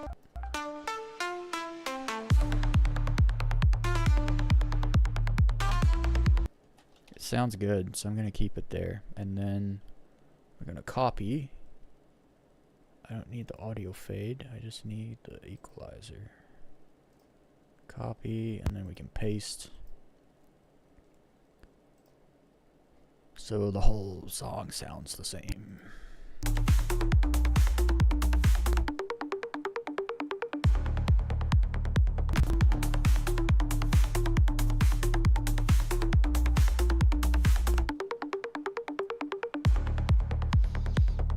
It's a little choppy, but that's okay. Actually, no, it's not. Let's do the thing properly. This is the cheap way out to just fade it. I'm gonna do it properly though. Take the time to do it properly, because you will hate yourself later when it's too late to fix it.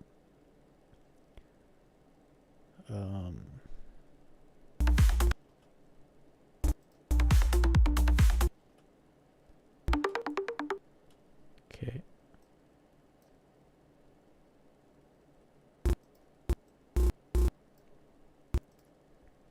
So from here, it's gonna go from normal to low.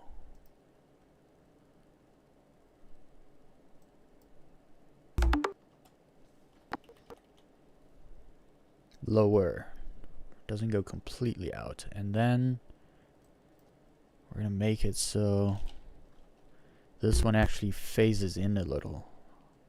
Try to make it less choppy. So that should mean this starts at 30 and goes to... Actually, we'll just have it low and bring it up. And you go back there. So that one goes down and this one goes up. That way it should be smooth.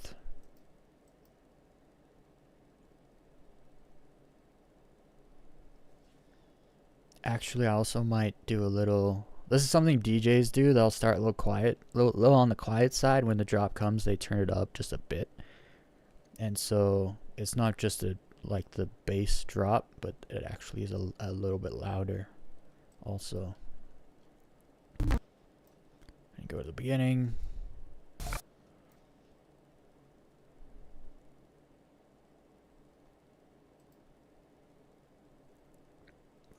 Volume, we'll put it down just to like, because you also can't do it too much, else the song starts and it's a little quiet, so people turn it up, and then it drops and this is too loud.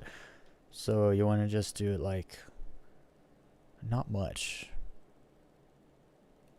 Do it 4, and then when the first sound kicks in, right here.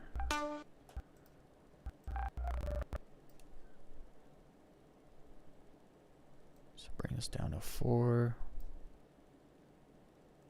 Lock it in. I gotta keep checking the keyframes. Making sure they're in the right spot.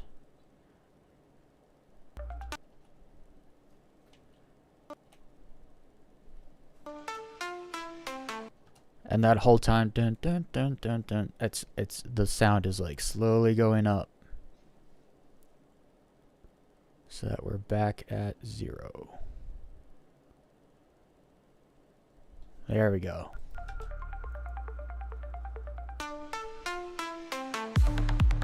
Yes, that's what I want.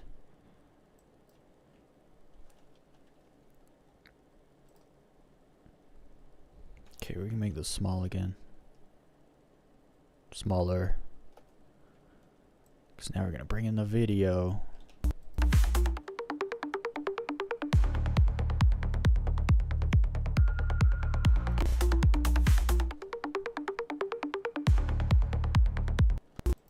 I'm actually going to move these. These keyframes are a little off.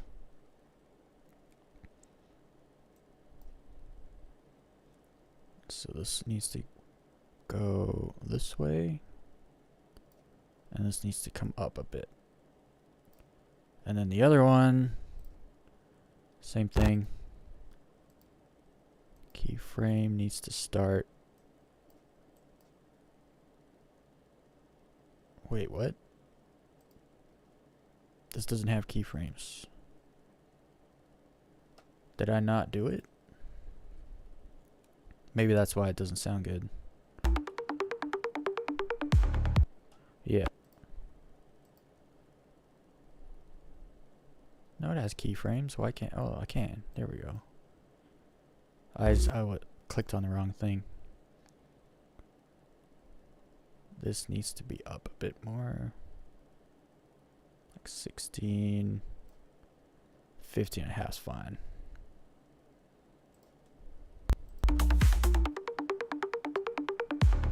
That's it.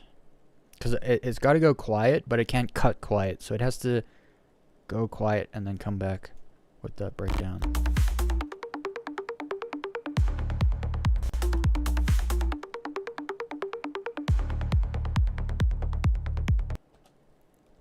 Okay.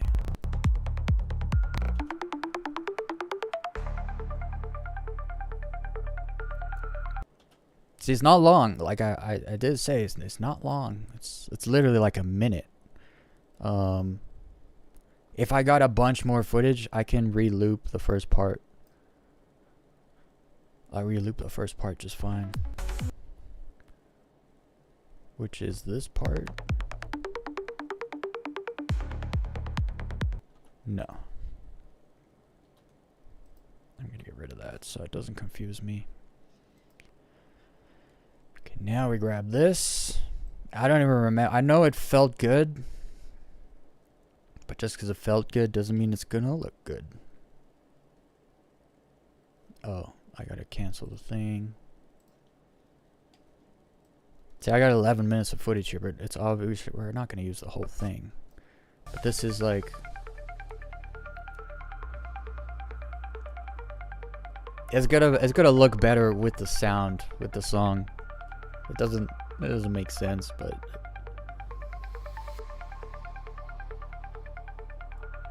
So my plan is to like just be flying, not doing anything, and then right as you cut into a low fly, it's gonna be like, I'm gonna have to get some other clips, and then you like drop into it.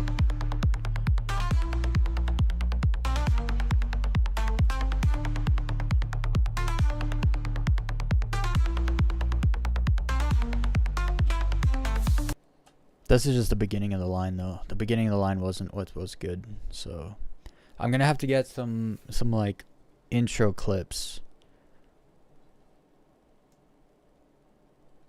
I'll figure that out. I think I have some, but I need to find the line. Let's find the line. What was good? I know for a fact that beginning was okay. It wasn't good. It's not what I want to lead with.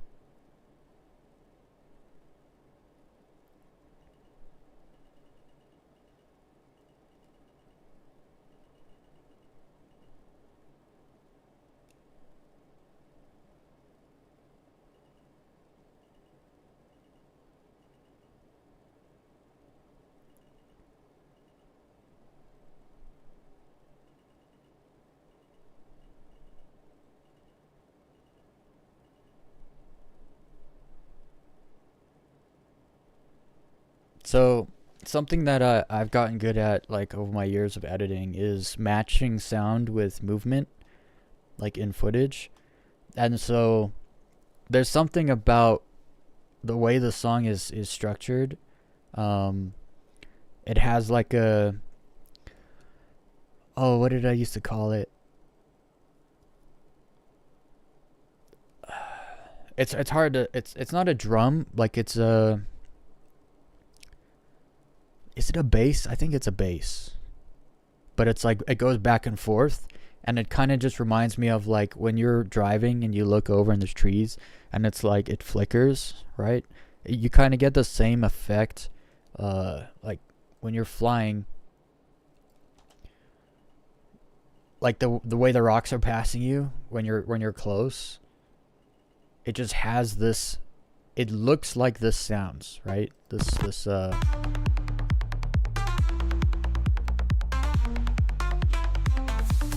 like it's a, when it kicks in too. So it should be smooth, like nothing's happening. And then like right when you get close and the rocks start flickering because you're so close. So it has to match. You're right, like now you're close and like it's going really fast. And the rocks almost are making the sound that you're hearing. You know what I mean? You're seeing sound in a way.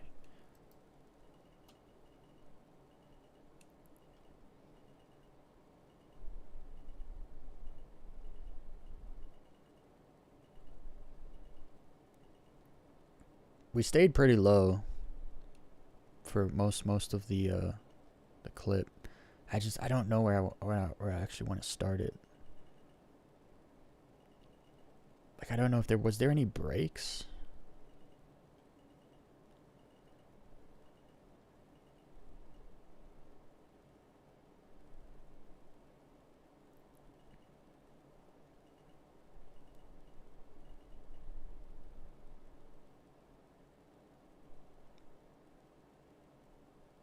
Like, here would actually be a good place to start, maybe.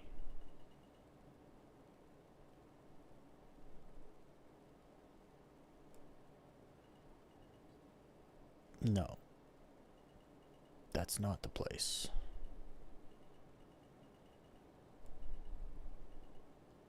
Like, that was stupid low right there. I don't know. I feel like the problem is I feel like I could do it better, so I think it doesn't look good. But it's not bad. Like, let's be honest, it's okay.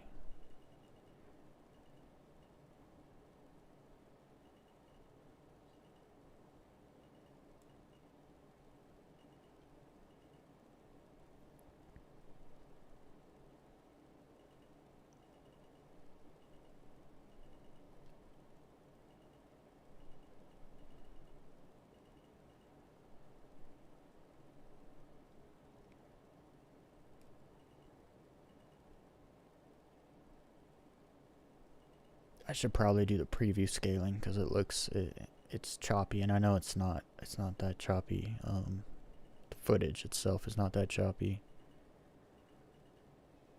Actually, that might be a good place to start because I wrap this whole circle around, but a few places I get quite low. So where was that when I like fly over the mountain?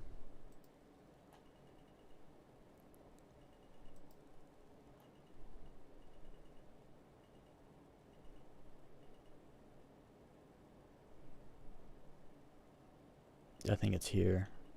I kind of go like straight over the mountain, but I stick to the contour right here. Like I nose down and it kind of keeps me there. I think that's where it'll start.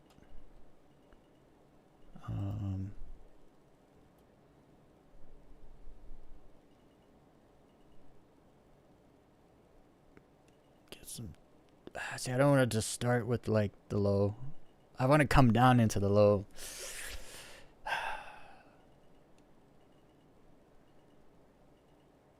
Let's see though. Let's just see. Let's see what happens.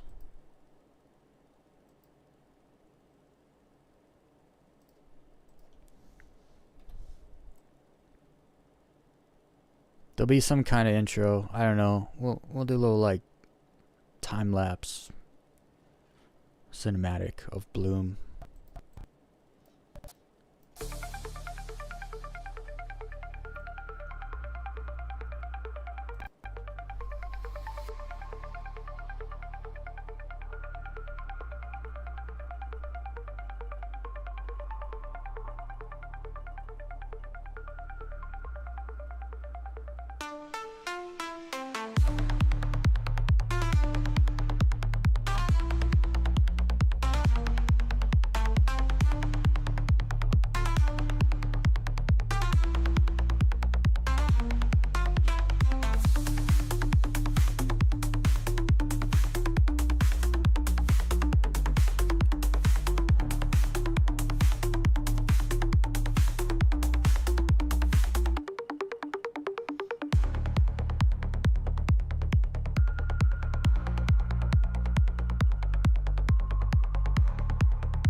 We could be like super cheap and do something like this. It's probably like stupid, but I want to try it. See if it looks cool by chance.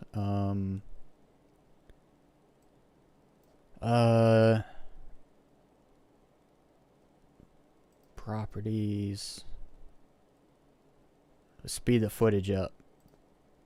I've never done this, so we're seeing if it looks cool.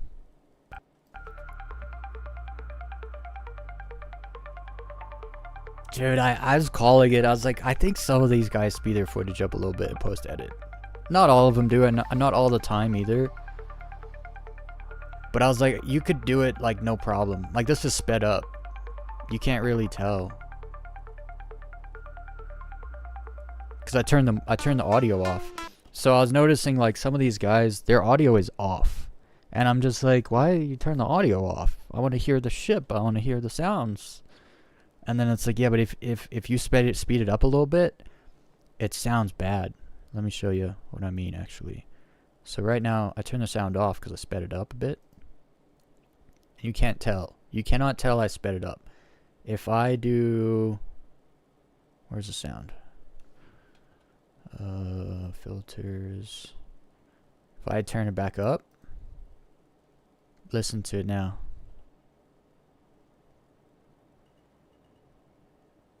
You notice in the proximity indicator, it's a little faster.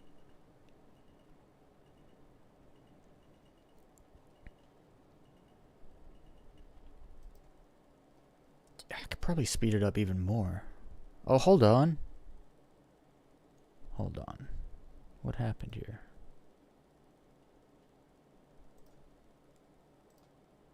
Hold on.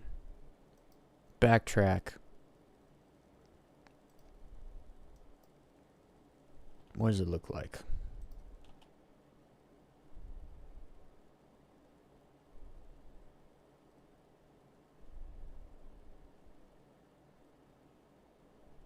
And then you add the music.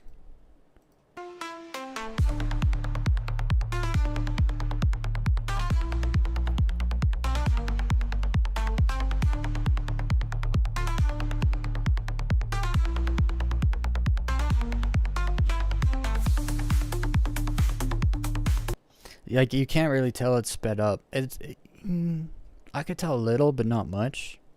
But I did speed it up more. And then if you just listen to it sped up, though, you can tell by the sound it's sped up.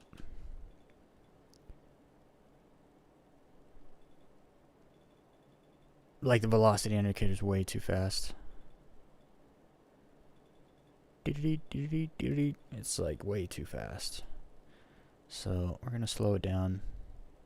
Well, not slow it down. We're just gonna make it normal. There we go.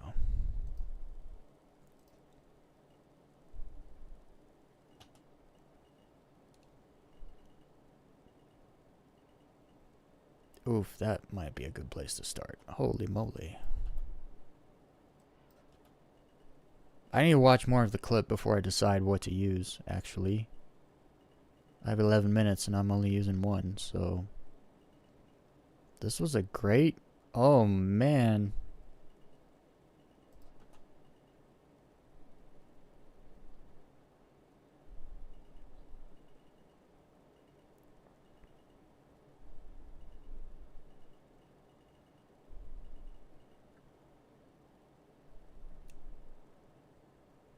Okay, I think I actually want to change where I start the clip. I think I want to start it kind of here somewhere.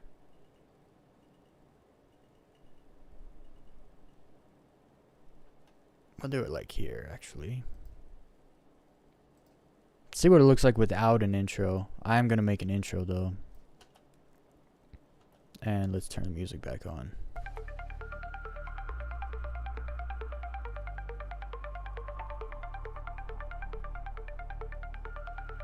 I would just watch it all the way through, see what's up. I got a half an hour still before I have to get off.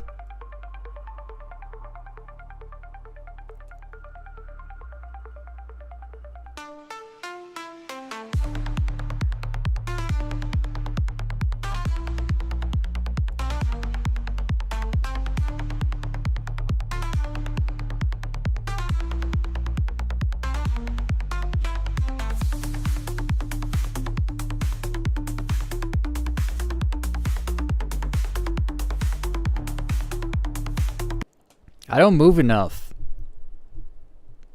Because that's something I realized is like a lot of the other low-fly videos I watch, it's almost like a dance. You know, you get different kind of art, you know, like visual art, expression art, like music, and then you also get dance.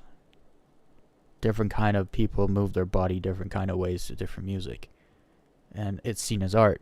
And I see low flying more like a dance than anything else. And to dance, you have to move. I realize I do a lot of just smooth, low sweeps because that's what I enjoy. It's not necessarily the most entertaining thing.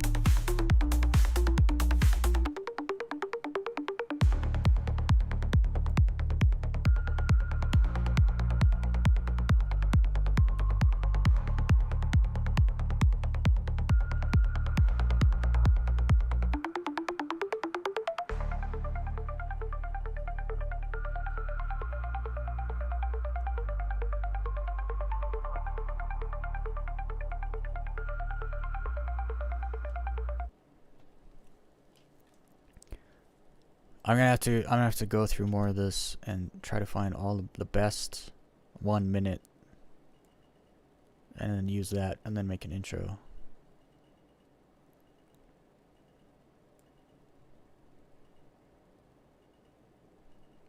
There's also the whole, I know, like on GTA, my first video was the worst video I made, so I'm not too I'm not gonna get hung up on this video. I just I need to put something out, so it's something I can look back to. Oh man, that was good. I want to use this part. Holy moly, I was close for long.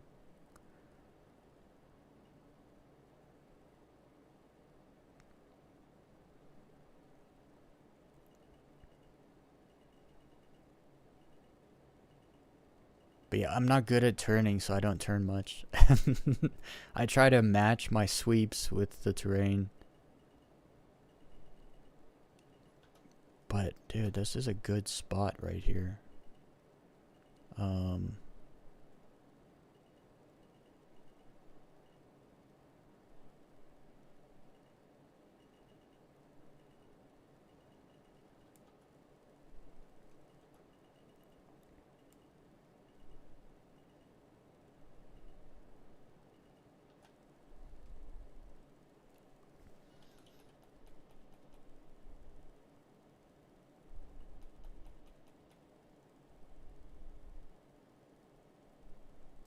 Does it do the thing here? No. Let's get rid of that cut.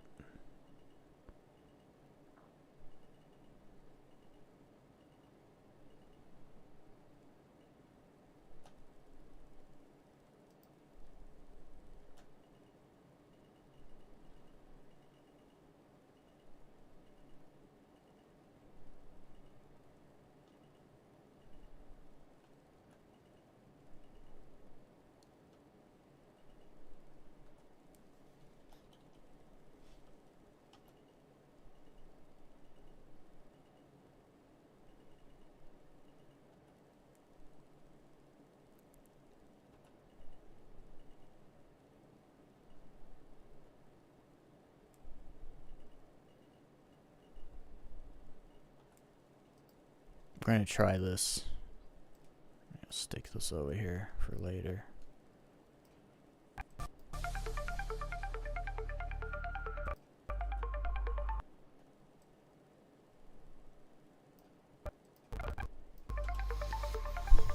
Hell yeah, 39 people in the chat. Let's go. Fondle the like button, everybody.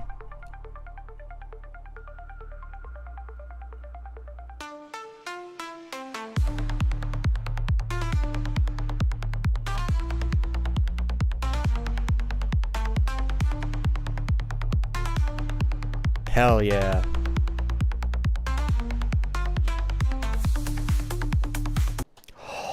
I just had a freaking idea. Blew my mind. I was just talking about how low flying's like dancing, right? Why am I not low flying to music? People that dance to music. Why am I not low flying to music? Because that way I can move. There's no editing needed. You just move your ship.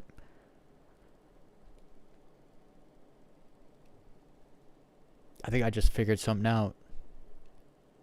Pick the song and then low fly to the song until you get a clip. That saves time. Number one, with editing, because all you gotta do is you flew and recorded the clip to the song, and so all you have to do, that way at the end I could die on purpose. Everyone always dies at the end of their low fly videos, or like fly away and park or do something. Because the thing about low flying, there's a lot of luck involved. I call it out all the time, like, oh, I should have died there, but I didn't. It happens all the time. But when it's done on purpose, like everything happens and then you're just like, that was a good line, I'm done now. But you didn't die. If you can do a run and you're satisfied with it and you're not dead yet, you're good. You're good. I haven't got to that place yet. Maybe I will after this week. Low fly touring in PYRO. It's possible. Alright. I got 20 minutes. So I need to just put this in the back pocket. Let's do a few more comments. These commenters, bro. They killing me. They killing me. Alright. Where were we? I already had some replies I saw at the top. We were like here somewhere. One is a functioning game, the other is a storefront. I think that was the last one. It's so funny how they're always here to tell you what Star Citizen is. That's a glorified tech demo where everything is monetized. First of all, it's not a tech demo. CitizenCon, if all Star Citizen was is like CitizenCon and they just showed you, you know, what they showed you, like that's a tech demo. They're showing you the stuff they made. That's called a tech demo. But you get to go play the game because it is released. Because the definition of released is anyone can buy and play it. Guess what? Anyone can buy and play Star Citizen. So it's released. Is it finished? No, it's not. Tell me which game tell me which games nowadays release finished. Like the game released and it got no updates because it was done. It was finished. It didn't need updates. It's the whole game. Go ahead. I'll wait. Can anyone name one game that came out and is complete when it came out? They didn't have to add anything to it because it was finished. Does anyone know? Anyone? I mean, I know no one's been commenting, but not one person can think of one game that was completely finished when it came out. When it was released. Because released does not mean finished, right?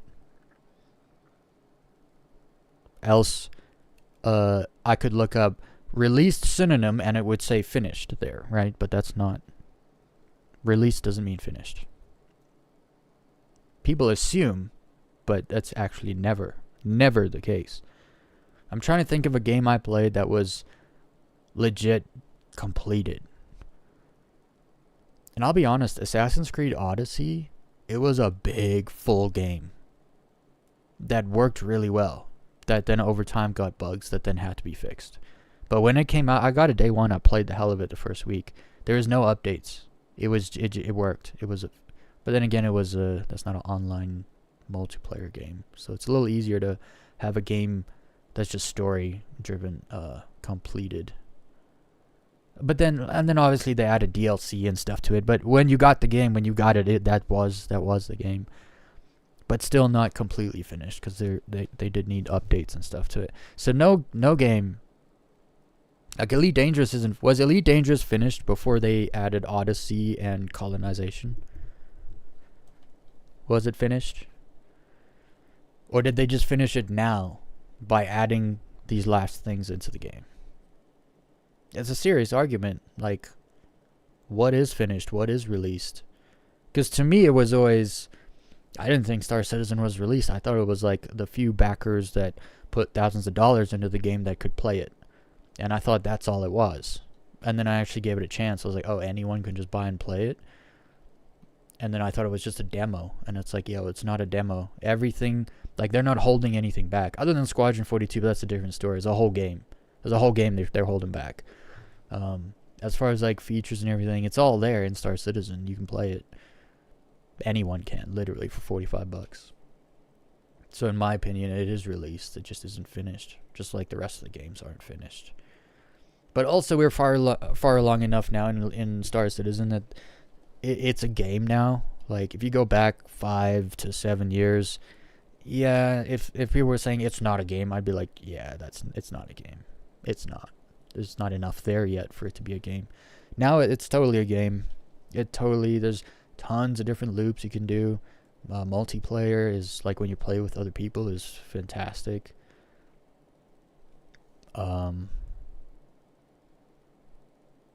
I don't get bored. I can't get, like, when I get on Star Citizen, it's like, oh man, there's all these things I want to do. Which one should I go with, you know?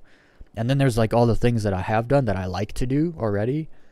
And so it's like, there's too much for me to do. And then I have morons telling me the game's not finished. It's like, yeah, the game's not finished, but there's so much there to do now. Like, what are you waiting for? Oh, it's a buggy mess. It's like, yeah, sometimes. Just wait a couple days and then it's good to go again. That's how it's been my entire experience playing Star Citizen. Update comes out, game breaks. Like, when I say breaks, I mean, like, you can't play. You can, you're just not going to actually be doing anything. Wait a couple days. I think 3.18 was the worst update since they launched 3.0, and I think that took some time to fix, and they actually had to implement the next update sooner. 3.19 came like a month sooner because 3.18 was so bad. And 3.18 was bad for at least a week before it started to become actually playable, when you could actually get your ship.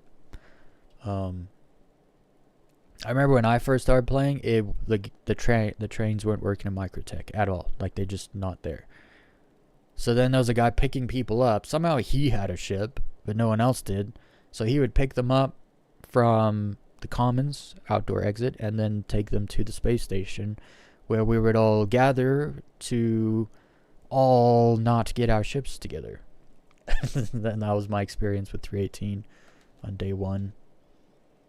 And then I think by the end of day one, I finally got a ship, and I just bedlogged, and then I was good. I got on the next day, I could play because I had my ship because I bedlogged. I didn't even answer anything. Where was I? I was here. You actually don't lose your stuff anymore. And after several years in Elite, it is not by any stretch free of bugs. No. I literally had people the same day they brought out the colonization update for Elite Dangerous.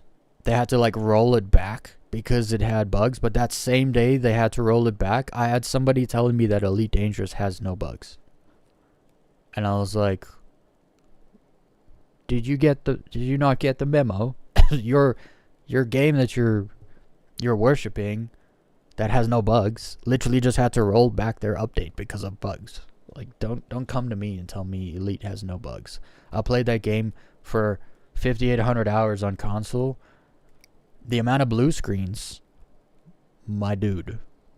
Actually, there was a long stretch of time, we're talking like 18 months, where if you joined a wing with somebody, like somebody invites you to their wing and you joined, like they would jump where you would jump, something would happen, and boom, blue screen. Like, you just, like, it became, in my group of friends that I played with, it became a joke, like sending someone a wing invite was offensive because you're trying to get them to catch a blue screen kind of deal. You know what I mean? And so, like, don't tell me Elite Dangerous has no bugs.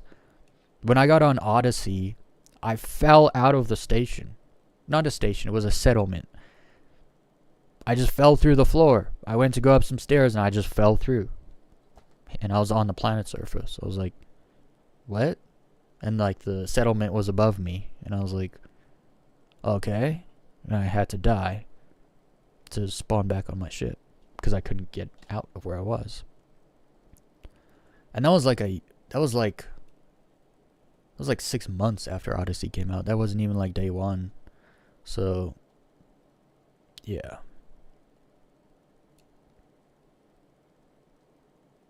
Yeah, they disable the settlement system, for example. See these people, when you tell the truth, other people will be saying the same thing. Because the truth is objective and it is what it is. So I jumped ahead and I didn't even read this, but he said exactly what I just said. It doesn't crash particularly often, but it always always been janky. I don't know if describing Elite Dangerous as janky is honest, quite frankly. There's a lot of games that are far more janky and work way worse. So I don't know if I'd describe Elite Dangerous as janky. Crash? So I guess I've been lucky with Star Citizen. I don't crash. I just don't. I don't have a great computer. Like, I have a good computer. I wouldn't say it's bad, but it's not amazing. I have a cheap GPU. I have a 9600X. I don't know. It's a new AMD chip. It was super efficient, and that's what I was going for. Because people don't realize how much heat actually destroys your computer over time anyway. And I use my computer for like long periods of time.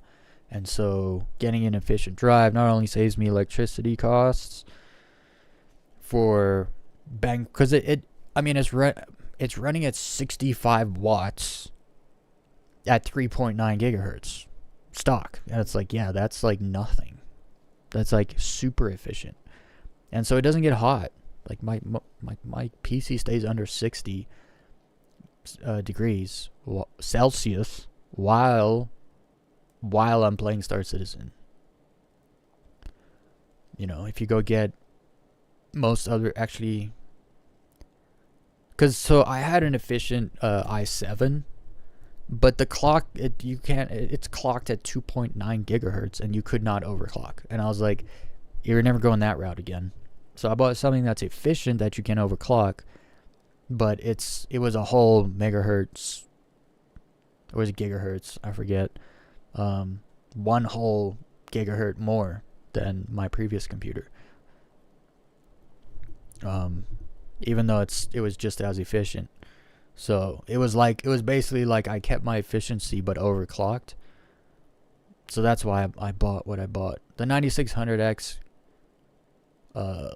money wise, like you can get better ones like that work better for much cheaper, but the efficiency, everyone just overlooks it, because efficiency, like less power, less heat, right? So if you can get a higher gigahertz for less power, you're going to end up with better performance with less heat, and it's going to last longer.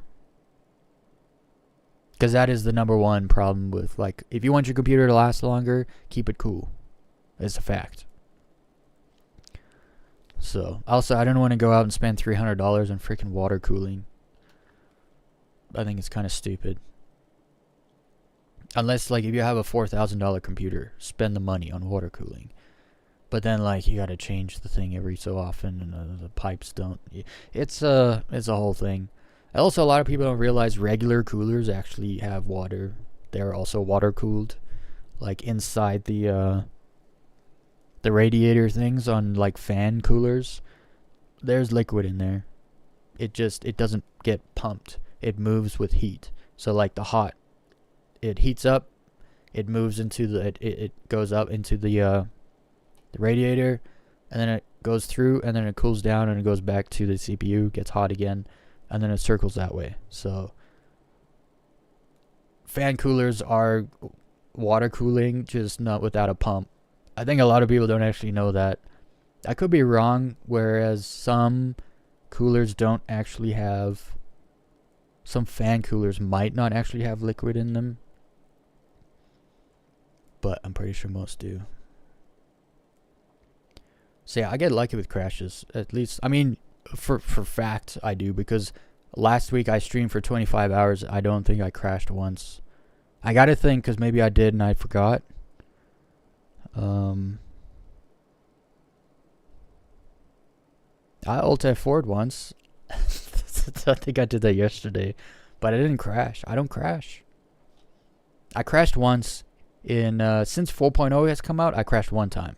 So I play almost every day, and we're looking at, it's the 4th month. That was like 3 solid months with one crash. And I'm not on an amazing computer. I'm pretty proud of my computer. I built it from scratch myself. And I did a pretty good job. I did like a month and a half of research before I bought anything.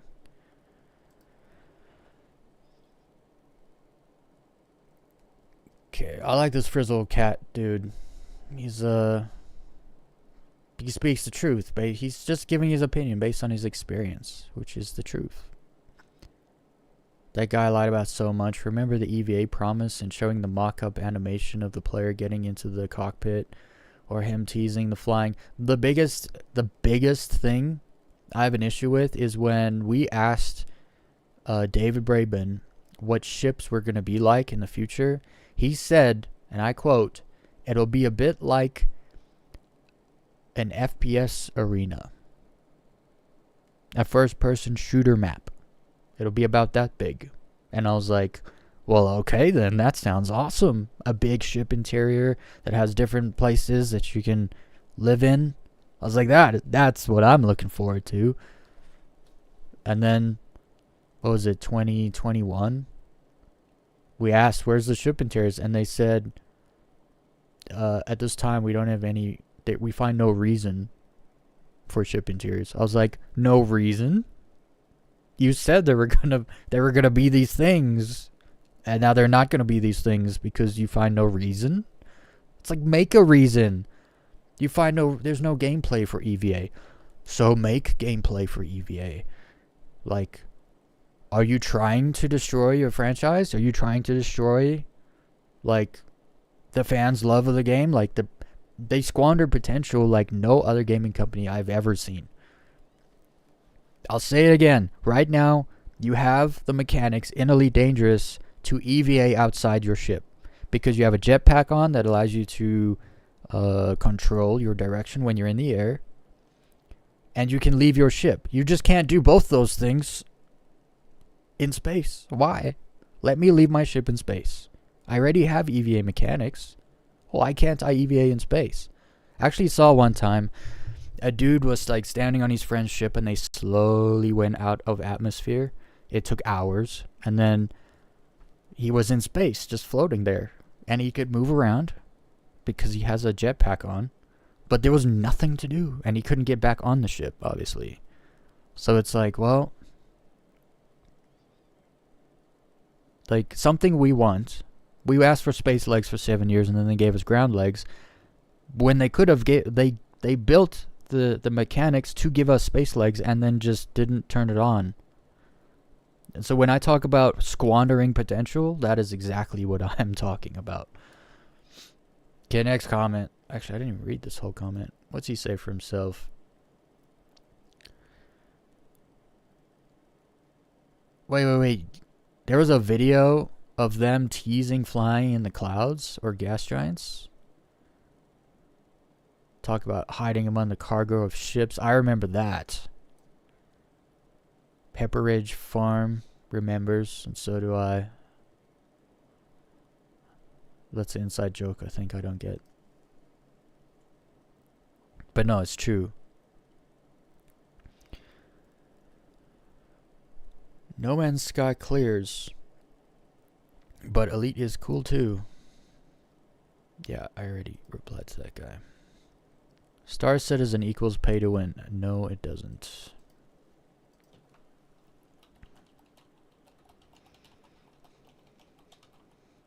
It's Stars, dude. You can buy the biggest, best ship in the game. If you can't fly good, you will get killed by a starter ship, by a pilot and a starter ship. It's a fact.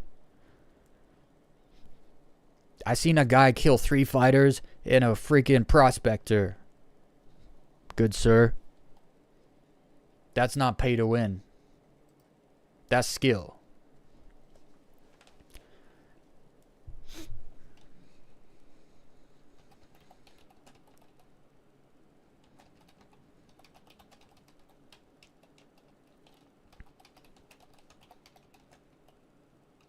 Whoops, did I use... Yeah.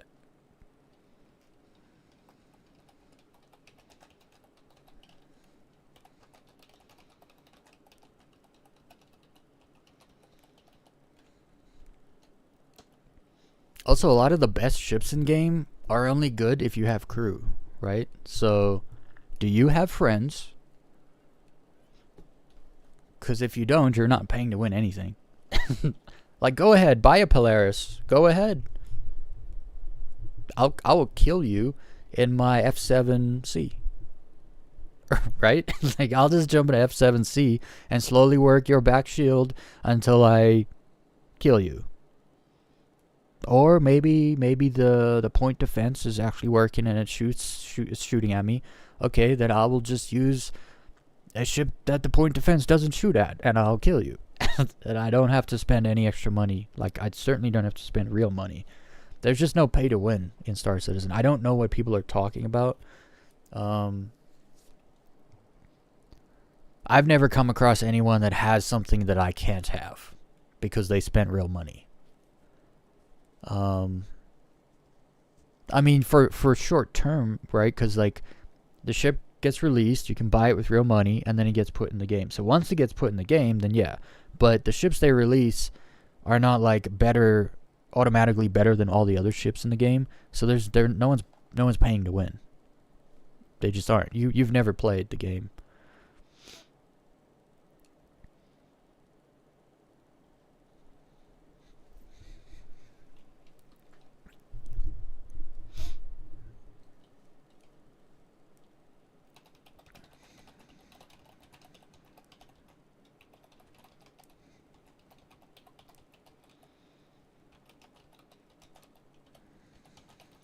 You would know that if you actually played the game. But again, they just have all the... They know everything about a game they've never played. It's the same thing. Sometimes I wonder if I'm just talking to the same person with many different accounts. Because they all get their opinions from the same rumor, and they all can't think, and so they say the same stupid thing. Gosh. I gotta read this back, make sure it makes sense. I'm flustered and frustrated. Not at this person, but just general stupidity. I don't know why we have to deal with these people. It's because murder's bad and wrong. That's why. No, it doesn't, because I can buy in-game what you can buy with real money. Then there's pilot skill. There is nothing you can buy that gives you a leg up. Yeah, I was saying that wrong.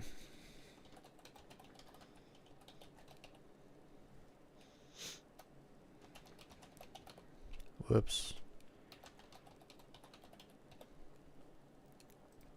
You know, I had an idea, and I was like, nah, that'd be just too trolly. And I would just play into their hand of them saying I'm a shill or whatever. But every time someone said something stupid about Elite Dangerous, I mean Star Citizen, or try to hate on it or lie about it, I would just send the reply with the link to the game sale, the starter package page, and just be like, you know, try yourself. But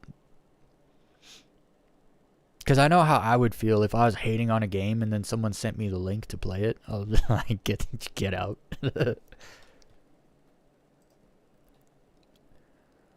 It's too many comments. Game has amassed over 800 million and still in alpha. How is raising money the equivalent to making the game? Or does this moron think all the money raised was spent making the game? Why is it they must be kids. They don't know what taxes are because they're kids. I'm convinced that's the answer. It must be. Like, why is it that you work hard for 2 weeks and you get a $1,000 paycheck? You make $1,000 working hard for 2 weeks, and then you want to go buy the PC that costs $1,000, but you can't buy it. Why? There's money missing from my paycheck. Oh heavens me, what happened? It's called taxes. Like, I've talked about this. Over the last 12 years, I guarantee that CIG has paid at least $150 million in taxes. Just taxes. Okay, so when you say 800 million, you're actually saying 650 million. Then you're assuming they spent zero money on marketing, which sometimes, I'm pretty sure on my streams, I get Star Citizen trailers. Then there's CitizenCon. CitizenCon is a massive marketing event, in-person convention. Like, holy moly, that costs money. The insurance is probably $1 million for CitizenCon.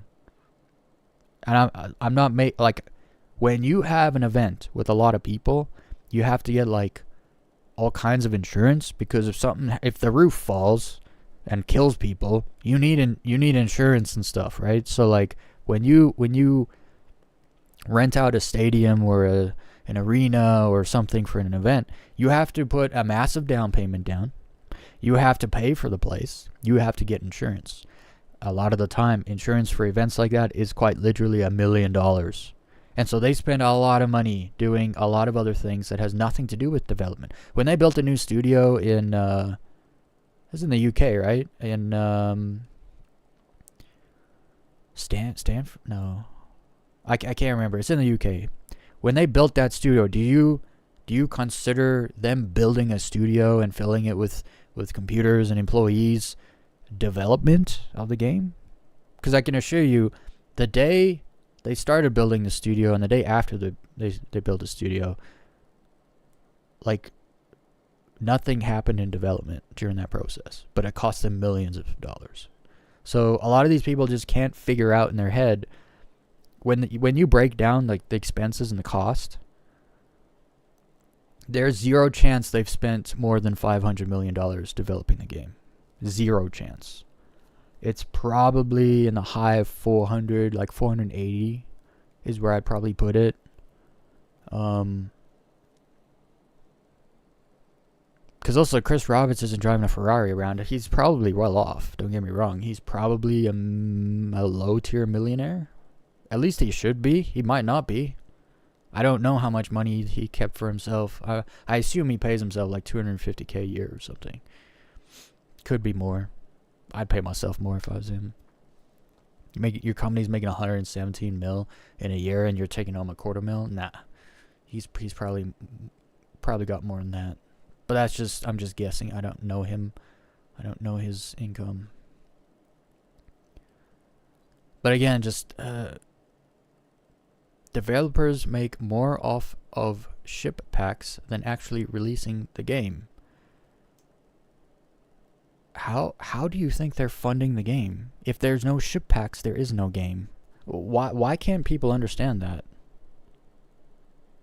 'Cause here's the thing, right? GTA, huge game. GTA 5, massive. It is the biggest grossing piece of entertainment in the history of humans, okay? They made like $13 billion at this point. Insane. Off one piece of... I mean, that's crazy. I think before it was like Avatar made like it grossed like $2 billion or something. And everyone was like, whoa. And then GTA dropped. It was like, yeah, GTA 5 just entered the chat. Even Minecraft. I thought Minecraft would have sold way more copies than GTA 5 just because it's that kind of a... You know, Minecraft's super cheap too. If it's not free now. It probably is free if you have like Game Pass and stuff. But... So with GTA 5, I used to make fun of people. You bought shark cards? Like, what an idiot. Like, because look, I'm sorry, but to buy for $20 million in game, it was $100. $20 million in GTA doesn't get you anywhere. You can buy a few cars, maybe a plane or something, and that's it. You're done. You just spent $100. Gone. Poof. And I used to make fun of people for that until I realized I should be thanking every single person that buys a shark card. My friend's like, what are you talking about? I was like, we had 10 years of free DLC. Why? GTA 5 had 10 years of free DLC. You got a brand new DLC every quarter, I want to say. If not, at least 3 times a year. All free. Why? Because of the shark card sales. They didn't need to charge you DLC money because people would spend money on shark cards to buy new things that came in the update. Which allowed people like me that don't spend extra money on games, rarely, very rarely, to then get free DLC. So I got 10 years of content for free because morons with more brains and money bought shark cards. And so I legit started being like, you're an idiot for paying so much money for shark cards, but thank you for your service. I used to say that to people all the time because of them, I got free content for 10 years. Because these freaking morons that have more money than brains, buying like hundreds of dollars worth of ships, I get to play Star Citizen. I don't understand why people can't understand that. Like, developers make more off ship packs than actually releasing the game. Well, first of all, in context, your whole statement there, they made $800 million in 12 years, call it. That's not that much money. That freaking Harry Potter game made $1 billion in like its first week. Why? Because when you release a game, it makes more money. You could sell it at full price. Right now, they can't sell early access for $80. When the game is complete and ready to go out as 1.0, the game's it's not going to be $45, guys. It's going to be $70. It's going to be $80. Look at Nintendo, right? This whole thing with Nintendo and the prices. They're going to be giving you remastered old games for $70. And some people are pissed about it and some people are fine with it. And it's like, yeah, I'm not buying a remaster for $70. Not happening. I'll buy a new game for $70, $80, depending on the game. If Star Citizen came out 1.0 and it was $80, I'm buying it. No questions, I'm buying it. If I don't have $80, I put it on credit. Like, I'm buying it. $80. It's a great game. I enjoy it. I'm buying it. $80. There are so many people that have been waiting so long for this game that I can guarantee you in Star Citizen's first year of release, they'll make $1 billion. And that's the other thing. When a game is out and not being developed, you're spending a lot. You're just spending money to run the servers and maybe work on future updates. You're not developing anymore, and development sucks money like you wouldn't believe. So if they put the game, like you said, if the game actually releasing the game, well, it is released. We're all playing it already. Don't know what you're waiting for. But I know what you mean. You mean finished, not released. So once they finish it and put it out, they will make so much more money selling the game. And they know that. And I know they know that, but you don't. They need to build the game before they can sell the game, which means they need money. How do you get money without being a corporation and having shareholders? Right? Because that's generally the problem with AAA gaming right now is shareholders. People aren't trying to make a cool game. They're trying to make money. Okay, so they think, well, let's make a cool game to make money. But then they take shortcuts and the game doesn't end up being cool. And then the shareholders get their money, but then the players don't get, right? Like, this is how this goes. Well, not always. When you look at some games that just released, it's actually destroying the company. The company's stock is plummeting, and they're about to get bought out, and it's a major AAA company, and everyone knows what I'm talking about. Everyone knows what game or what company I'm talking about. Unless you haven't seen the numbers, then you'll be shocked to find out. So for your information,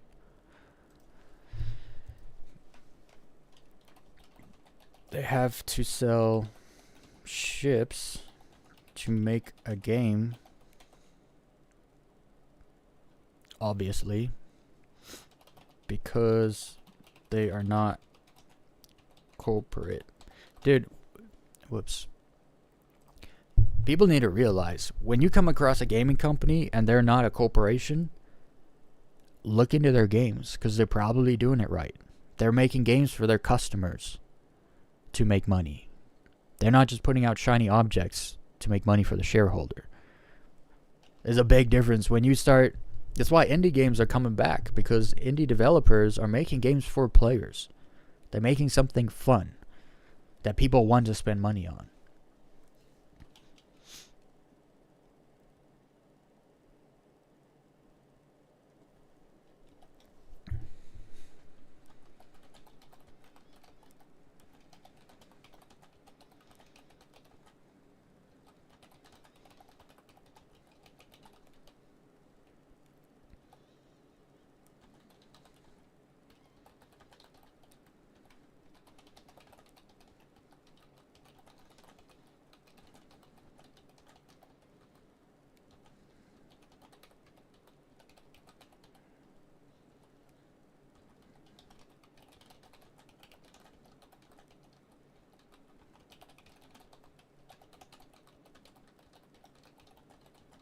You also have to talk in their language. Like, notice, I believe the game is released, but I have to speak to him in a way that he understands what I'm saying. He doesn't believe the game is released, so I have to use that language with him. Or I have to preface the whole thing by explaining how it is released, because everyone can buy and play it, and that's the definition of release. I don't have to go into all that. I shouldn't have to think for people. Why? Why can't you just figure it out on your own?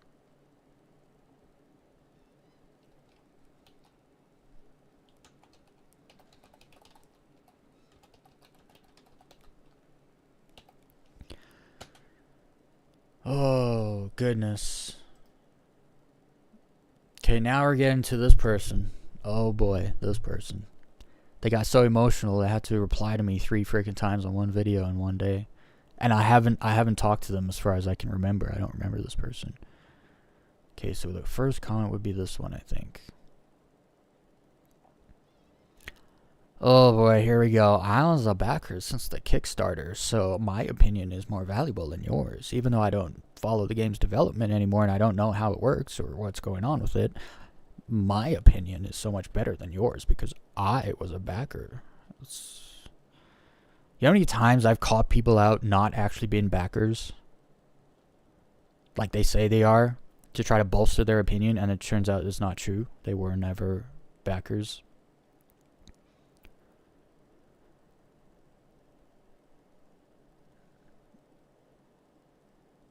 Memorize workarounds? Dude, you figure it out right away. I did it in my stream just now. My ship wouldn't jump, so I added a pip to this thruster power, and then my ship jumped.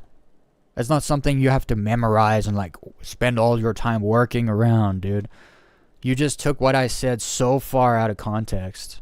So far out of context, and then misrepresented it. Like, the worst workaround that takes most time for me is the one time the elevator just would not come. So what did I do? I logged to menu, logged back in the game, and the elevator came, and I went on my way. But I had to log out the game and then back in, which took me less than 5 minutes, but still 5 minutes more than it should have. That was the worst workaround. I'm trying to think of any other workaround, because you're talking about persisting, right? That's key. There's been other bugs that are like heavy, but then they get fixed in a few days, and then I haven't come back. So, it's pretty stable right now. What are you talking about? I would not call Star Citizen stable. I just played like 3 hours. It's pretty stable.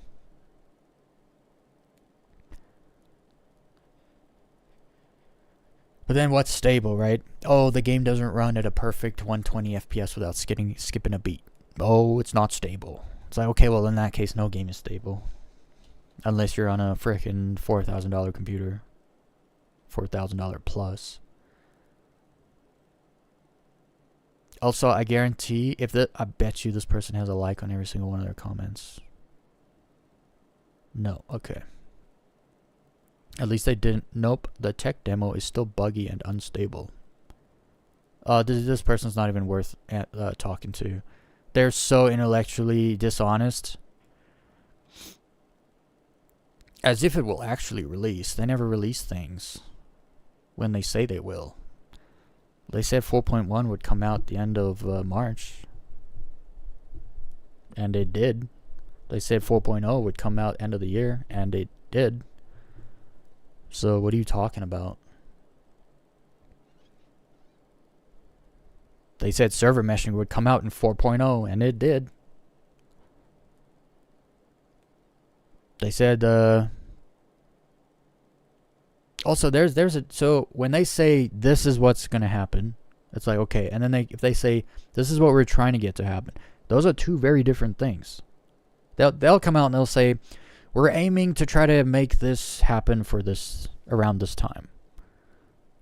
And then they'll be like, "Oh, they promised it would happen on this date." And it's like, "No, that's not what they said at all." So it's always just take it out of context. I still don't believe this person was a backer since the Kickstarter. They talk like they haven't played the game. People that actually play Star Citizen don't think it's a tech demo. I'm calling this person out.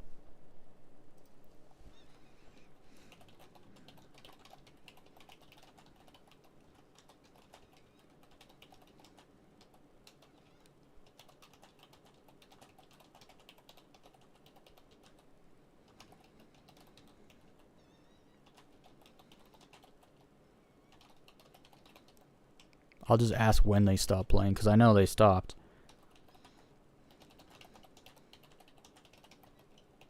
Because then we'll see how ignorant they are and if they're an actual backer. Because I've come across people that say, I was a backer since the Kickstarter, but the game still isn't released. And I was like, did you try it? It's not released yet. Did you get on the early access and try playing the game? No, I'm waiting for it to release. It's like, what are you waiting for? This game that you've dreamed about, that you think is amazing, you can try it right now. Especially if you try it in a good state, you're gonna have a lot of fun. It's the thing you've wanted to play. Why are you waiting? It's there now. You have access. You were an early backer. No, it's not released. I won't touch it till it's released.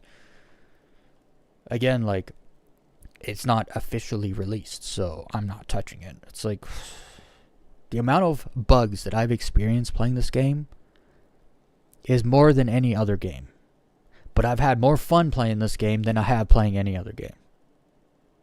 Which is why I hold the opinion that I don't care when the game comes out. I don't care when they officially finish it and put it out in 1.0. I play it right now.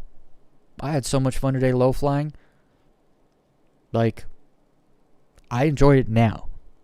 I don't need to wait for some date, some freaking release, some freaking whatever. I like the game now. I play it now. I enjoy it now. What is it? I'm looking around. Other people are like, I'm waiting. And it's like, what are you waiting for? It's not released. It's like, everyone's buying and playing it. Sounds released to me.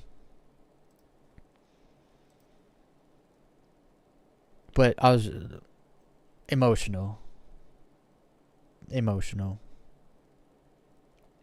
Elite Dangerous is a satisfying and worthwhile space game. Yes. I think it's worthwhile to play Elite Dangerous. Like, if you're on console, I'd say Elite Dangerous is the best space game on console, actually. Star Citizen might live up to that title one day, but I'll be dead by then, no doubt. Again, another person that's never played it.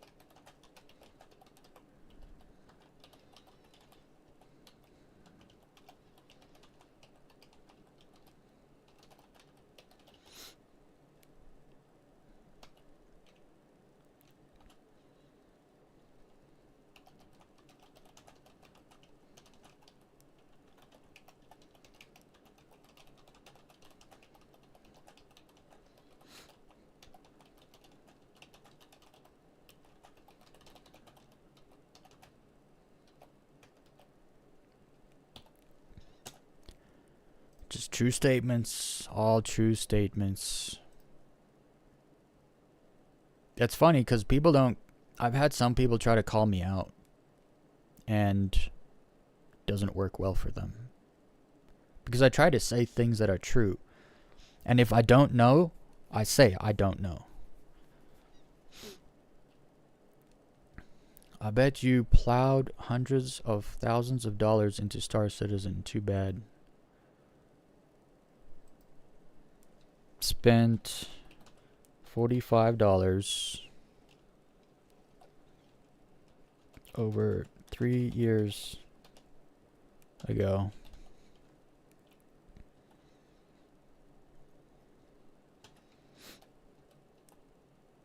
You sound like you have never played the game at all.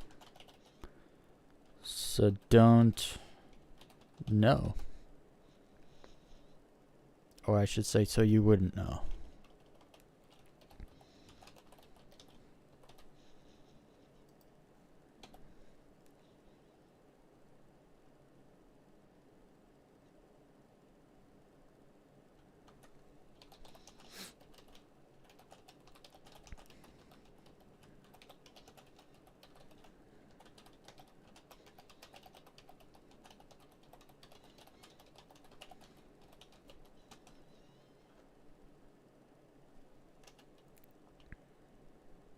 Now I'm going to ask him, why do you get your opinion from rumors?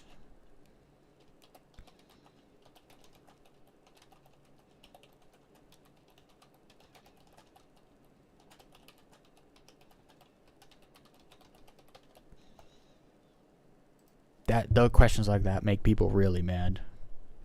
Because it's evident they got their opinion from a rumor. And when you ask them, why do you get your opinion? Why do you take your opinions from rumors? Why I don't do that. It's like, well, you just did, so explain. And then they have to admit to themselves they believe something without actually knowing. Like, I throw these things in there because some people just get offended and get emotional. But I've had it actually happen where people stop and think and go, you're right. I shouldn't have believed that. Why did I believe that? And it's like, that's refreshing. Someone actually stopped and thought about it and then changed their mind instead of just getting emotional and attacking you.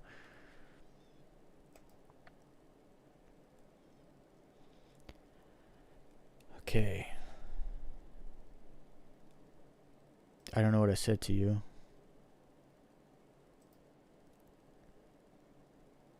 Oh, explaining how it's not a concept. It's quite literally a game. We will see. No, we don't have to see. I can see right now. Right now, you can buy and play the game. It's not a concept, right?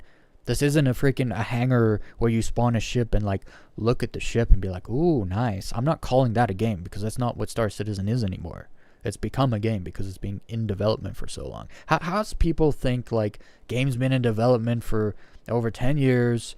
They've had all this hundreds of millions of dollars, but it's still not a game? In what world could you possibly imagine that time plus money equals nothing? Like, what? So stupid. Like, because that's quite literally the equation. Like, time plus money equals nothing. That's their argument. And I'm just like, guys, it's a full game. Like, you would know if you just played it. Because it's got options, right? If you're not a combat player, there's lots for you to do in Star Citizen. If you are a combat player, there's lots for you to do in Star Citizen. If you're a solo player, there's lots for you to do in Star Citizen. If you're a play with my friends all the time kind of person, there's lots for you to do in Star Citizen.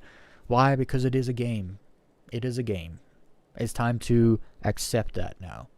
They've now developed it to a point where it can now be considered a game.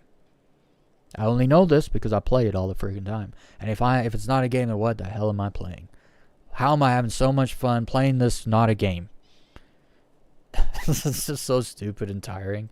Because it's the same thing over and over again. Like, that's why I said sometimes I feel like I'm talking to the exact same person with different accounts. What if that's true? Someone auto-generated like 10,000 accounts, and every day they just drop 10 random comments saying pretty much the same thing on my video just to troll me. Those whole videos just to troll. Anyway, that ship is crazy. I don't know what ship you're talking about. Unless you're like just saying like it's a pun, like that shit is crazy, like that ship is. Anyway, you gotta like. Well done. So stupid. Okay, how many we got here? No. Oh, this is too. It's too many.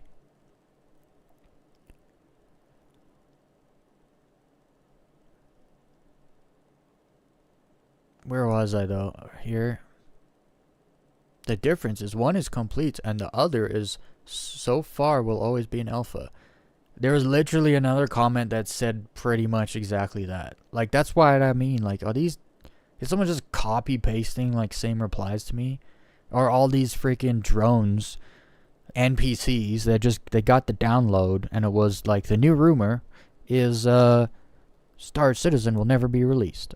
Star Citizen will never be released. Star Citizen will never be. The new rumor is it's not a game. Star Citizen is not a game. Star Citizen is a scam. Star Citizen's a scam. It's crazy how they like some people, they don't have opinions of their own. They get the talking point. They get the download. It's like a memo comes in and then they're just like, that's what I believe now because everyone else believes it, right?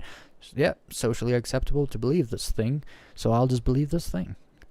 They have no morals. They have no values. They have no like personal experience and opinions that they come up with themselves because their brain is actually thinking. These are the types of people, they don't have inner monologues, but there's a good chance they might not even have a soul, quite frankly. There's a reason I call them drones. Star Citizen equals pay to win.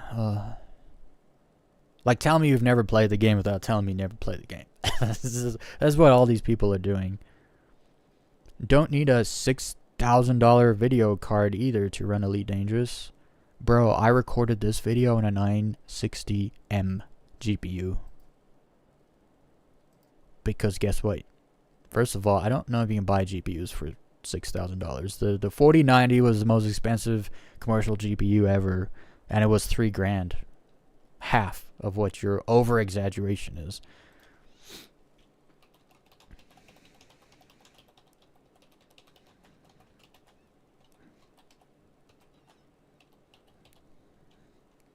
Which is, you could probably get a 960M GPU for like $100, $190. They don't even make them anymore. So it's like,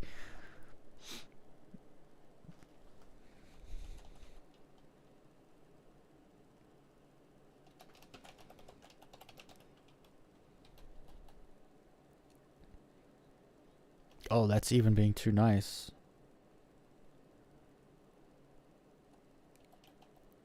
Whoops.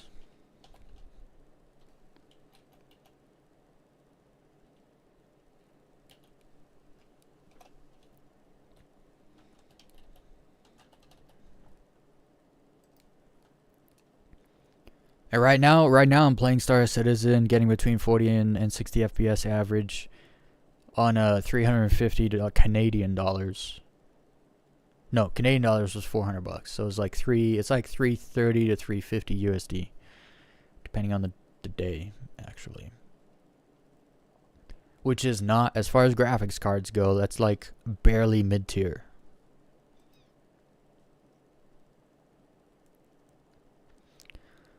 I gotta stop.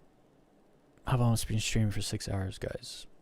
I gotta stop. I'm trying to get through these comments, so it's not gonna happen. I was curious to see what this one guy said, though. This guy. He actually commented on my video.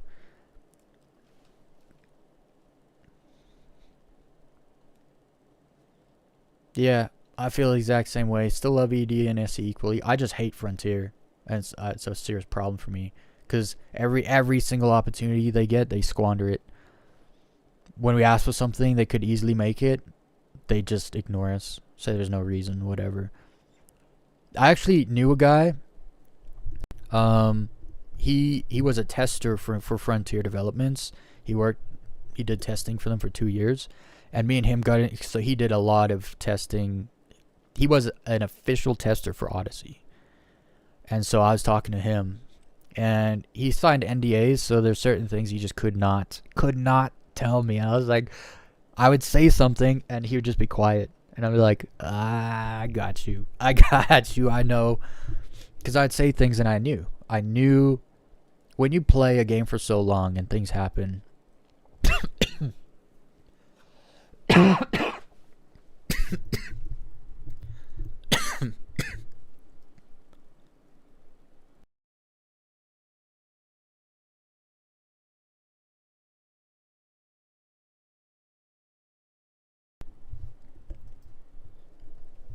Excuse me while I choke on myself.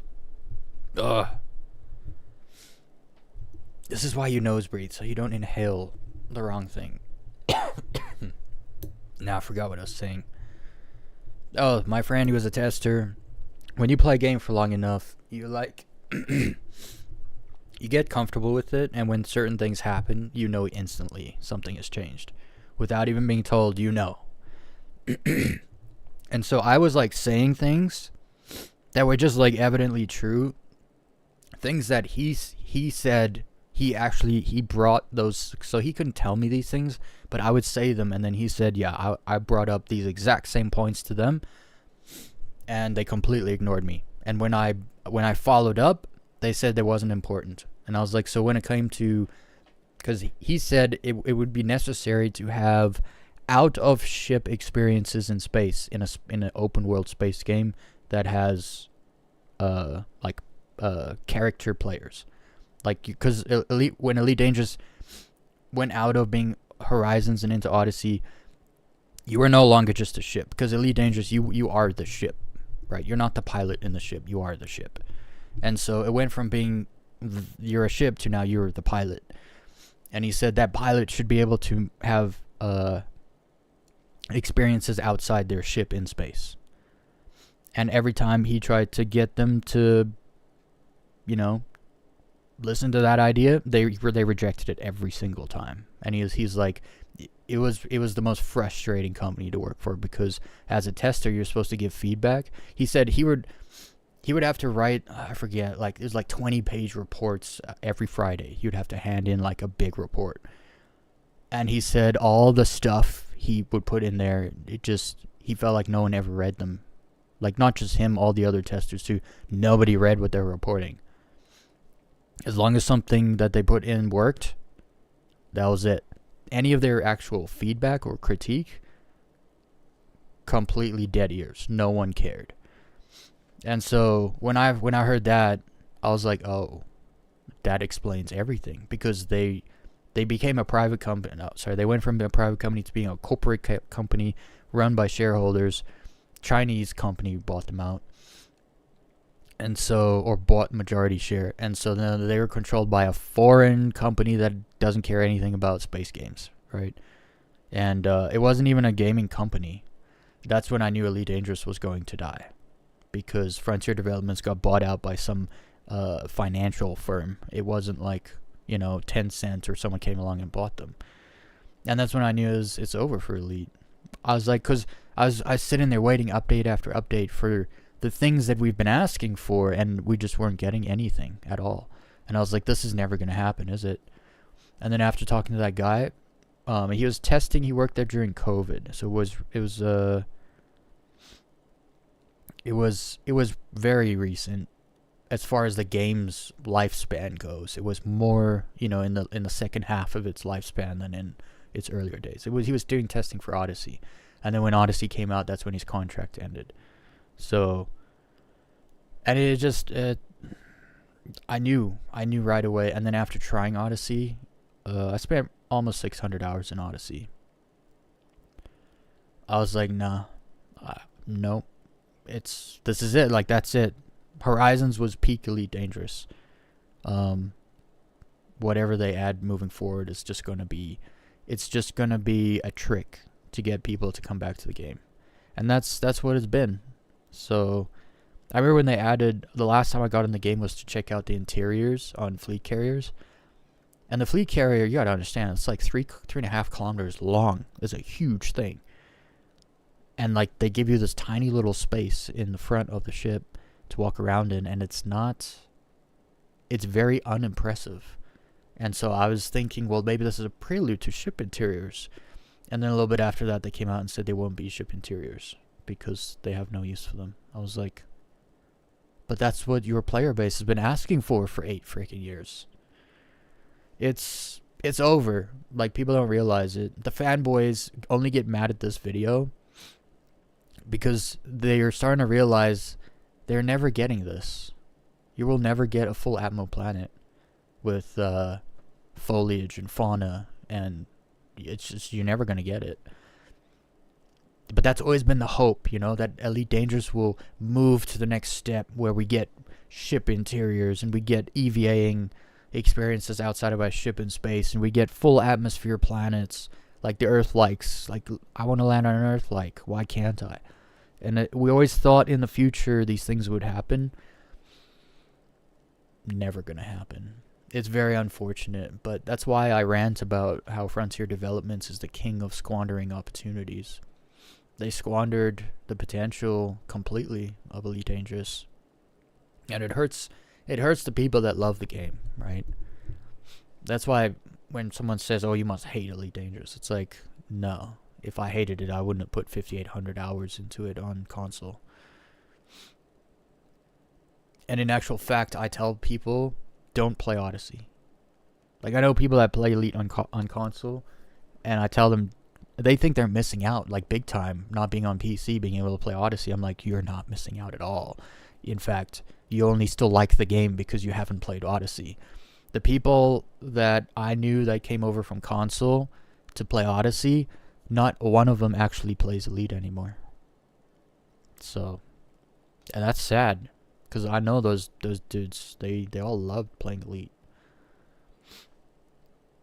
But anyway, that's going to be it for me today. 6-hour stream. I need to try to go get some sleep and all that now. Tomorrow, we're going to go low fly at, what's that place?